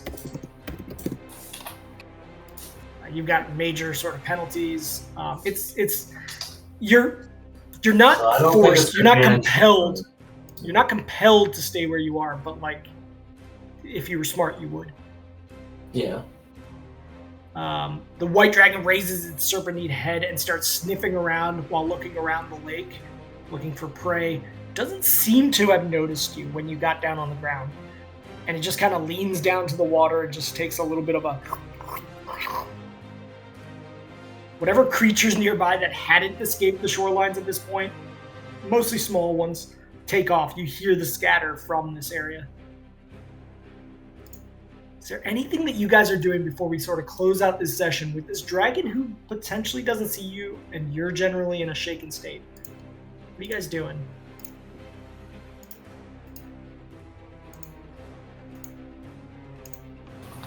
I don't think we can do anything. We're shaken, right? I think just stay low and... Yeah, I mean, just to be clear on whether it's a compulsive state or not, shaken is not a compulsive state. It's not like frightened or panicked. You can take actions. You're just, internally RP-wise, you are being shaken by just the presence of this thing. I like Mayman, or Jameson at this moment. Is Fireball a bad answer? I would say that Jameson it's got would know... at least 300 HP, so yeah, it's a bad answer. Yeah. I mean, nobody's in your lifetimes, to your knowledge, has ever faced a dragon before. Darius is kind of in between shaken states, kind of just goes, "Oh, I'd love to stay here and observe this. I've dreamt of this moment. Should we retreat? Crazy. Or do we need to retreat?" I'm not moving. God, I can't move my legs either. Landray, you feel okay? GM, how far away distance-wise is the dragon from us? The dragon is right at the 120 mark right now. Let me check. Hold on. I actually have something here. In fact, it's less than 120 feet. I will actually show you a little image before we sign off here.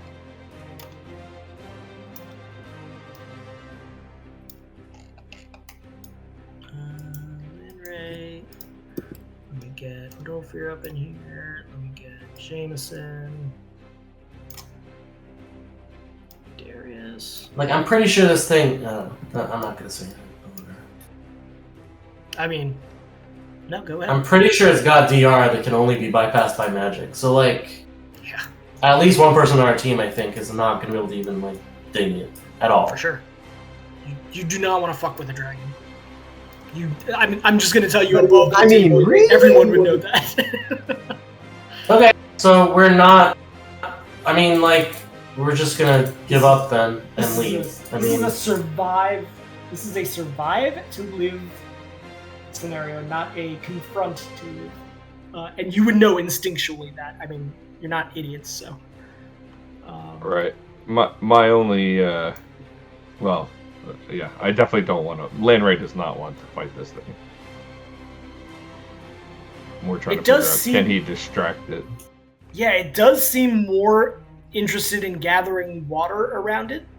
And you start to notice that the water that it's perched above is starting to just crackle and turn to ice just from its presence being so cold, so close. And you actually feel like a cold air coming across this water and chills straight to your bones as you guys lay face down in the ground cover of this shoreline.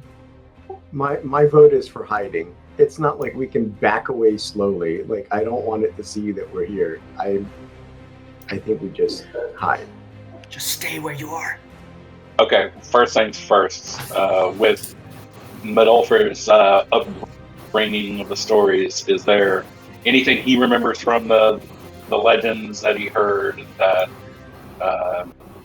would detail any type of like standout feature that would help him identify if this is actually Linderize or not?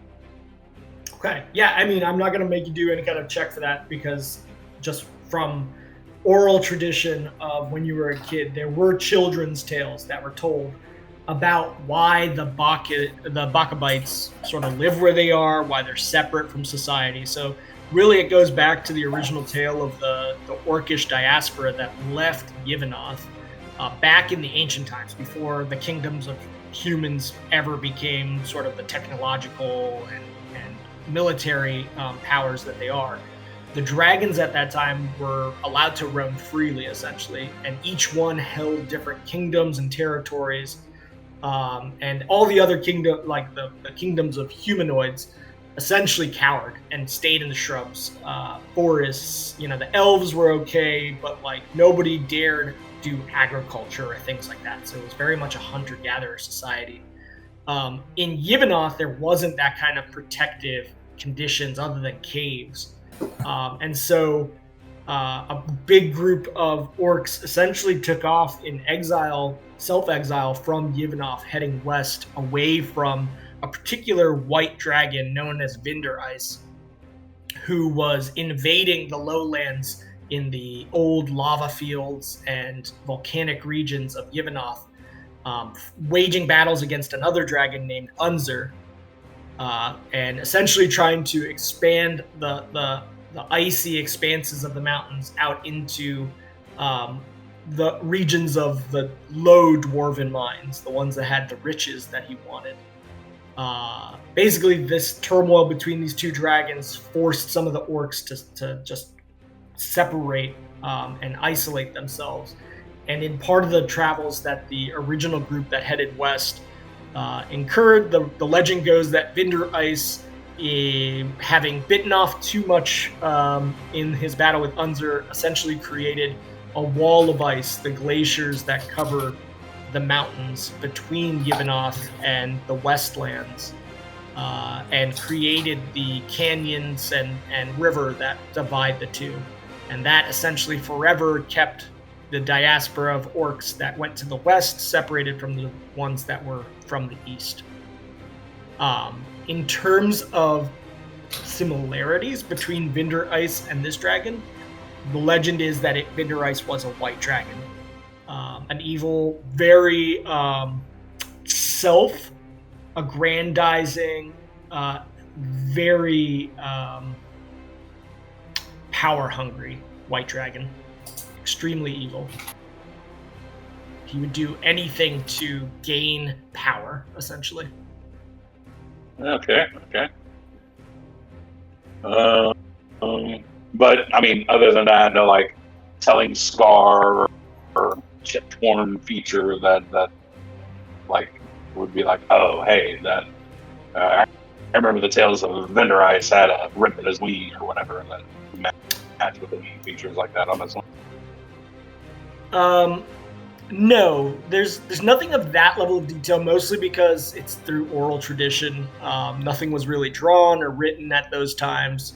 The only thing that I will say is the legend stated that all occurred thousands of years ago, and this dragon would not appear to be thousands of years old. So that's interesting. If it was truly thousands of years old, it would be even greater of a dragon.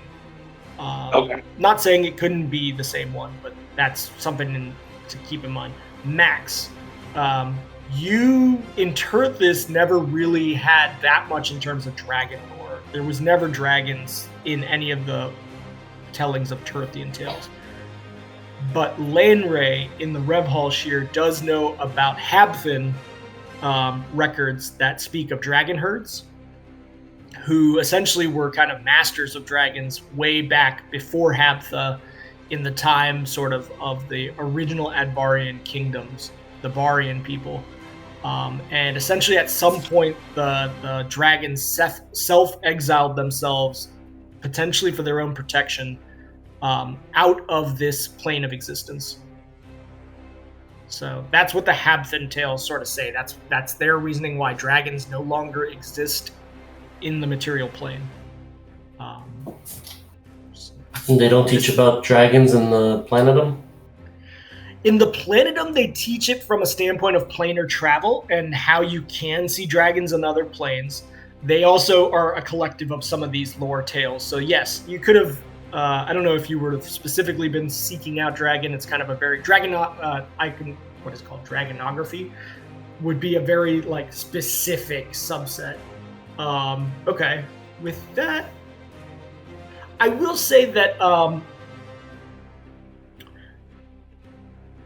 There's nothing general information about dragons, Yeah. but not like specifically named ones or something like that. Exactly. Like Yeah. your archivist side knows of the tales. I'll give you that much. The religious tales of various dragons. From Arcana side, you know very well what a white dragon is capable of. The terrains that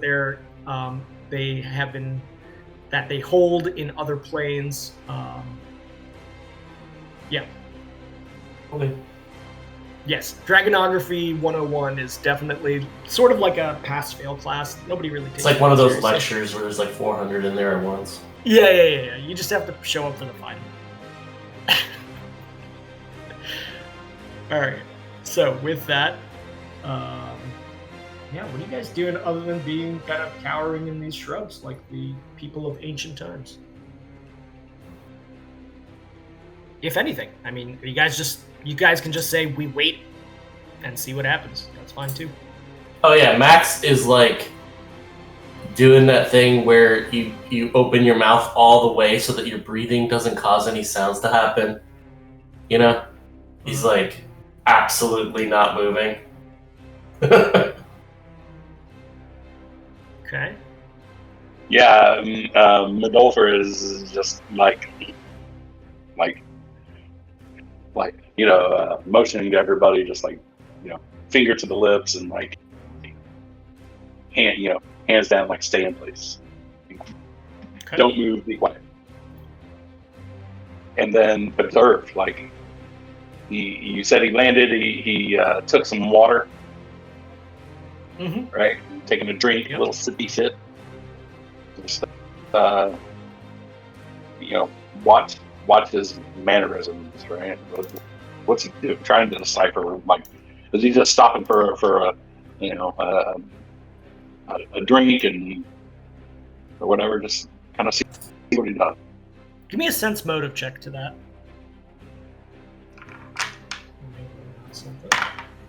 Oh. I'm going to make it very clear that while I'm sensing motive, I'm not trying to crane my neck or inch forward to see better. I'm staying absolutely stuck. Yeah.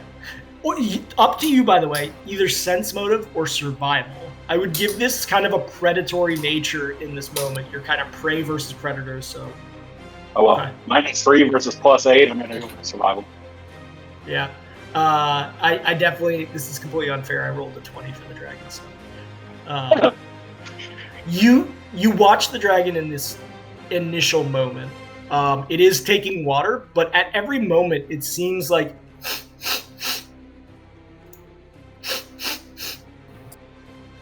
And it's just kind of sniffing around, looking for prey, maybe looking for a target. I mean, what do dragons do? They eat. They also like robbing and creating their own defenses. This is and the one thing I will say is, from a tactical standpoint, this is a pretty damn good spot for a white dragon to stay for a while. Somewhat enclosed, a bit of a horseshoe canyon, enclosed valley, but with a bit of a wall damming up this little glacier pool here. A white dragon could find a nice little sort of hiding spot in order to pick its next moves from here. Okay, quick questions, because I wasn't here. Where were the Chiliceras? Where did they attack us from? When you guys got attacked by the Cheliceras, it was about 5 or 6 hours ago. They came down from a canyon wall that you guys passed in order to start the descent coming down to this pool. Okay, it wasn't here. It wasn't here. That's why I was looking at this map. What detail can we see in this group of trees here, just a little to the north of the path? Yeah.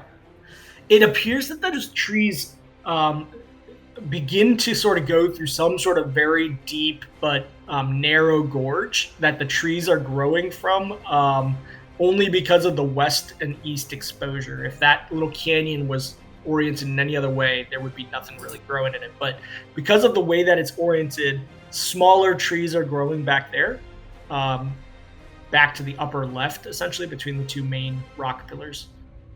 Pretty dense, for sure, but there's a pebbly beach in between you and them, and there. elevation-wise from where we're at, is it higher or same plane as, like say, the path where I'm about to indicate? You guys are like kind of 5 feet up on some like shoreline boulders. There's these boulders that have some high mountain brush and things growing out of every crevice that you guys are ducked down in. But it is 5 feet above where the pebbly beach is down here, and 5 feet above the water. And does that elevate up into the dense trees there to the left? Or down? But when you get to the tree line here, it's about the same at like 0 elevation, but it clearly starts climbing onto some sort of higher path as you go up this way. What about also to the right? Also a climb or a drop? Like a little bit of there's like a flat zone that's about 15 or 20 feet higher up in there above those rocks where maybe some sediment or something has settled and plants are starting to grow. I'll write that down onto the map so you have that for reference.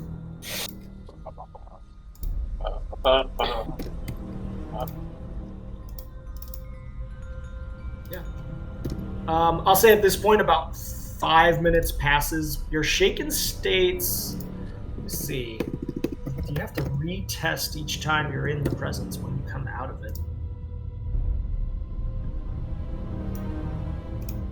I can only give you 2.5 or 2.0 rolls, and that's yes every time. And every time the dragon decides to exude its presence, you have to save for fear. It does say on dragons. It does say on dragons that if you succeed, you're immune for like a for 24 hours. Yeah. So Lanray's good. He doesn't have to recheck. On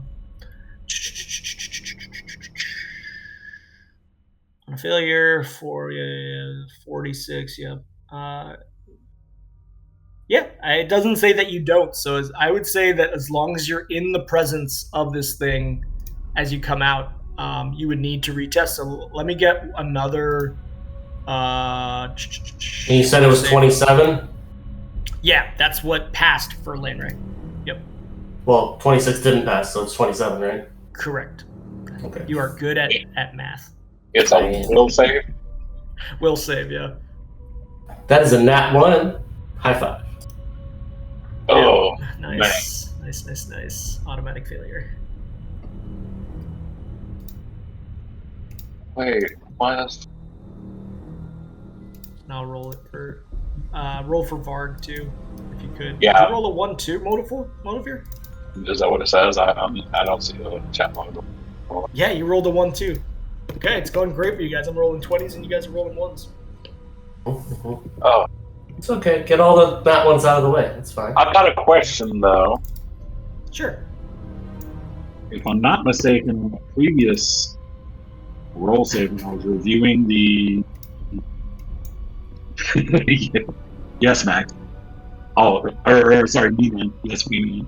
No, but it almost looked like there was a +3 on the previous roll for doing that.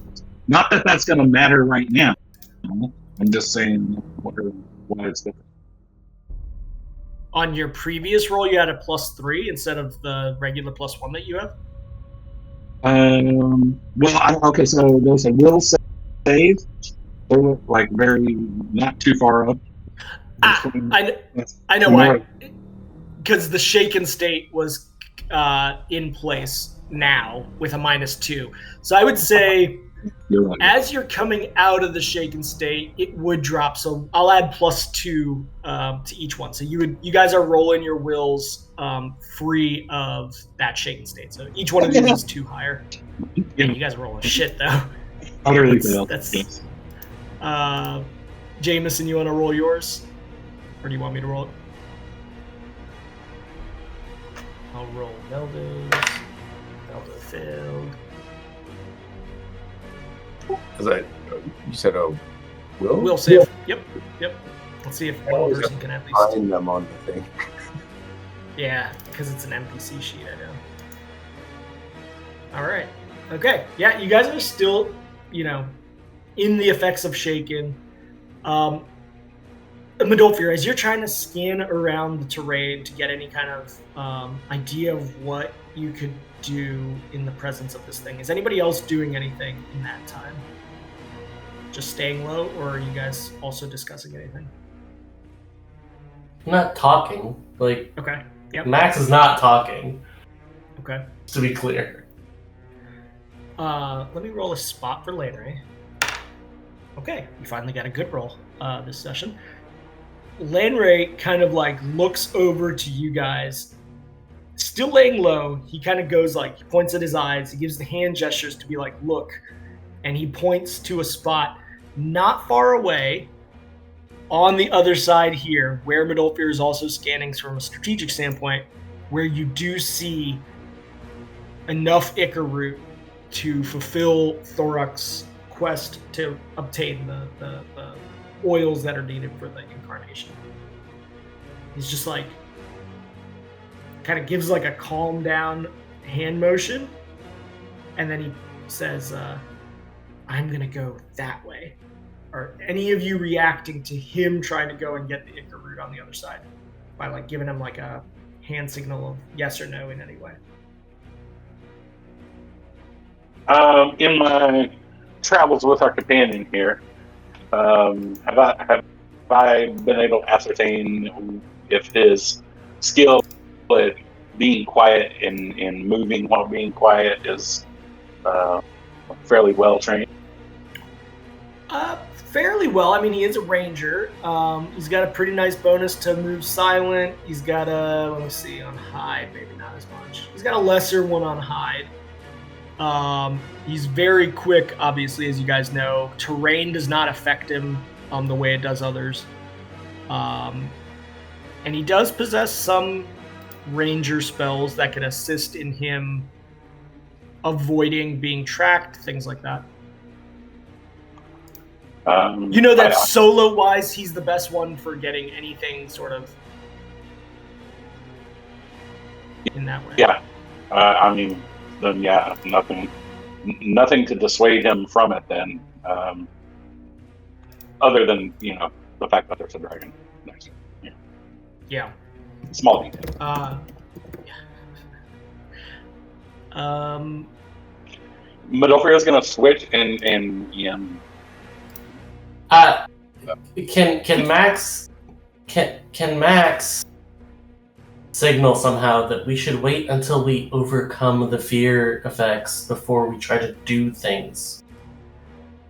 Yeah, you can kind of just do like a hand motion. You're not using any verbal, right? You're just doing hand motions. Yeah. Yeah, you can communicate like with your hands, like, no, hold on. Like, that's a pretty universal, like. Because I mean, like, eventually we will be able to defeat it. I mean, 1 out of 20 times you get that 20 on a save, right? Like a few minutes, it's like, meh, you know? Okay. Darius is right next to you, Max. And Darius, in the quietest tone possible. As soon as Max hears something, he gives absolute, like evil eye at Darius. He still whispers it. I have invisibility.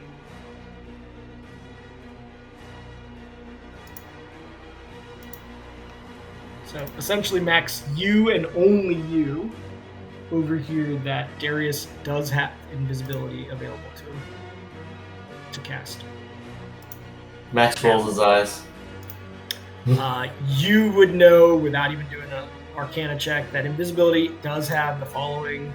Everything has somatic, or everything has verbal. Like, there's everything. no it's basically everything, dude. There's some illusion magic. No, come on, man. There are ways to mask that. I mean, you know, meta magic, but yeah, he does not possess those. Okay, that's just, he does mention that, but Wizards cannot apply meta magic willy-nilly. Like, they have to prepare the spell with the meta magic. Yeah. He's a sorcerer, though, but yes. Mm-hmm. Okay. Time does pass. He also has to have those meta magic feats, which is very expensive. Yes. Correct. It's a very costly use. After about 5 more minutes, go ahead and roll one more will save, everybody. I know this is just rolling d20s. I'll roll Meldo's. Ooh, Meldo got a nat 20. So Meldo is immune now. Max, good try. I will roll Darius's. Is Meldo a magical creature that can be resummoned, or is he just straight up an owl? He's an owl. He's a companion. Okay. No. I mean, but, Lanray's, Lanray doesn't have nearly the attachment from the feel of it that Varg and Badolfir does. The Meldo's kind of a tool to Lanray. I mean, he could really be attached. He just shows it differently. I mean, don't That's true. judge. Don't judge. Elves are very stoic, I guess, in that way with their animal companions. Okay. Yeah. Nobody... Real quick. On our trip up this path, just being, I could logically conclude, and I think just kind of paying attention to the terrain because that's his upbringing.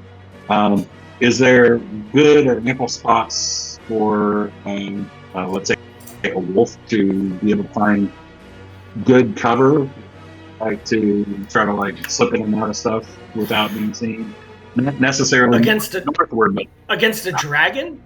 Yeah, I mean, against a dragon for sure. Dragons are not going to be able to easily go through heavily pine forest, thick alpine terrain, right? So you know that where you came from, the south side of this path, there's a trail, and there's not a ton of trees that protect you from that trail, and there's not a lot of space around the trail before it either drops off down to this pond or climbs a very thick cliff.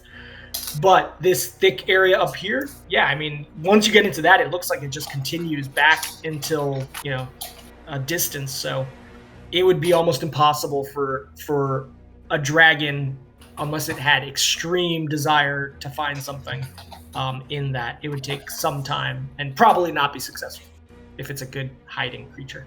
Okay. Last session, did you have Mandolfer use his speak with animals for his message abilities at all? Nope. Okay. So I'm gonna speak with animals and use a message and whisper. Is message still? Yeah, message. I don't think even is. Do you whisper it? Let me read the text real quick. You do have to whisper. Yeah, you have to whisper. Okay. Noted. So I do need to do a listen check against that. But it's going to be very difficult from this distance with that whisper condition. So just a heads up, there will be a potential chance. Might not be viable. It's not that far. That's like, fine. It's like 50-something feet. From Madolfir, it is 70 feet, which is kind of critical. 70 feet. I'm trying to whisper to Bard.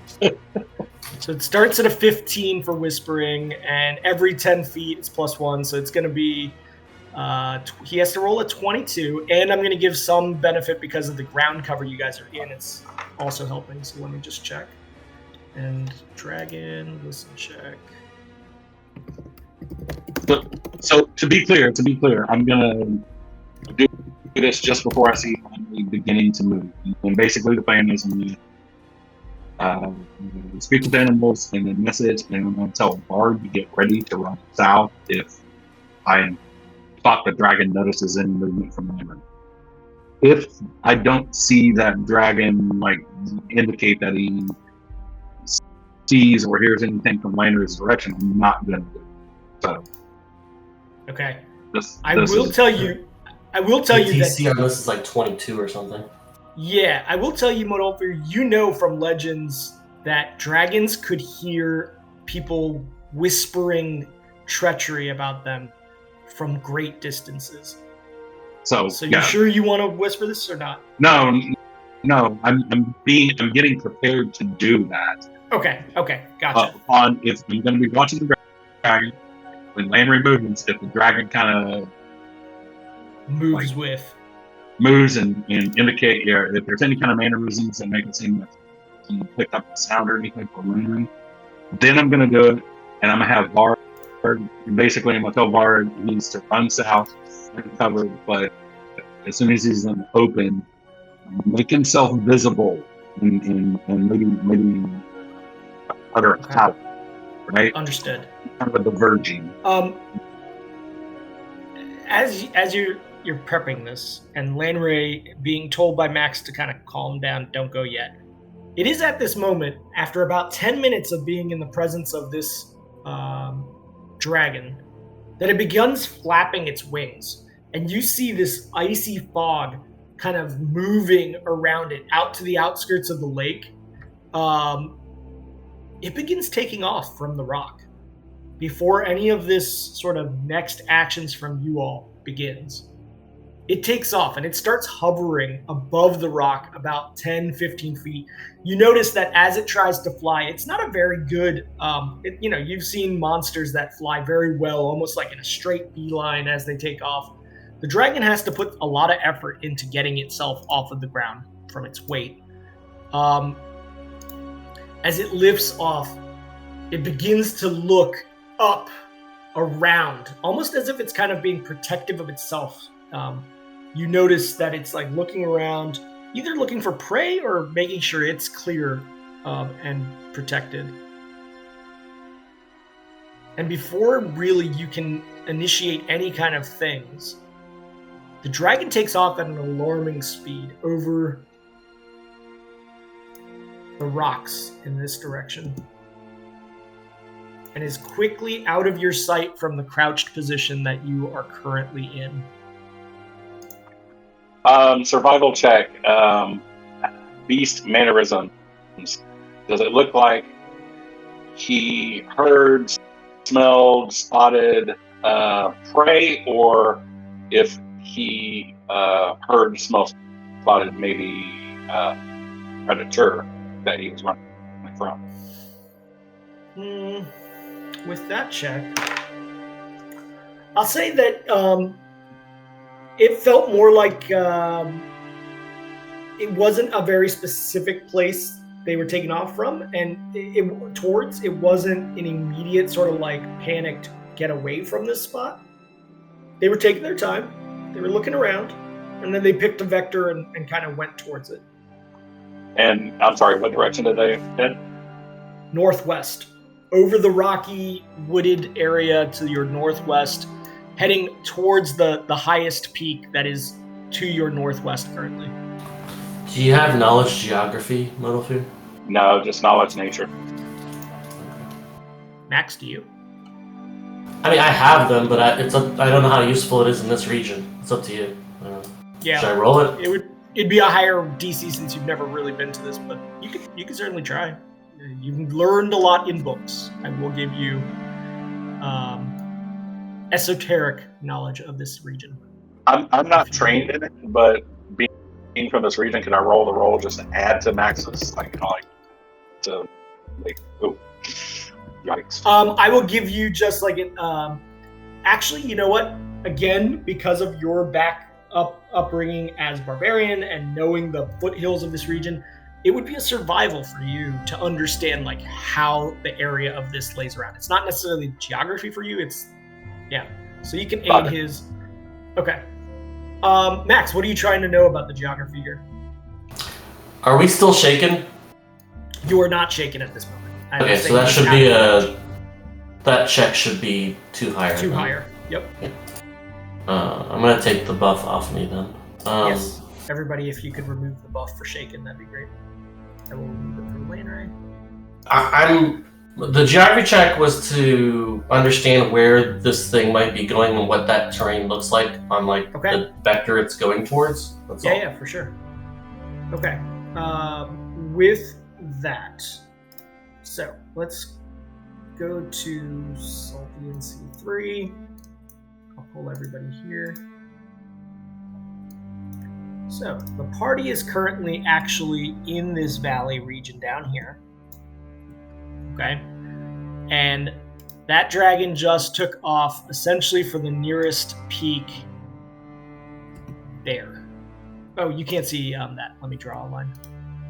I forgot you guys can't see my measurements. Here. This peak right there. If you zoom in, you can see it. I still don't see an indicator. Yeah, let me... Wait, I'm in a different map. Oh, I thought I pulled you to it. Interesting. You did. I moved over, and then it pulled me back, and I thought it was pulling me back to your map. Oh, Gotcha. gotcha.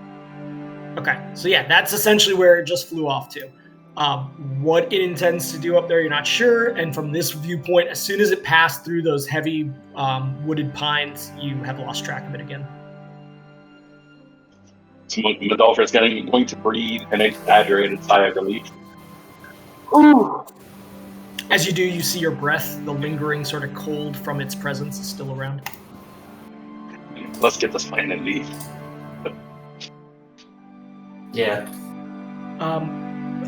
At this point, Darius looks over to Jameson and goes, should we cast invisibility just to be safe? I don't even know. Can dragons see invisible beings? Invisibility is like a single person, so like, it would use up a massive number of spell slots to get us all invisible. Darius isn't much for like attacking kind of spells, but he does have 7 uses of invisibility available for him right now for 10 minutes. Seems like a bad use. I don't know. I agree with Max. Okay. Yeah. Do what we need to do to get the hell out of here. Got it. Jameson, you've changed your voice this week. I don't know. I had a cold. There you go. It's back. I would let Lanry do it. Lanry goes, okay, can I go now? Yes, please, with haste. Okay. Lanry, in his typical fleet of foot manner, removes a dagger from his back of his robe or his cloak. Immediately in his hand, he is like moving at full speed, but in a crouched nature in such a way that unless you were in this clearing, you would be very hard to see him with his cloak and everything. He does get to the Ichor root. He begins cutting it. I need somebody to roll me a 1d100. Announce who's going to do it before you do it.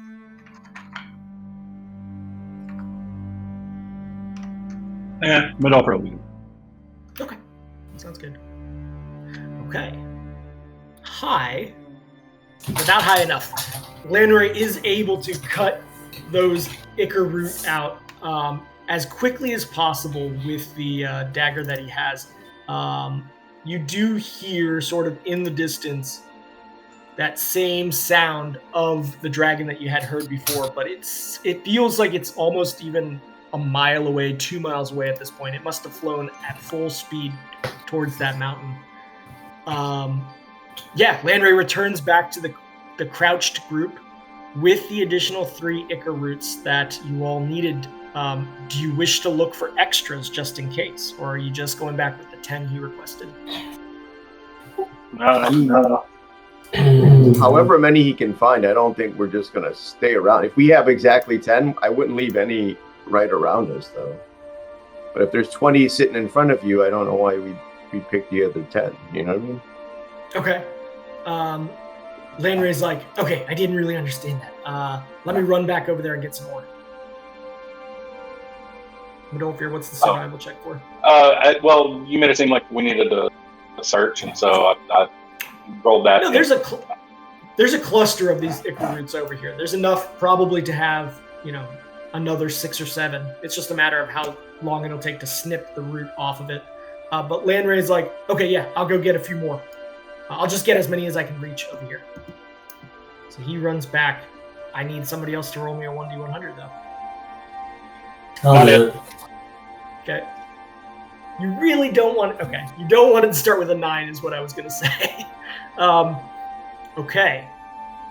Keeping an eye for the sky from as best as you can. Lanray sort of trusts you guys, runs over there, starts snipping them off. You guys are able to obtain a total of 16 Ichor root. Almost a critical success. So as you look around, like you could search some more in this lake, but in the immediate vicinity of this pebbly shore that you guys are in right now, which really is the only spot where it could possibly grow on this side of the pond, you feel like you've pretty much gathered all of them, unless you want to do a heavy search around the rest of the glacial pool.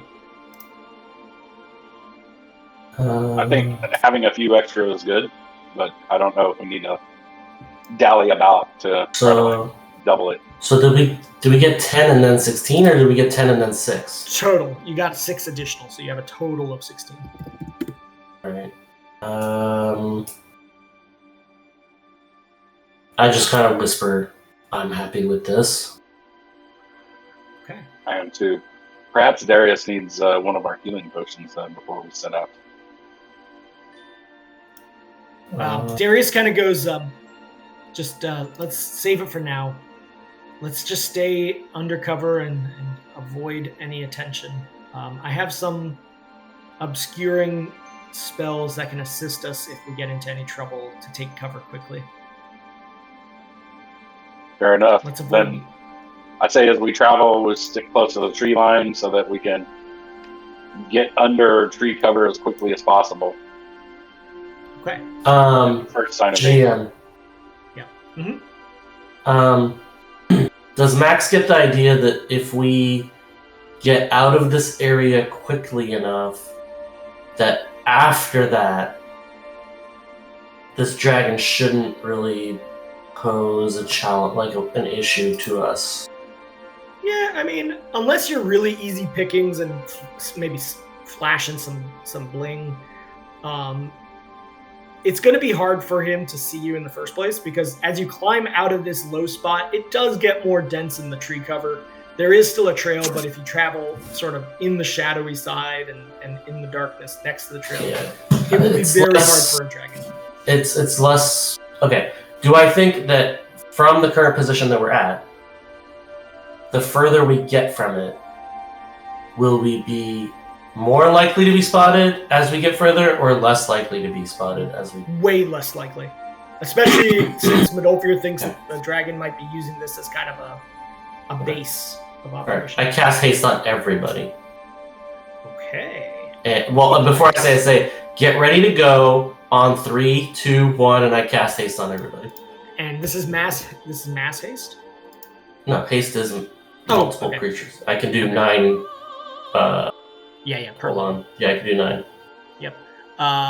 1 per level, and they're all gathered, so that's fine. And this is going to basically give an additional, I guess, 60 feet for normal movement, 40 if... so basically you guys are going 1.5x compared to normal speed chart. And that's going to last... No, our speed is increased by 30 feet. So if we go double speed, then it's also... Our speed number goes from whatever it is to that number plus 30. Definitely. So...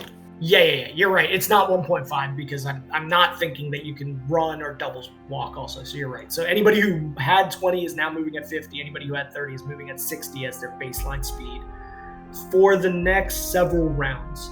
About 11 rounds, I think, right? Or is it 9 rounds since you're a wizard? 9 rounds. Okay. 9 rounds. So for about, almost a minute, you guys are going to be able to move at a world-class sprinter speed. Basically as fast as the fastest animals that you have come across thus far. I take it you take him up on that offer and move as quickly as possible? Yes. And since Vard had base 50, he's now 80. I'm going to have Vard move ahead and just kind of be a lead scout, just to call out if there's trouble. Okay, and are you guys... come back. Are you guys 4xing it? Like, basically, you're actually running? Like, if there's a straight line, yeah. Otherwise, we gotta do 2x, yeah. Okay. None of you are particularly old or of bad health, so I would say that a minute of running is not going to require any kind of checks from any of you.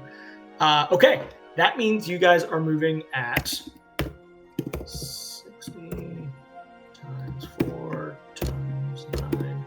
Okay, you move basically a half mile up this path along the trail, keeping to the bushy side. So I'd say you don't quite make a half mile because you're going a little bit slower to make sure that you're not right out in the open. Okay, you have left that pond behind. You are back into some heavy trees at this point. Decent cover as you return. Maybe another 1,000 feet of climb to get back to that sort of canyon area that you were in before. but you are clear of the dragon's kind of basin that you came to here. What are you doing? Is there anything else you're doing to move faster?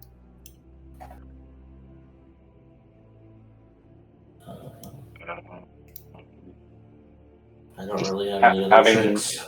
Having Varg act as a forward scout, and then I'll lead the group just because of familiarity with the terrain. Lead them in a manner where you're always close to the lines and instantly duck cover if you need. Sure. And head back towards which we came. Okay, give me a survival check. You guys are back to sort of normal movement. Keeping to the tree line. Rodolfo, you're the survival check person. Anybody else can choose between survival if you have ranks in it, or spot and listen. One or the other. You don't need ranks for survival. Oh. Yeah, can I alternatively use my survival or search or survival? I don't know which one, but to keep an eye out for my rock buddy? Yes. You can definitely use... I know your spot is garbage, so I would say you'd be able to use listen or spot or survival. I'll give you any of those three. I'd rather do survival, yeah. Okay. Sweet. Okay. That's a setup. Yep. And Landray did aid your survival, not that you needed it, but don't fear. Max, your focus on this journey back suddenly shifts as you feel the intensity of the occurrence coming off of you and your normal conditions. Back to your little rock buddy that you made friends with a few days ago. Really disappointed that we lost him. Oh, man. Yeah. Hours pass. It was already pretty late in the afternoon when you guys got down there. It is now pushing into darkness. Are you guys going to set up camp? Are we doubling back the same path that we took to get here? Thus far, that was my understanding, unless you guys want to veer a different way. Yeah, if there's anything that I don't know, information from the previous session that would indicate that we may need to follow a different path, then please share that. Otherwise, I mean, other than you think that Chelicera Canyon that you guys passed through is probably not a good place to camp, because you know that Chelicera, from your upbringing, love little situations like that. But you guys haven't gotten there yet, and it's already dark. But yeah, you're doubling back, other than staying close to the forest line on this trail. Okay. Is there a camp being set up of any kind? Or are you guys sleeping in darkness under the trees? I will hunt the immediate area for small things and maybe make for dinner. And do we want to do that? Your audio is coming in a little bit gurgly, but I heard that you were just going to set up some dinner and food. Well, I'm deciding whether it's nice to light a fire. Sorry, repeat that. Sorry. Can you hear me at all better right now? Yeah, it's better right now than it was before. It was a little too mumbly before. I'm wondering if it's wise to light a fire, is what I'm... Yeah. Jameson and just Darius goes like, I don't think we should light a fire. We're not that far from the lake. Yeah, I'm not going to worry about that then. We'll set dark camp. Okay. Darius goes over to Jameson and goes, you know how to cast Tiny Hut, don't you?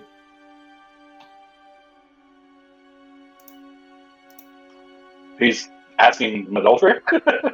No, he's asking Jameson. Oh.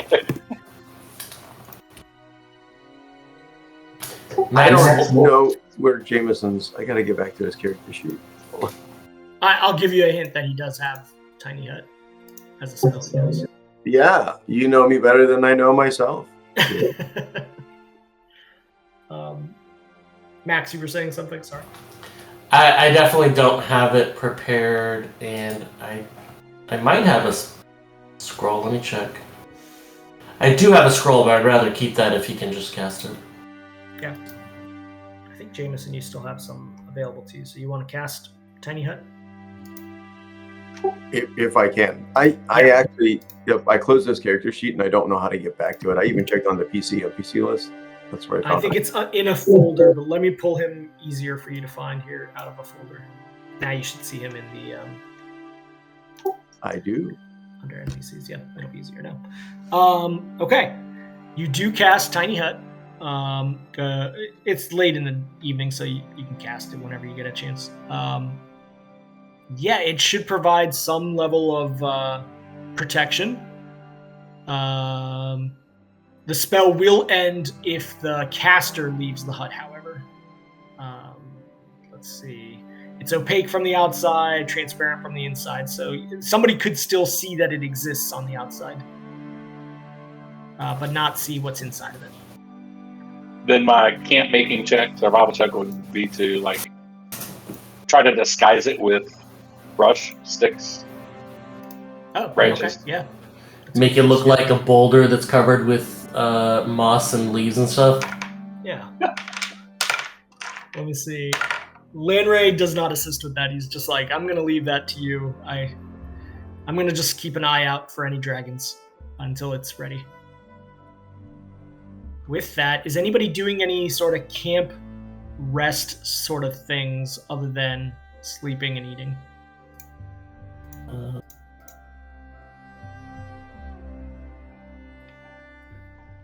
No, Medulfer's just gonna take watch the schedule so that the spellcasters can do all their reading. Okay. Max, anything for you? I think he's just focusing on some. Well, no, he's gonna rest. Okay.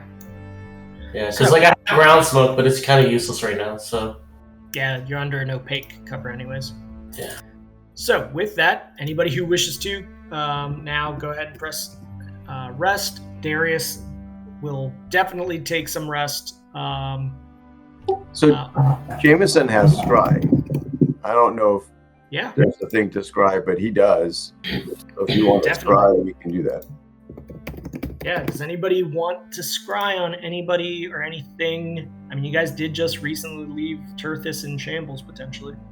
And obviously, he does have the mirror that's needed as the focus, so. Is there a request for scrying on anyone? Family? Max wants to, if nobody else has like he lets a few beats go by before he says anything. So if anybody wants to say something, please say it. Sounds like silence. I can't think of it. Say, how about our rock buddy? Okay. Jameson, you came in to encounter the Galadur also, so you're. Can I say we traded puka shell necklaces when we were last together? Sure. Yes, definitely. Puka shell was traded. He wrote on the back of your spellbook. Yeah. Just like hang tight, Just says have a great summer. Yeah. Rad summer. Yeah. Okay, yeah, so, I mean, you're familiar with you're not familiar, but you have met the subject, so there's a 0 modifier from his will save if he tries to protect himself from being caught. We've never attacked him. Yeah, you've never attacked him, and let's see. I don't know if that makes a difference. And I'll say you do have possession of the garment, since Max did say puka shell. Yes! So you get a -4 will save. Okay, so go ahead and cast that, Jameson, and I will see if his will save. Okay.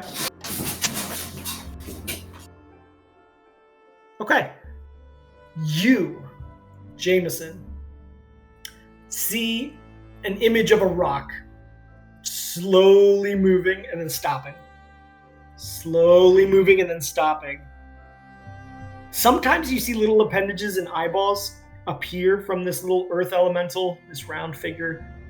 But, in general, it's being very cautious as it moves, and that's really why it's so slow to move. The terrain that is around it is very familiar to where you guys have passed. I mean, there's a lot of familiarity in this region, but that does look like the trail that you guys took maybe a day ago. Are you casting anything else that is viable with a scry at this moment? Is it this is still the night before, right? This is still the night before, yeah. So if you wish to continue to expend things, feel free.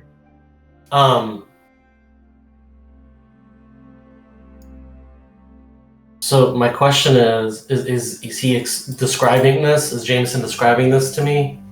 Yeah. To us? Jameson, are you describing it as you see the things? He's like, I don't see anything. Yeah, it is very hard to actually see the rock when it stops moving. Like when it wants to hide, it hides very well. But you know, the little sensor keeps moving with the rock, so it's obvious it is him.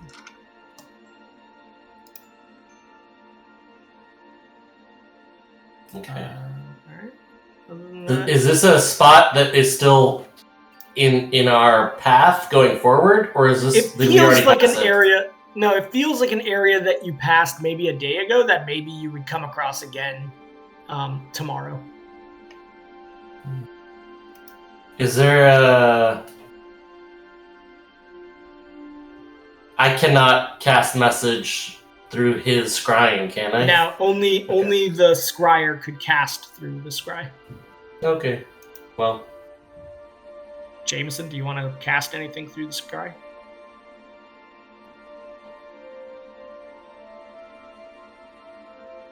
Can't hear you if you're talking. I don't know. Like, maybe no. Yes. The options you have off of the baseline SRD, there are some other things that you could do, but you know those are sort of the basics. I think like detect magic was one of them, right? Yeah. Yeah, detect I magic. I don't have Or detect message. Message is in there. So if you want to say anything to the rock, you can. I also don't have message. Then never mind. Then there's nothing to do. Yeah, I was like looking at it. I was like, I have read magic. I don't think that's gonna work. Yeah. No, that's for like scrolls or spellbooks or whatever. Yeah, I got nothing to cast with this. All right, so we know where he is. Thank you, Jameson. I appreciate you looking in on my big buddy there.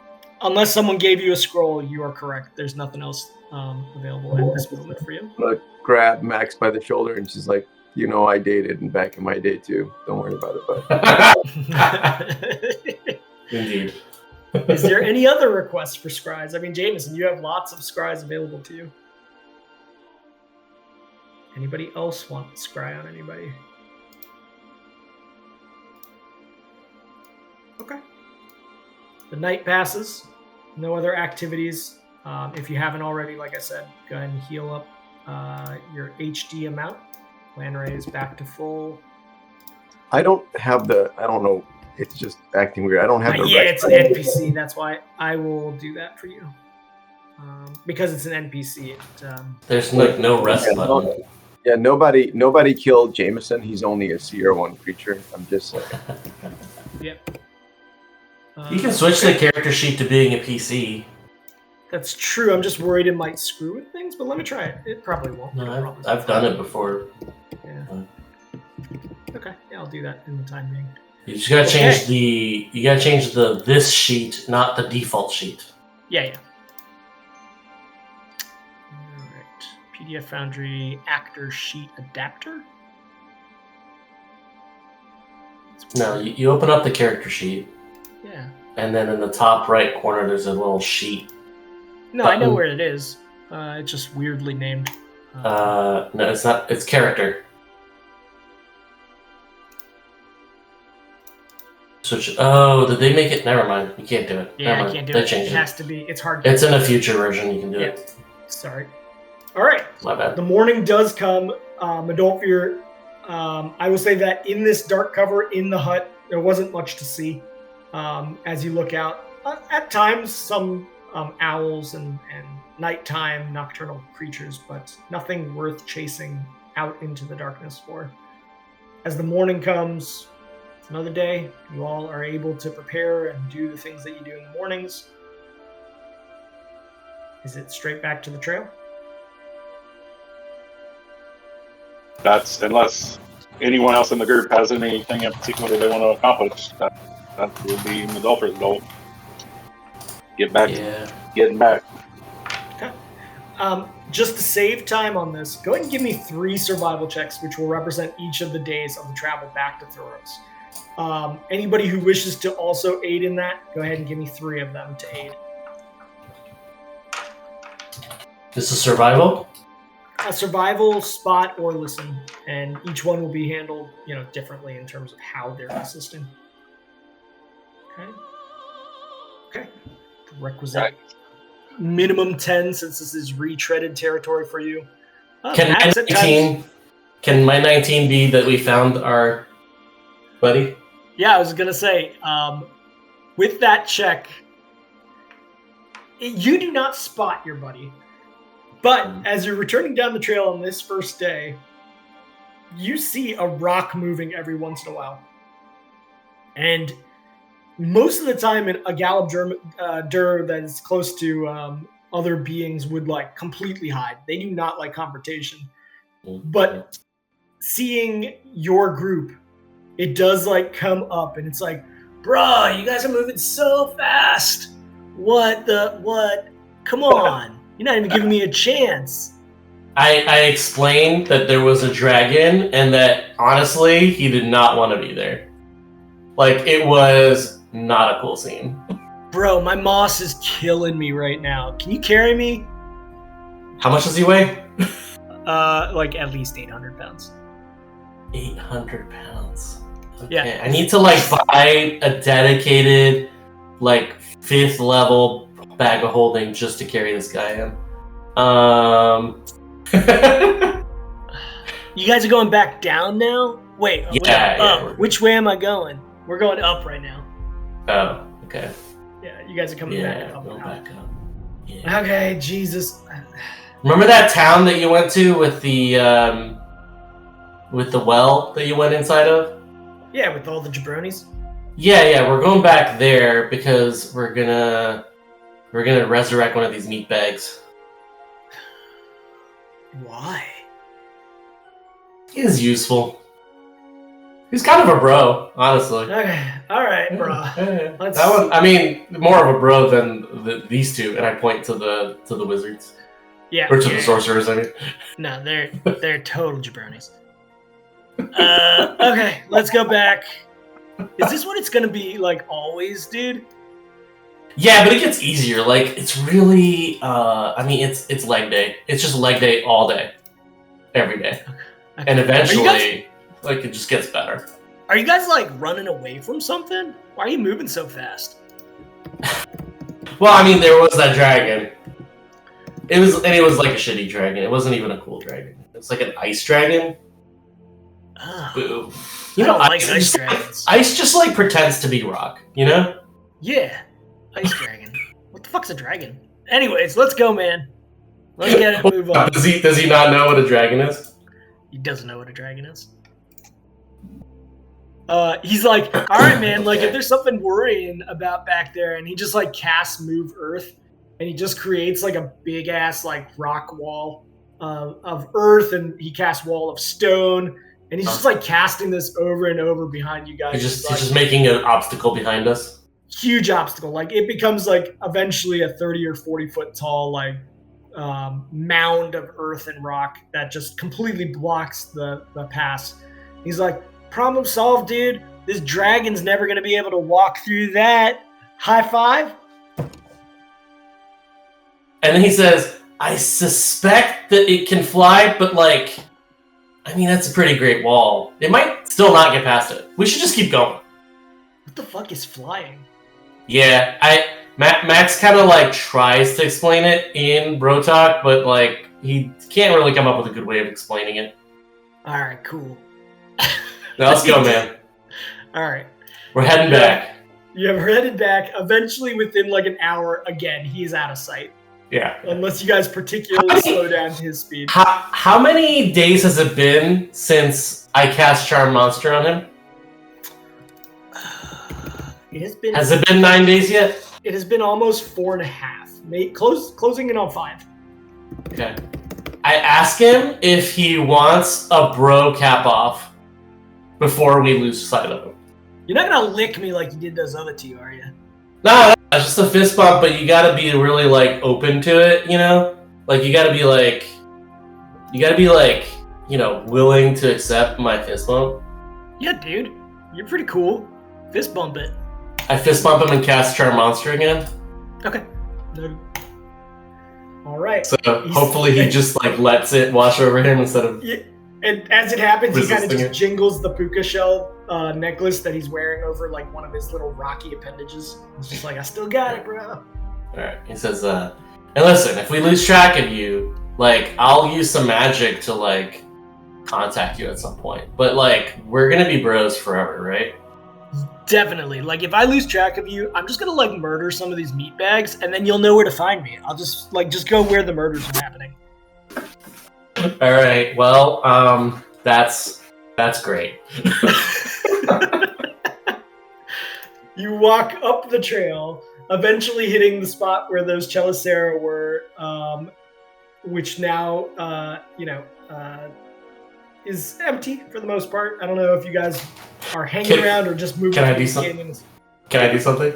Yeah. Can I, as we get closer to that area, can I cast Seeming on us?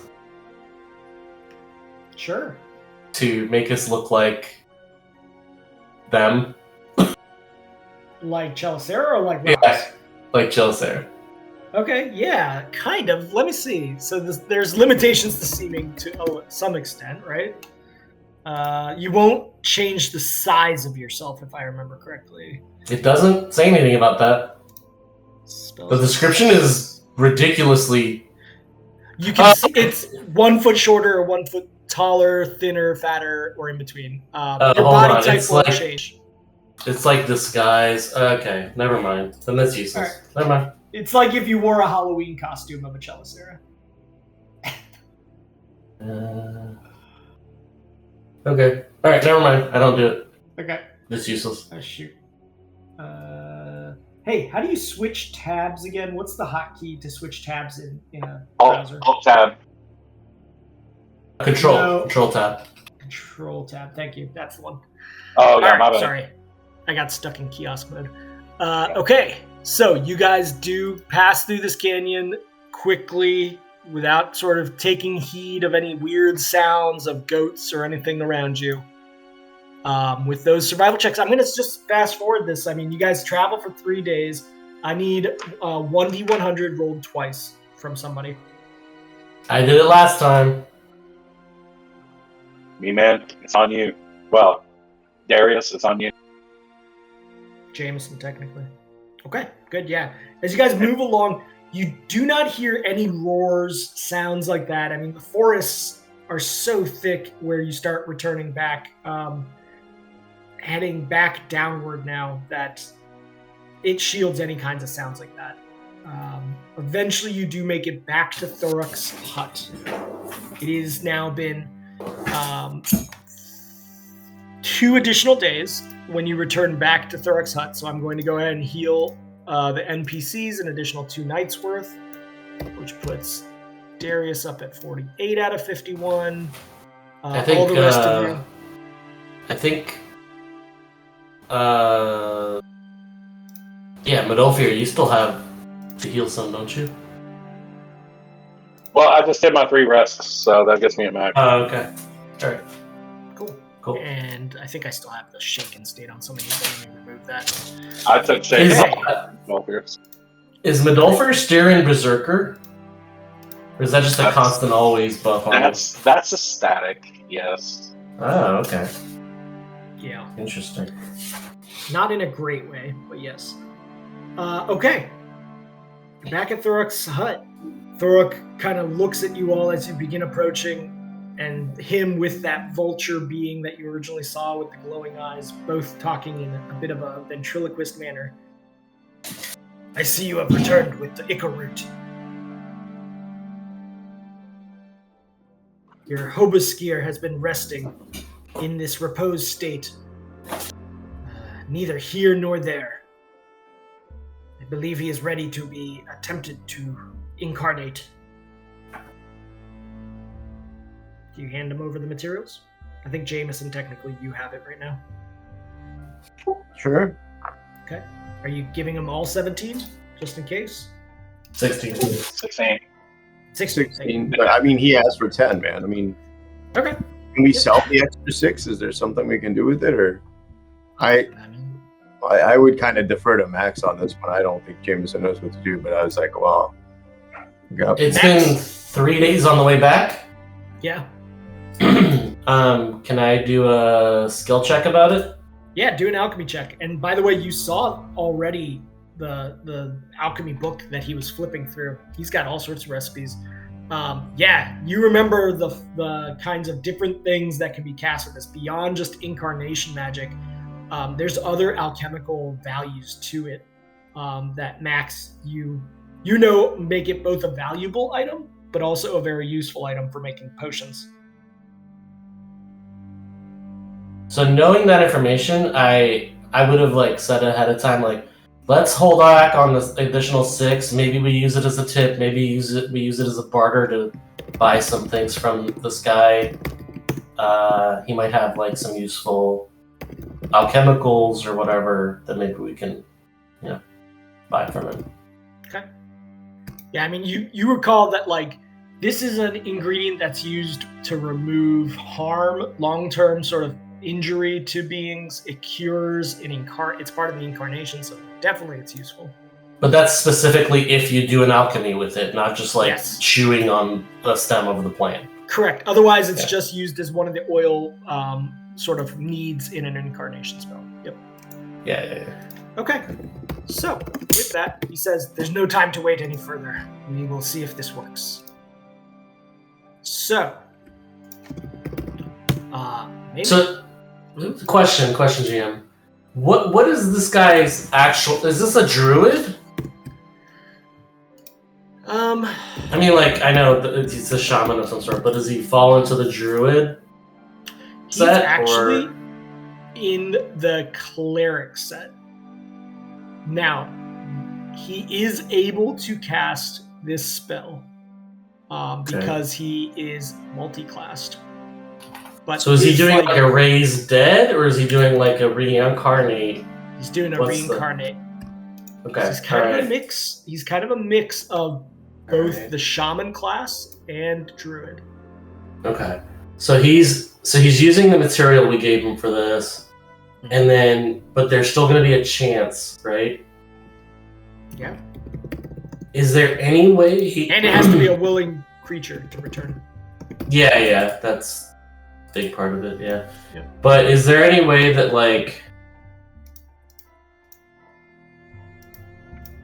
is there any way to externally sway the fates to bring Maimon back as the same race? What's that? Show the shaman the can. The vacuum. See if he. The what? The candle. We pulled off the. The candle. Yeah. Yeah, you guys have that weird upside down candle. Explain to him that to us the candle represents a symbol of Open High, whose power brought Mina to us in the first place, but the significance of it being upside down. Yeah, I explained that, and I'm guessing, in fact, when this guy sees it being multi-class somehow druid, that he would sort of maybe recognize it also. Yeah. Or at least recognize it to. Is that in your bag of holding right now, Max? I think it is somewhere. I'm trying to find out who carries that. And Max, I'm sorry, I wasn't trying to interrupt you. I thought of that in aid to what you were trying to detail, right? That's a fantastic idea. I love that idea. It's in Landray's pocket. So Landray removes it and kind of shows it. Okay. He looks at it and he says, "This is very unusual. You found this with the chimera you fought? Yes. Yes, it was probably the a effect of some previous victim of those creatures. He tells you it's a candle of invocation, one specific to Obed High. Why this candle of invocation is here? Unclear. But it allows someone to cast a gate spell by burning the candle.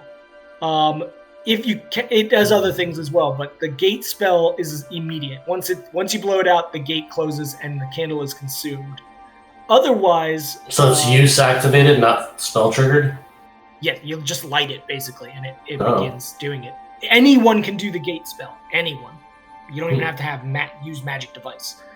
However, if you are a cleric and you use it, it actually allows you to use, as long as it burns, prepare spells as if they were 2 levels higher. It allows you to prepare your spells as if you were 2 levels higher for how many spells per day you obtain. So sometimes in times of war, clerics have been known to cast this in the mornings of those and put it out as soon as they're done sort of preparing their 30 minutes or so in order to have access to even greater spells from their patron. So it is now identified in... How much is it worth? He goes, money. I do not care for money. I do not know what you could hawk it for. I suppose it depends on who you go asking for. It's certainly a very useful item. Would using this allow him to magically prepare for a greater chance of success of this tool? He says, yes, that is interesting. If I were to take this and light it tomorrow morning as I prepare my morning rituals, it potentially could help. And I will allow it to help in the roll in determining, potentially, if you allow him to burn it. It'll use up essentially 1 out of 8 charges on this thing. So here's a question. Is Mayman's race even on that table? It is not. No. So it does let me see here. So this is a transmutation. Yep. So Max might know something about it. I don't know. Like if it's not gonna make an effect, then might as well not waste it. But I mean, the 100 potentially. I will say there will be a greater connection specific to Obed High in the preparation of this. There will be some aiding potentially or altering that could happen because of the lighting of this candle. All right, go for it. Yeah.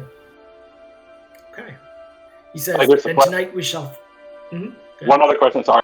I hate to interrupt you again, GM, but... No, go ahead. Does using the candle in that purpose also still open the gate? No. It doesn't open a gate other than if you are explicitly like, I want to open a gate now and light it. And it doesn't require any kind of spell check for that. Like, literally anyone can do that. But it is immediately consumed as soon as you put out the fire. Okay. I was just like, do we need to be on guard for anything that can come in the gate while he's using it for the other purpose? That's why I was asking. Yeah. So. No. Nope. Yeah. So with that, he says, let us smoke and have a decent meal. And he sort of shows off that he's caught a few roaming little, like a beaver. He's like, I skinned and am cooking this delicious beaver that we can eat tonight. Giggity.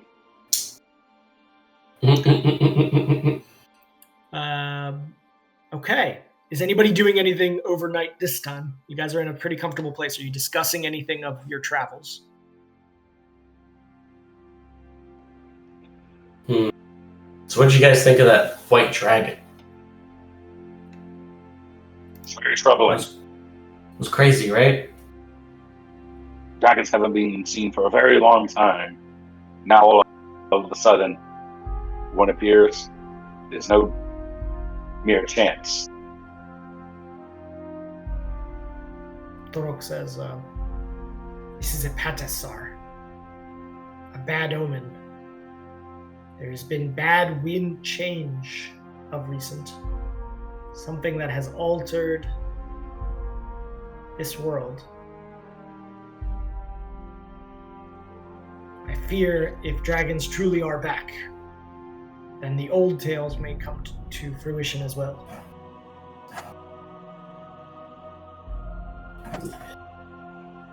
Perhaps. Max.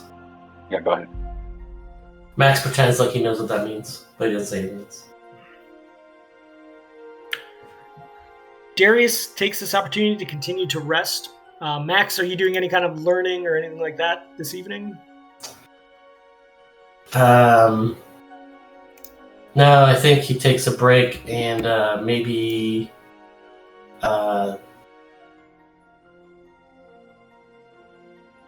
he might do some alchemy.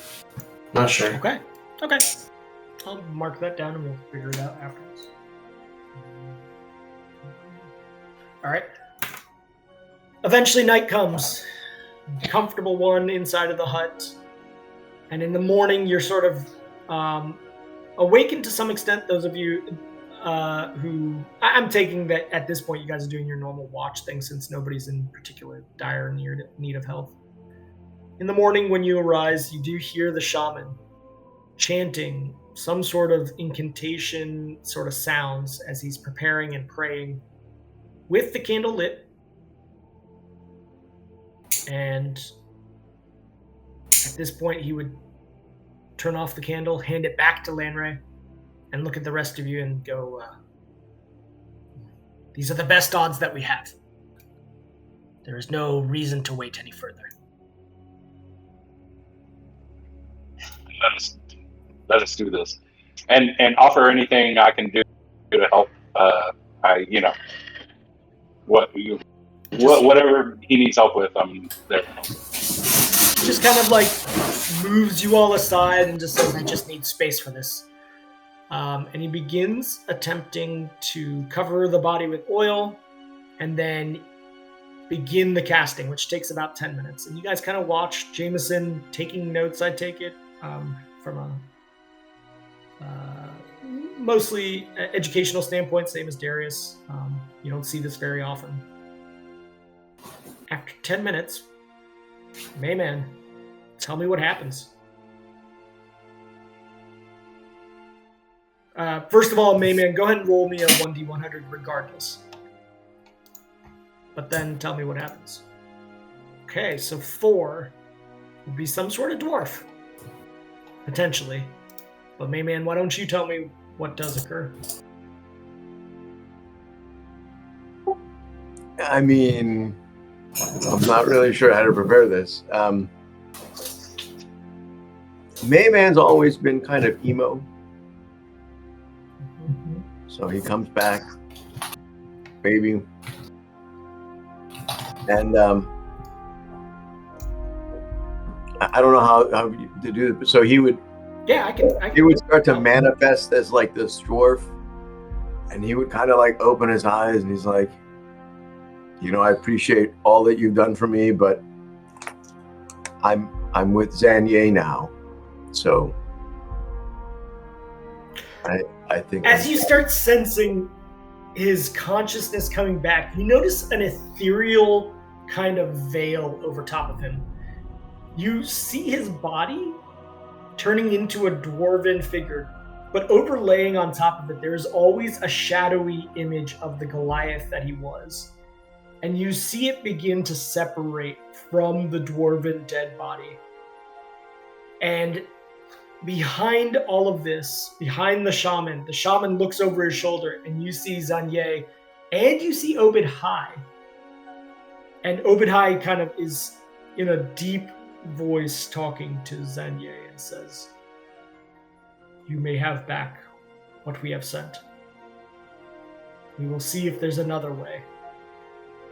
And in this moment, the dwarven body that is remaining is completely separated from the soul, as Mayman returns to wherever he was from, either potentially ethereal in form now, or returned back as part of some agreement with deities from another plane. But either way, the body that is remaining, this dwarven version of Mayman, is dead for all intents and purposes. It no longer has a soul within it.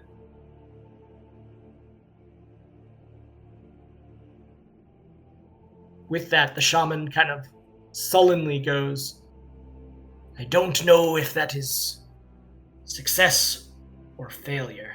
He's speaking in Orcish to Medolfir mostly. It seems he has returned back to whatever purpose he entailed. I only hope he knows the intention that was wrought with this. Indeed. If nothing else, it was an apology.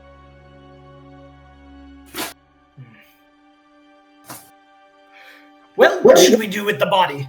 He looks at Medolfir. Max starts contemplating the moral implications and alignment implications of animating a dead body that never had a soul. Yeah. I mean, you could definitely do those kinds of necromantic, as long as it's the ones that are essentially treating it as a meat bag. You definitely could. It is a fleshy body. Is it a dwarf though? It's not a Goliath. It is a dwarf. It is a dwarf now. It did transform before your soul said, I'm out of here. Max? I look at everybody, should I animate it? Darius is like, I don't think we should, considering, okay, how good are you at controlling undead beings? Because this thing would come back and not necessarily be our friend.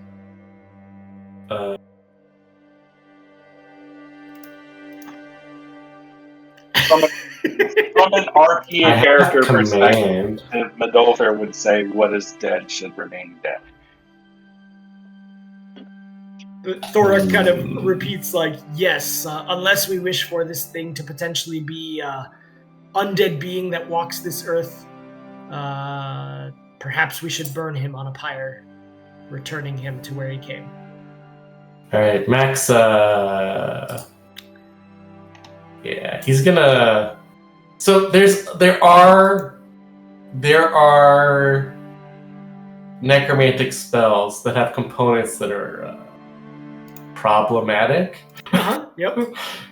Max is gonna take the opportunity to just sort of procure some components. Okay. Noted. Nothing that's like, something of some GP value, but Yeah. he's filling in the flavor of being able to maybe use those spells that if don't in the have... future you need some sort of cadaver-esque element, like a finger or other thing, noted. Yeah.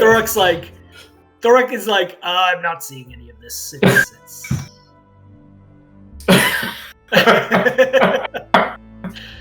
The day continues as Max does his scientific things. Darius is like, oh god, I'm gonna be sick.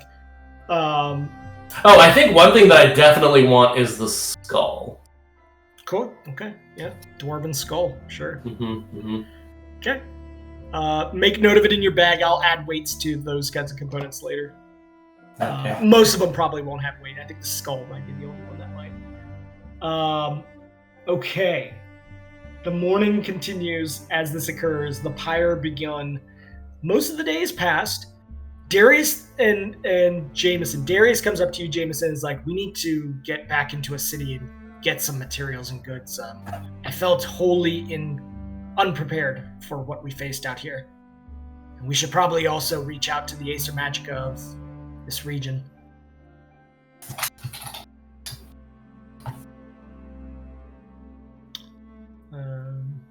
The rest of you overhear that. Darius kind of comes up to the rest of you. Is it possible we can return to Great Dur? They had markets there that we could potentially find goods that we need. Medolfir, is it a danger to go to Great Dur at this time? To the best of my current knowledge, is there anything in particular that would be a cause for danger to watch out for? No, it was. It seemed pretty stable when you guys were there last time. Definitely, you guys didn't really venture into the city much. You ended up north of the city. But inside the city, I mean, it's always been kind of It's a big city. It's even though Bacchus is a very bucolic region, Graydon Dur is where everything that occurs in Bacchus occurs. There are no other cities, just encampments and villages, really. So everything that happens in Graydon Dur for sure. Only the standard dangers of the entrapments of civilization. Darius is like, yeah, I get you there. Understood. Okay. The pyre is set. The body is burned. Max, you have cultivated what elements of problematic necromantic things you need for future use. Yeah, from here it's back down the Highwalk through the village that Modolfir's family is from. That would take you about a day and a half downhill. And then from there it's maybe a 5 hours journey to Graydon Dur itself. So you guys wish to do that? Yeah, GM, what was the name of the? I'm trying to go through. I thought you put it in the Modolfir out of session channel, but the name of the ritual or whatever for Modolfir's internal issues. Yeah, let me find that. I believe it was a letter that I put in your inventory. Oh, okay. Yeah, let me go check. Is it a curse type thing, or is this a class feature sort of thing? How much are you speaking up on this, Modolfir, in terms of all that? So yeah, I mean, there's been signs, right? So the Wolfen Veer follow the totem of the wolf, right? That's how their warriors get their battle prowess, right? By tapping into that ferocity, the animalistic ferocity of the wolves, right? That comes with the danger that in giving into that, there is the chance that you can go too far, right? So when you start letting, there's a chance that the beast or the mentality of being in that can be so overwhelming that you start to lose your sense of being a humanoid and devolve more into the base animalistic urges of just a beast, right? So yeah, it's a plague that the Wolfenveer have faced, where their warriors get so caught up in it that they are overcome and basically can devolve to the point to where they're a danger to anyone around them and can't control their ability to rage, which is what has happened on several occasions so far. There's a spiritualistic ritual, however, that any of the tribesmen have done in the past when they've been facing that, to basically either be able to gain control over the urge of the animal spirit, or and if they are successful in that, then they come out the other side with even greater ability to control beasts and also prevent themselves from giving in to the animalistic instinct, right? However, if they fail, they're gone. They're feral at that point, right? So essentially, mechanically, what's happened here is Modolfir skirted the edge a few too many times, failed on a couple too many saves, and now is really susceptible to that state, which makes him dangerous, more so than he was before. And he's just gone a little too long without doing the ritual that others in his tribe have done before him. Can Max ask about the ritual? Or is that... I will say that the only things you know of the ritual are what's been passed through oral tradition, which basically what you just stated, and this letter that I copied into the chat that simply stated from your uncle Zaak, I know what you seek, La'ask Sardat, the boundary depths. Thoruk said that essentially the boundary depths are a location that you must go to, a cave that you must go to, located, I believe I pointed this out before, it is located in the southern peripheral boundaries of Bacchus, on the edge of the Elven High Hills, south of Gradendur. So, As far as in character, Adolfer does not know much about it other than warriors from his tribe older than he was would sometimes need to undertake that, or basically if they were not able to overcome their urge, they were basically banished from the Wolfenbeer because they were such a danger. So they were outcast. Medolfer had in his when he had to flee from this area, had never gotten to the point to where he was in danger or needed to undertake that test. But so he doesn't himself know really much about it, other than he knows of elder tribesmen that had to do it because they were getting too wild. Yeah, there might be people you can ask about La'ask Sardat to figure out more about. That's the reason why I was bringing it up. Before we leave from Therock, Medolfer wants to talk to Therock about if he knows anything about the ritual. As you guys are packing your things and you approach him after all of these various rituals, he kind of brings his blade up, holding his body upward, and says, the process is draining, but yes, your other mission that you seek, La'ask Sardat. I know of one located in Gradendur who I've not spoken to for very long. He is a scout.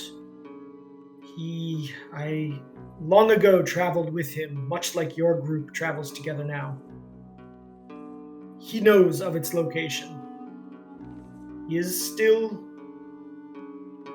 a journeyman who will show those who seek the way how to cure themselves and reach that next level of enlightenment. Reach out to him. His name? Barag. You can find him in Gradendur. Ask in the right circles. I do not know, I've lost track of him living up in these hills for so long, but I do know from time to time, in exchange of communication, that he does still live in Gradendur. Are you listening to the Orcish speak, Max? Can I cast the... Okay. I didn't know they were talking in Orcish, but alright. Yeah, the guy only speaks 4 words in common, unless he's smoking the pipe. Okay. Alright. With that, you guys are returning back to Gradendur? With that 24 knowledge arcana, can I get a sense of whether or not Max thinks this thing is a straight up curse versus Sure. some sort of is it not considered a curse? Is basically what Okay, yeah. With that check, from an arcane standpoint, you do not believe anything he's entailing is a curse. Okay. It sounds more like some sort of religious rite that has to happen. It's something between him and his wolf god. Gotcha. Yeah, and even though Medolfir is mostly barbarian, you do know that innately, this Beastmaster and his race does carry with it some connection to ancestral, almost eldritch aspects. So that's, With that, Max gets a arcane semi Sure. from that knowledge. Yeah. Rough God, rock God. I need somebody to roll me 2 1d100s again, please. Not it. I'll do one of them. Okay. Someone else has to Give do me the other other. one, though. Okay. Max. Interesting. Okay. On return from the Highwalk, coming down as the barren landscape of some of the timbered lands returns as you would head towards Arden Pass and the Boulder Pass itself towards Reindur. There are moments, there are overlooks that look over the Vinder Ice Valley, which is directly to the right, this canyon and river valley that's below. You swear that you see something flying in the air that looks like a dragon again. It is far off and away from where you are on this overlook that there's no reason to fear it. It is like a speck against the mountainside. But you do believe it is a dragon, hovering and flying and encircling some region down below in the valley. Is there any chance that I would be able to tell if it's a white dragon or not? I will give you a spot check. I'll give anybody a spot check. So I'll roll landrays. Yeah. Max points to it and says, Boss, plane. Okay. Landray just rolled a 28. Man, Madolfir. Such shitty rolls. It looks like a mosquito. What are you Jameson. talking about? Can I assist Jameson's check? Sure. Or whoever has the highest, I don't know. Yeah, Jameson yeah. has a +0 to spot, so that's a nat 20. Nice. Okay. He kind of adjusts his bifocals. And yeah, I will say that you do believe it to be a white dragon because otherwise, against this kind of brown backdrop, it wouldn't have stood out enough. So it's almost the gleaming of the sun that you catch on it that shows it to be, a white dragon. And as that, A loose white dragon. are we seeing that in the direction of our direction of travel? No, it's like in the middle of the valley, and you guys are heading along the. You guys are like. Let me see. What's the best way to show you guys where you are? You guys are kind of right about here, and you're just kind of looking at an overpass, and it's back in the valley itself, back here. Okay, so kind of back the direction we came from to gather the grasses. It seems So to is be it like- focused in the valley region. Yeah. Is it like hovering? Or is that area basically like where its little pond area was? It looks like it's expanded more towards the river than where you guys were up in the pond area, which was on the sort of cliff sides high up. It's now like flying over the pines and the area below near the river. So I would have definitely tried to explain to shaman dude that we saw a dragon. Okay. I mean, Yeah. he deserves to know what's going on locally. And he did mention like if that he's like very concerned about it. He was like if the past is coming back, this does not bode well for those in civilized kingdoms. He's not like taking concern out of his own safety. It's more like, that can't be good for humans or any kingdoms. Yeah. Okay. Eventually you guys do make your way through Arden Pass. Are you guys doing anything in Arden Pass while you're there? Family related or otherwise? I mean, I assume we're gonna rest here, right? As kind of a way stop on our way. So Modolfer would have a conversation with this local, Okay. asking about like how one should prepare and if he has any information to add from what I got from Therok on how to contact Baron. Okay. Yeah. He kind of smiles and he says, I see Thorok has told you more. Yes, I too once had to do this ritual. Part of it is the journey. We were never really told where we were going. I like what you are being told with your journeyman. Was taken through the lowlands until we reached the edge of elven lands. I remember the rainbow colors up on the hills of the various trees and flowers that I'd never seen before in my life. This Barag will take you there. Follow him and do as he says, and you will come through the ritual improved and past this nascency of your Beastmaster way. There are some villages on the way there that will help feed you. They help feed those who are on the way to the ritual. But they cannot help you once you are there. Is this a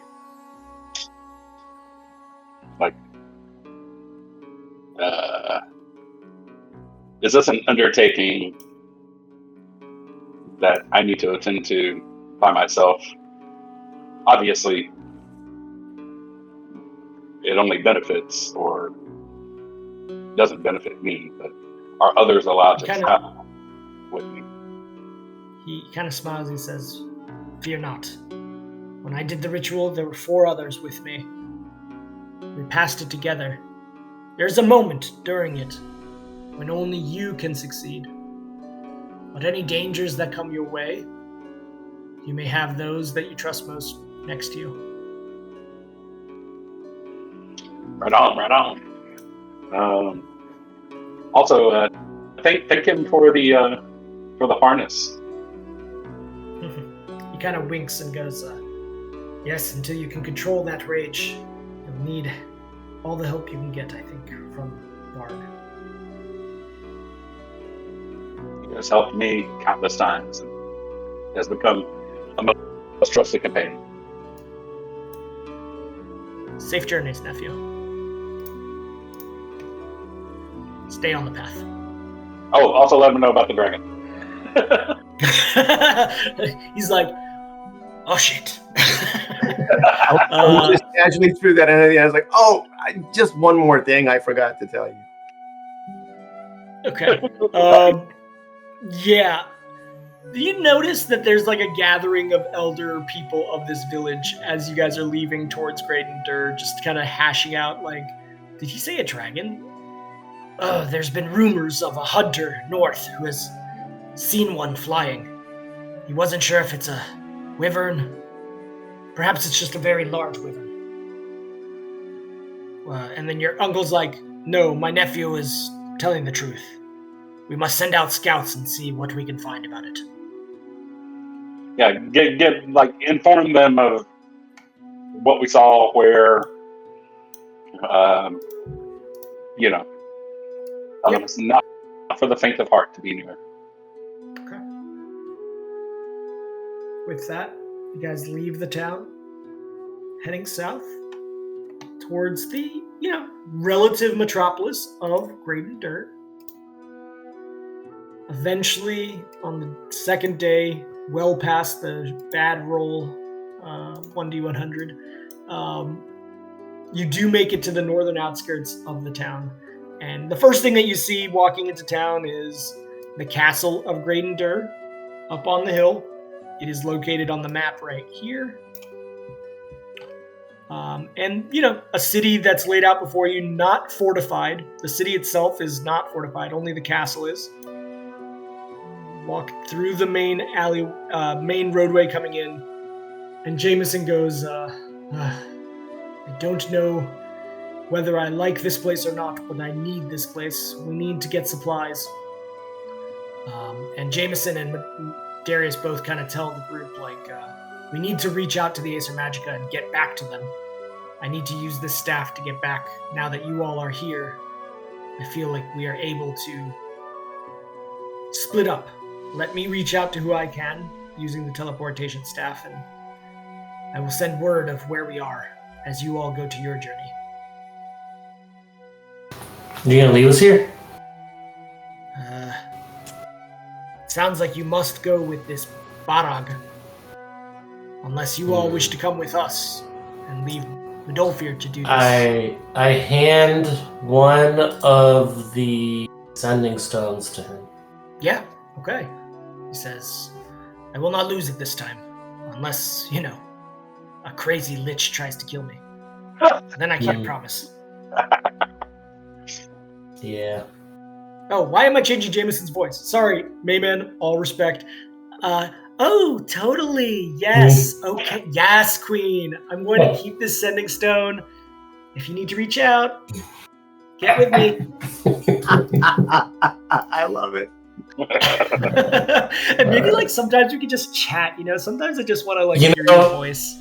If he is a sorcerer, this makes more sense because he's gotta be charisma based, right? So definitely. Tell me about magic, Max. All right. So yes, he's like we'll see Darius now because I don't want to keep doing the voice. Darius is like, yeah, we'll see you soon. When we left the last town, can Max have warned them about the rock buddy? Yeah, sure. If a rock rolls into town, you can try to mention but I don't think it's gonna understand. Well, hold on, no, it knows common, right? Yeah, it knows. No, it didn't know much in common. No. Yeah, you should immediately defend yourselves. Do not allow it to take first action against you. They're dragon, rock. Got it. No. Lanray's okay, I could use some arrows, and we got a lot of stuff that we could probably sell to make some money so that we can maybe find our next steps. And this Balog, I don't know if he's free or not. Let's go to the market. Medolfir, where is the market around here? So before we get into town, though, Medolfir's going to pull out his overcloak and kind of drape it over him to cover his obviously half orcish features. And while in town, is going to constantly be on the lookout for anyone wearing the uniforms or insignia of the force that was hunting Wolfenbeer down in his youth, right? So, okay.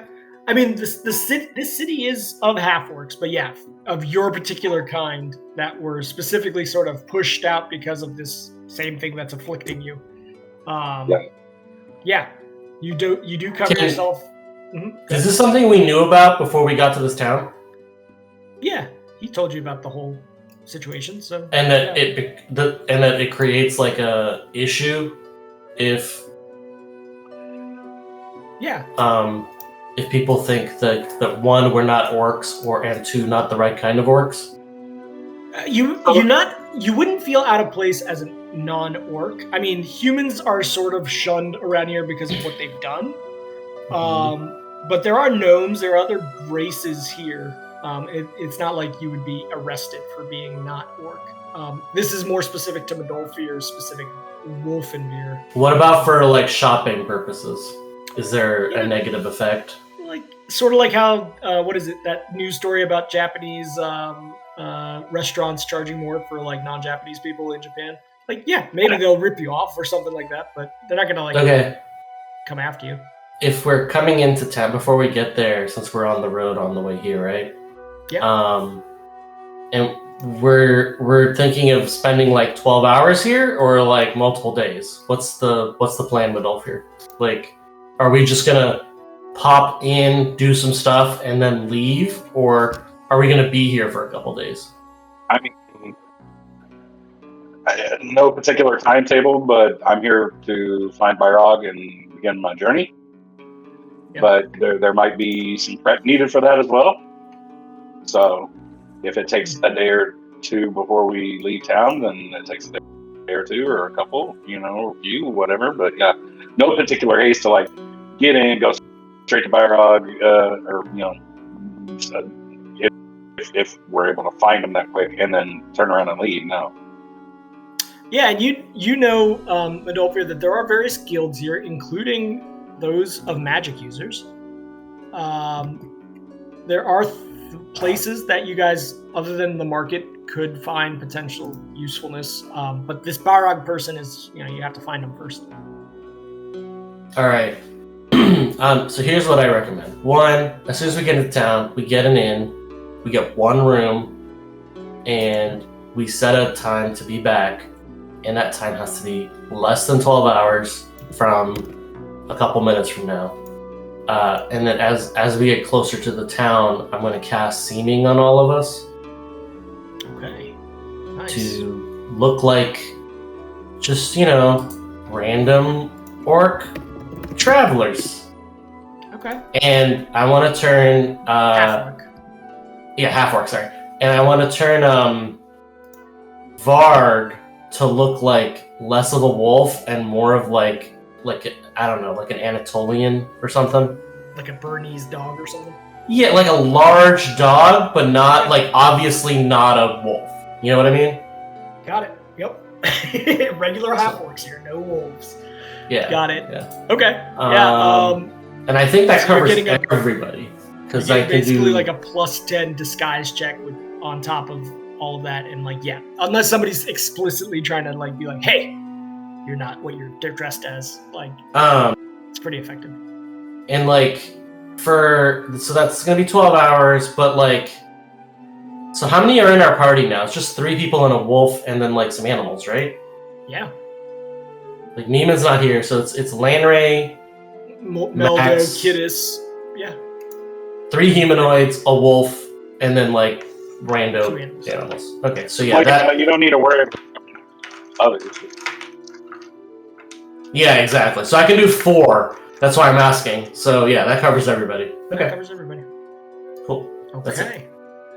So you enter the town as totally just normal half-orcs and a wolf. Max, you are aware from Madolfir of a few inns that are here. Hoarder's Tavern is one location. Friendly Inn and Trailwalk Inn is another one. I can update the map as we go, but essentially those are they. The market, Madolfir, there's a market up here by number 11. That is the Inderdock Square. That is an open market up there if you wish to go. Lanray's needing some arrows, so he's like, let's go gather some basic equipment. And Max, that number 4 is, from what Madolfir tells you, a guild of free magic. Okay, so to the market first. do we know where the inn is? Yeah, the inn. Shoot, I will take an image of it after session. I do have it marked, but not in this version because you guys have it. Yeah, I'm just saying, we find one and get that squared away so that we know where to get back to. Friendly Inn. Before we Cinderella out of our seeming is what I'm focused on. Friendly Inn is on this left side here, and if I remember correctly, Trailwalk Inn is kind of more central, south of number 4.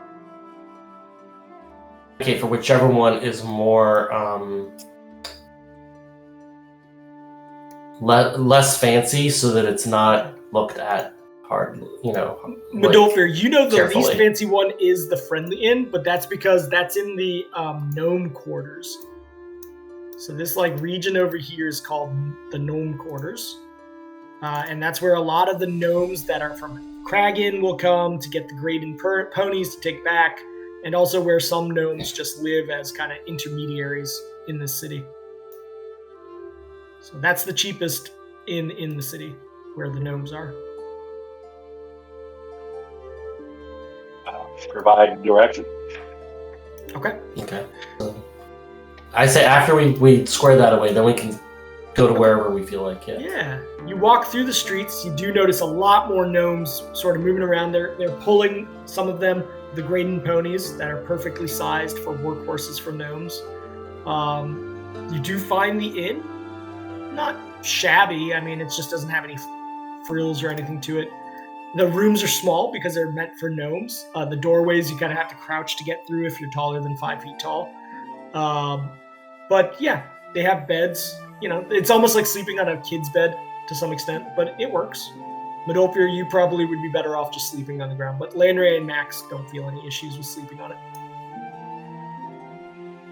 This is very whimsical. I'm pleased. Excellent. Definitely different kinds of smells. Not the kinds of smells of food that you're used to. Even Midolfir, this is like they're cooking gnomish cuisine. So a lot of like mushroom stew. There's like a dankness to the smell of it. It's like pungent in its smell. There's something they're putting in it that's giving like a very specific spice smell. Maybe you can return to that when you come back for dinner. But Landray seems to be pushing for getting some supplies. Says, okay, now that we have that covered, to the market, shopping. Yes. All right, we'll go shopping. Okay. I need arrows. Okay. You all do make it over towards Inderdock Square.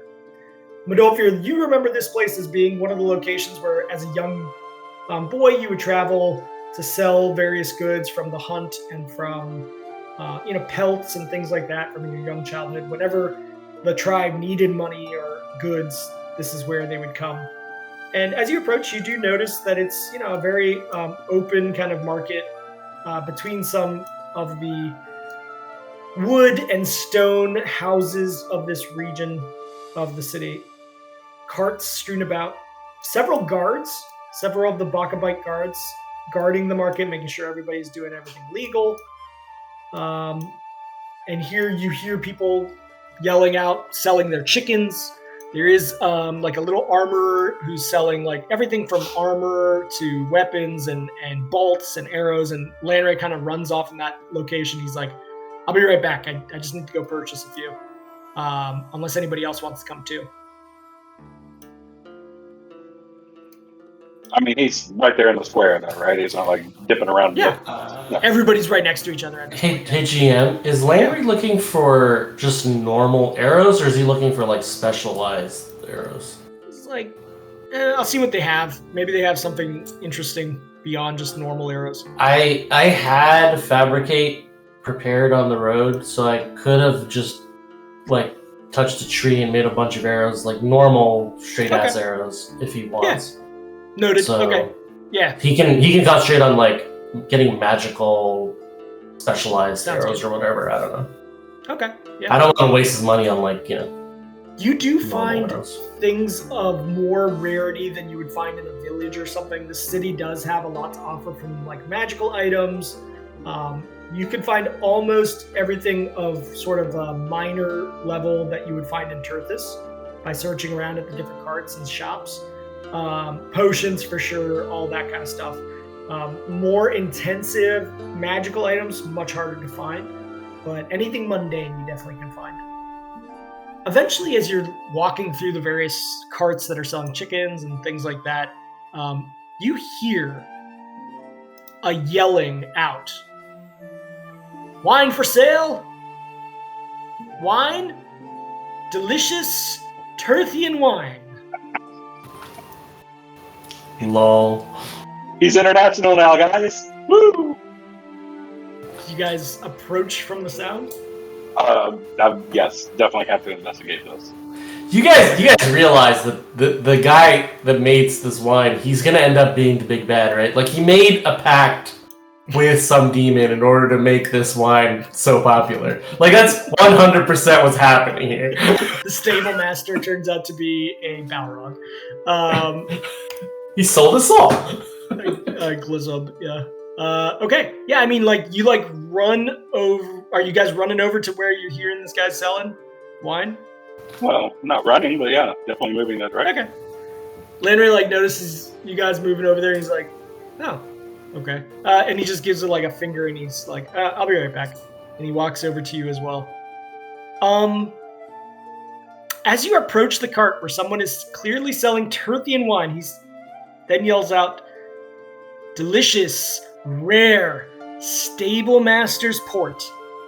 The finest port in all the kingdoms. right from the Emperor's lips himself. And standing behind this cart,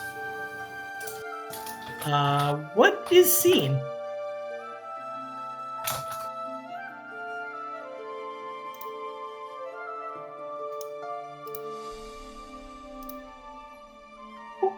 Is that you want me to talk? Yeah, what is seen? Yeah, so there's kind of a pale-looking gnome. Has on kind of a normal jacket, kind of shaggy black hair. He's holding up a bottle of Stable Master's Port, kind of half-acidly trying to sell it, I guess. Mm-hmm. Do you guys wish to buy one? Do you approach to buy a bottle? Yeah, Madolfer will step up. Hey, let me take a look at your wine there. From Terthus, he said. Yeah, I hand him a bottle to look at, and I take out my pipe, and I take a couple of puffs. You notice, Madolfer, the pipe is familiar. So I'm holding the bottle of wine, but I'm staring intently at this gnome. So, curious, whereabouts did you find that pipe that you're using?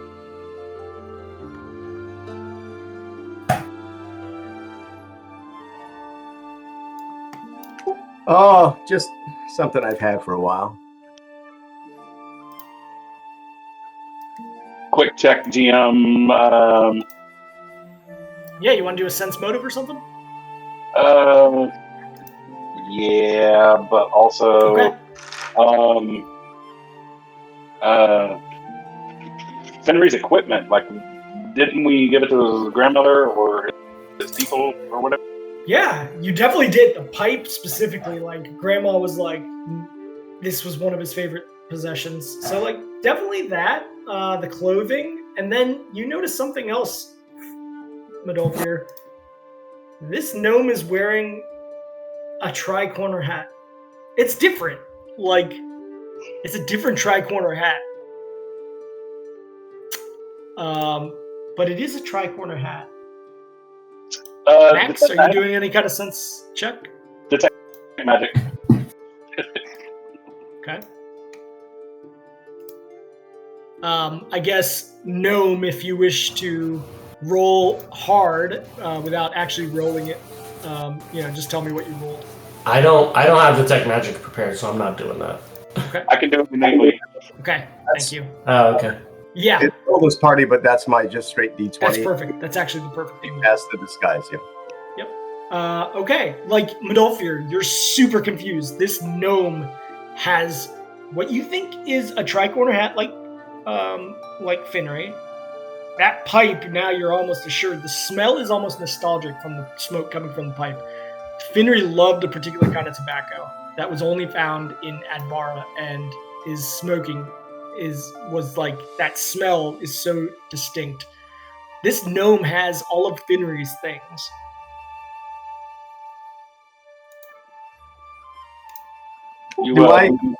Do I see through the disguise? Yeah. With them? So I know what they kind of look like normally, right? Yeah, I mean Max specifically. Yeah, you definitely Max is. He saw Arsene? I would say. Let me see. Hold on 1 second. So, my understanding. I need you to roll a disguise check real quick, Max, just against that number. Oh, okay. But do I get any bonuses to it? Yeah, it's plus 10 on the bonus. Okay, so situational plus 10. Yep. It's a disguise. What up? Now, Gnome, your adjustment to the 19 is enough to see through that 21. Your bonus is higher than that. what do you do with that? So I'm just gonna look to Madolfir and I'm like, you look a lot different, Madolfir. Hold on. I got to RP this real quick. Hold on.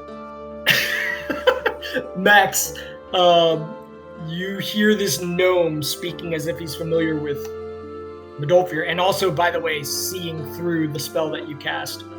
Yeah, you're right next to it, so it's not a listening. But do I recognize the voice? No. No? Okay. All right. Roll check. Well, does that mean both of their disguises? Just that would be Max's disguise. So Madolfir, can you give me a disguise check real quick? It would also be plus 10. No, I think the spellcaster. Oh, you're right. It is on the spellcaster. Yeah, so it's across the party, so it does see through all of them. And I'm like, and Max, you seem taller. So the will check that I rolled was for my benefit. Like when he says that, the way he says it, and I'm smelling the Admarin tobacco, I'm seeing the pipe, I'm seeing the tricorn, I'm seeing all of the gear. Right, I like kind of like freeze, like one of those like oh shit moments, and Madolfir drops the bottle of wine, but his hands stay in the same position they were. It's just like in complete and utter. Can I try to grab the bottle before? Yeah, for sure. Give me a reflex save. I don't have that, but that's a D20 flat. Yep. Let me check your added reflex for seeing if it's a plus 20 or beyond 20. You easily catch it. You grab the bottle before it hits the ground, before Max can reach out for it. Anything else you want to say as you're holding this bottle, smoking your pipe, and looking up at these guys from now? You're like, what, 3 foot something? Yeah. I mean, I feel like I'm a little bit taller than I used to be, but I'm not like ridiculously different as I Speak with animals. What have you guys been up to since I've been out? Now you get from context. You are speaking to Finry? Madolfir's just overcome with emotion at this point. He doesn't know how to process it, and just like drops to his knees. His hands still in the position that they were when he dropped the bottle of wine, and so it's still like he's holding a bottle that's not there. And my jaw's just open, like what? So now, Grandma didn't tell you what she does when she sees people she doesn't know, did she? At the mention of Grandma, Madolfir's just gonna like spring into action. He's gonna pick this gnome up and just like a baby, like a child, hold him up, like the Simba moment, right? Just pick him up, like, and then he's a lot. As you do so, Finry, and shout out Finry. Okay. Can we be a little bit more discreet, my man? I mean, I'm trying to sell some wine here. Yeah, as you do so, as you pick up this gnome and start moving him around, one of the guards is like looking over, is like, "What's the commotion over there?" And he's like, "Oi, leave the gnomes alone." In Orcish. Are you putting him back down? Yeah. Okay. I'll put him back down and then bear hug him. Okay. And then be like, guys. You notice as you hug him, he's sharper than he used to be. Like you get pricked by a little bit of like a short blade that's sticking out from near his hip, and you're like, "Oh, dang it!" Let me down, dude. Let me down. It was a metal blade. You now see on the side of I guess Finry, a metal blade in a very small sheath. A couple of them actually, right, Finry? Yeah, there's how they usually have like the 2 blades behind your back with the hilt sticking out. That's kind of the situation with these. They look like kukris. That's what they are. Yeah, Max. This immediately confuses the hell out of you. I mean, I said the name out loud, so yeah. Lanray's like, I'm so confused. It's you. It sounds like you, but you're so different. I mean, you're kind of different too, although I think you're just more trying to hide. I don't remember if I knew Max did this, but why don't we go get a drink? I feel like we probably need to catch up on old times. Yeah, you guys have a place in the gnome quarters and potentially a gnome that can help you over there. Oh, yeah. Absolutely. Okay. Yeah, I will say that that's nothing more important right now than this. Okay, awesome. Whatever shopping list you guys have, send me anything that you have, and I'll let you know if it's available in this town. But other than that, you guys head back to the gnomish quarters to Friendly's Inn, and that's where we're going to leave it, with Finnery having returned, to the group. With a lot of questions as to what he is and why he's here. So, all right, good session, guys. Baller. I'll try not to kill you this time. What was funny was I am a GM on Discord. I was like, they just need to go to the market, and you guys were doing everything in your power. We're gonna be here forever. We're never gonna go to the market. In my mind, I was like the episode of The Simpsons where they're like watching the Poochie, the new animated Poochie, and they're like, when is he gonna get to the fireworks factory? The entire time I'm just thinking that in my head. I'm like, when are they gonna get to the market? Alright, I am glad that Finnery is back because frankly I don't like him playing my NPCs. So I have a question. Yeah. I'm not asking what your class is, Finnery, but are you a druid or a cleric? No, I'm okay. Good. No. You can tell us later. I just wanted to make sure you're not either one of those two. Yep. Yeah. He I mean, I'll give you a little bit of like the backstory, I guess, since we're here. Like, so yeah, we got a couple minutes for it. The way that he was brought back. So the way that he was brought back, he kind of feels like Obadhai like left him. So things happen. He doesn't like Obadhai at all. He's very much emo atheist kind of type of dude. So he doesn't like any of the gods or healing. So he just took a hard left from what he used to be. Yeah. Okay. And he was reincarnated, obviously, which is why he's a gnome. Yeah. Hey, GM. Yeah. Would you say that Max is slowly becoming less lawful? I think when you started chopping the fingers off the dead dwarf body, yeah. Is there a law? That's not lawful. That's not unlawful. That's just weird. Yeah, if you break the law, that's when you become less lawful. If you like just kill people, but you do it for good, like a good reason, that makes you evil. It's not the good and evil thing is like the. I didn't kill anything. I took a thing off of a body that never had a soul. Harvested. Yeah. Yeah. I'm recycling, reducing, okay, and reusing. I would say it was definitely a movement towards neutral for sure. Like. In terms of like normal social mores, now that you're outside of Terthus, you're like, oh, okay, anything fucking goes now. All right, guys.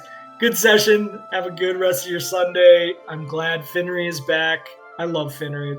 The character's so good, so I was really happy about the reincarnation working and all that. Oh, yeah. So, all right. Yay, all right, guys. Yeah. Have a good rest of your weekend. All right, gents. Take it easy, man. Later.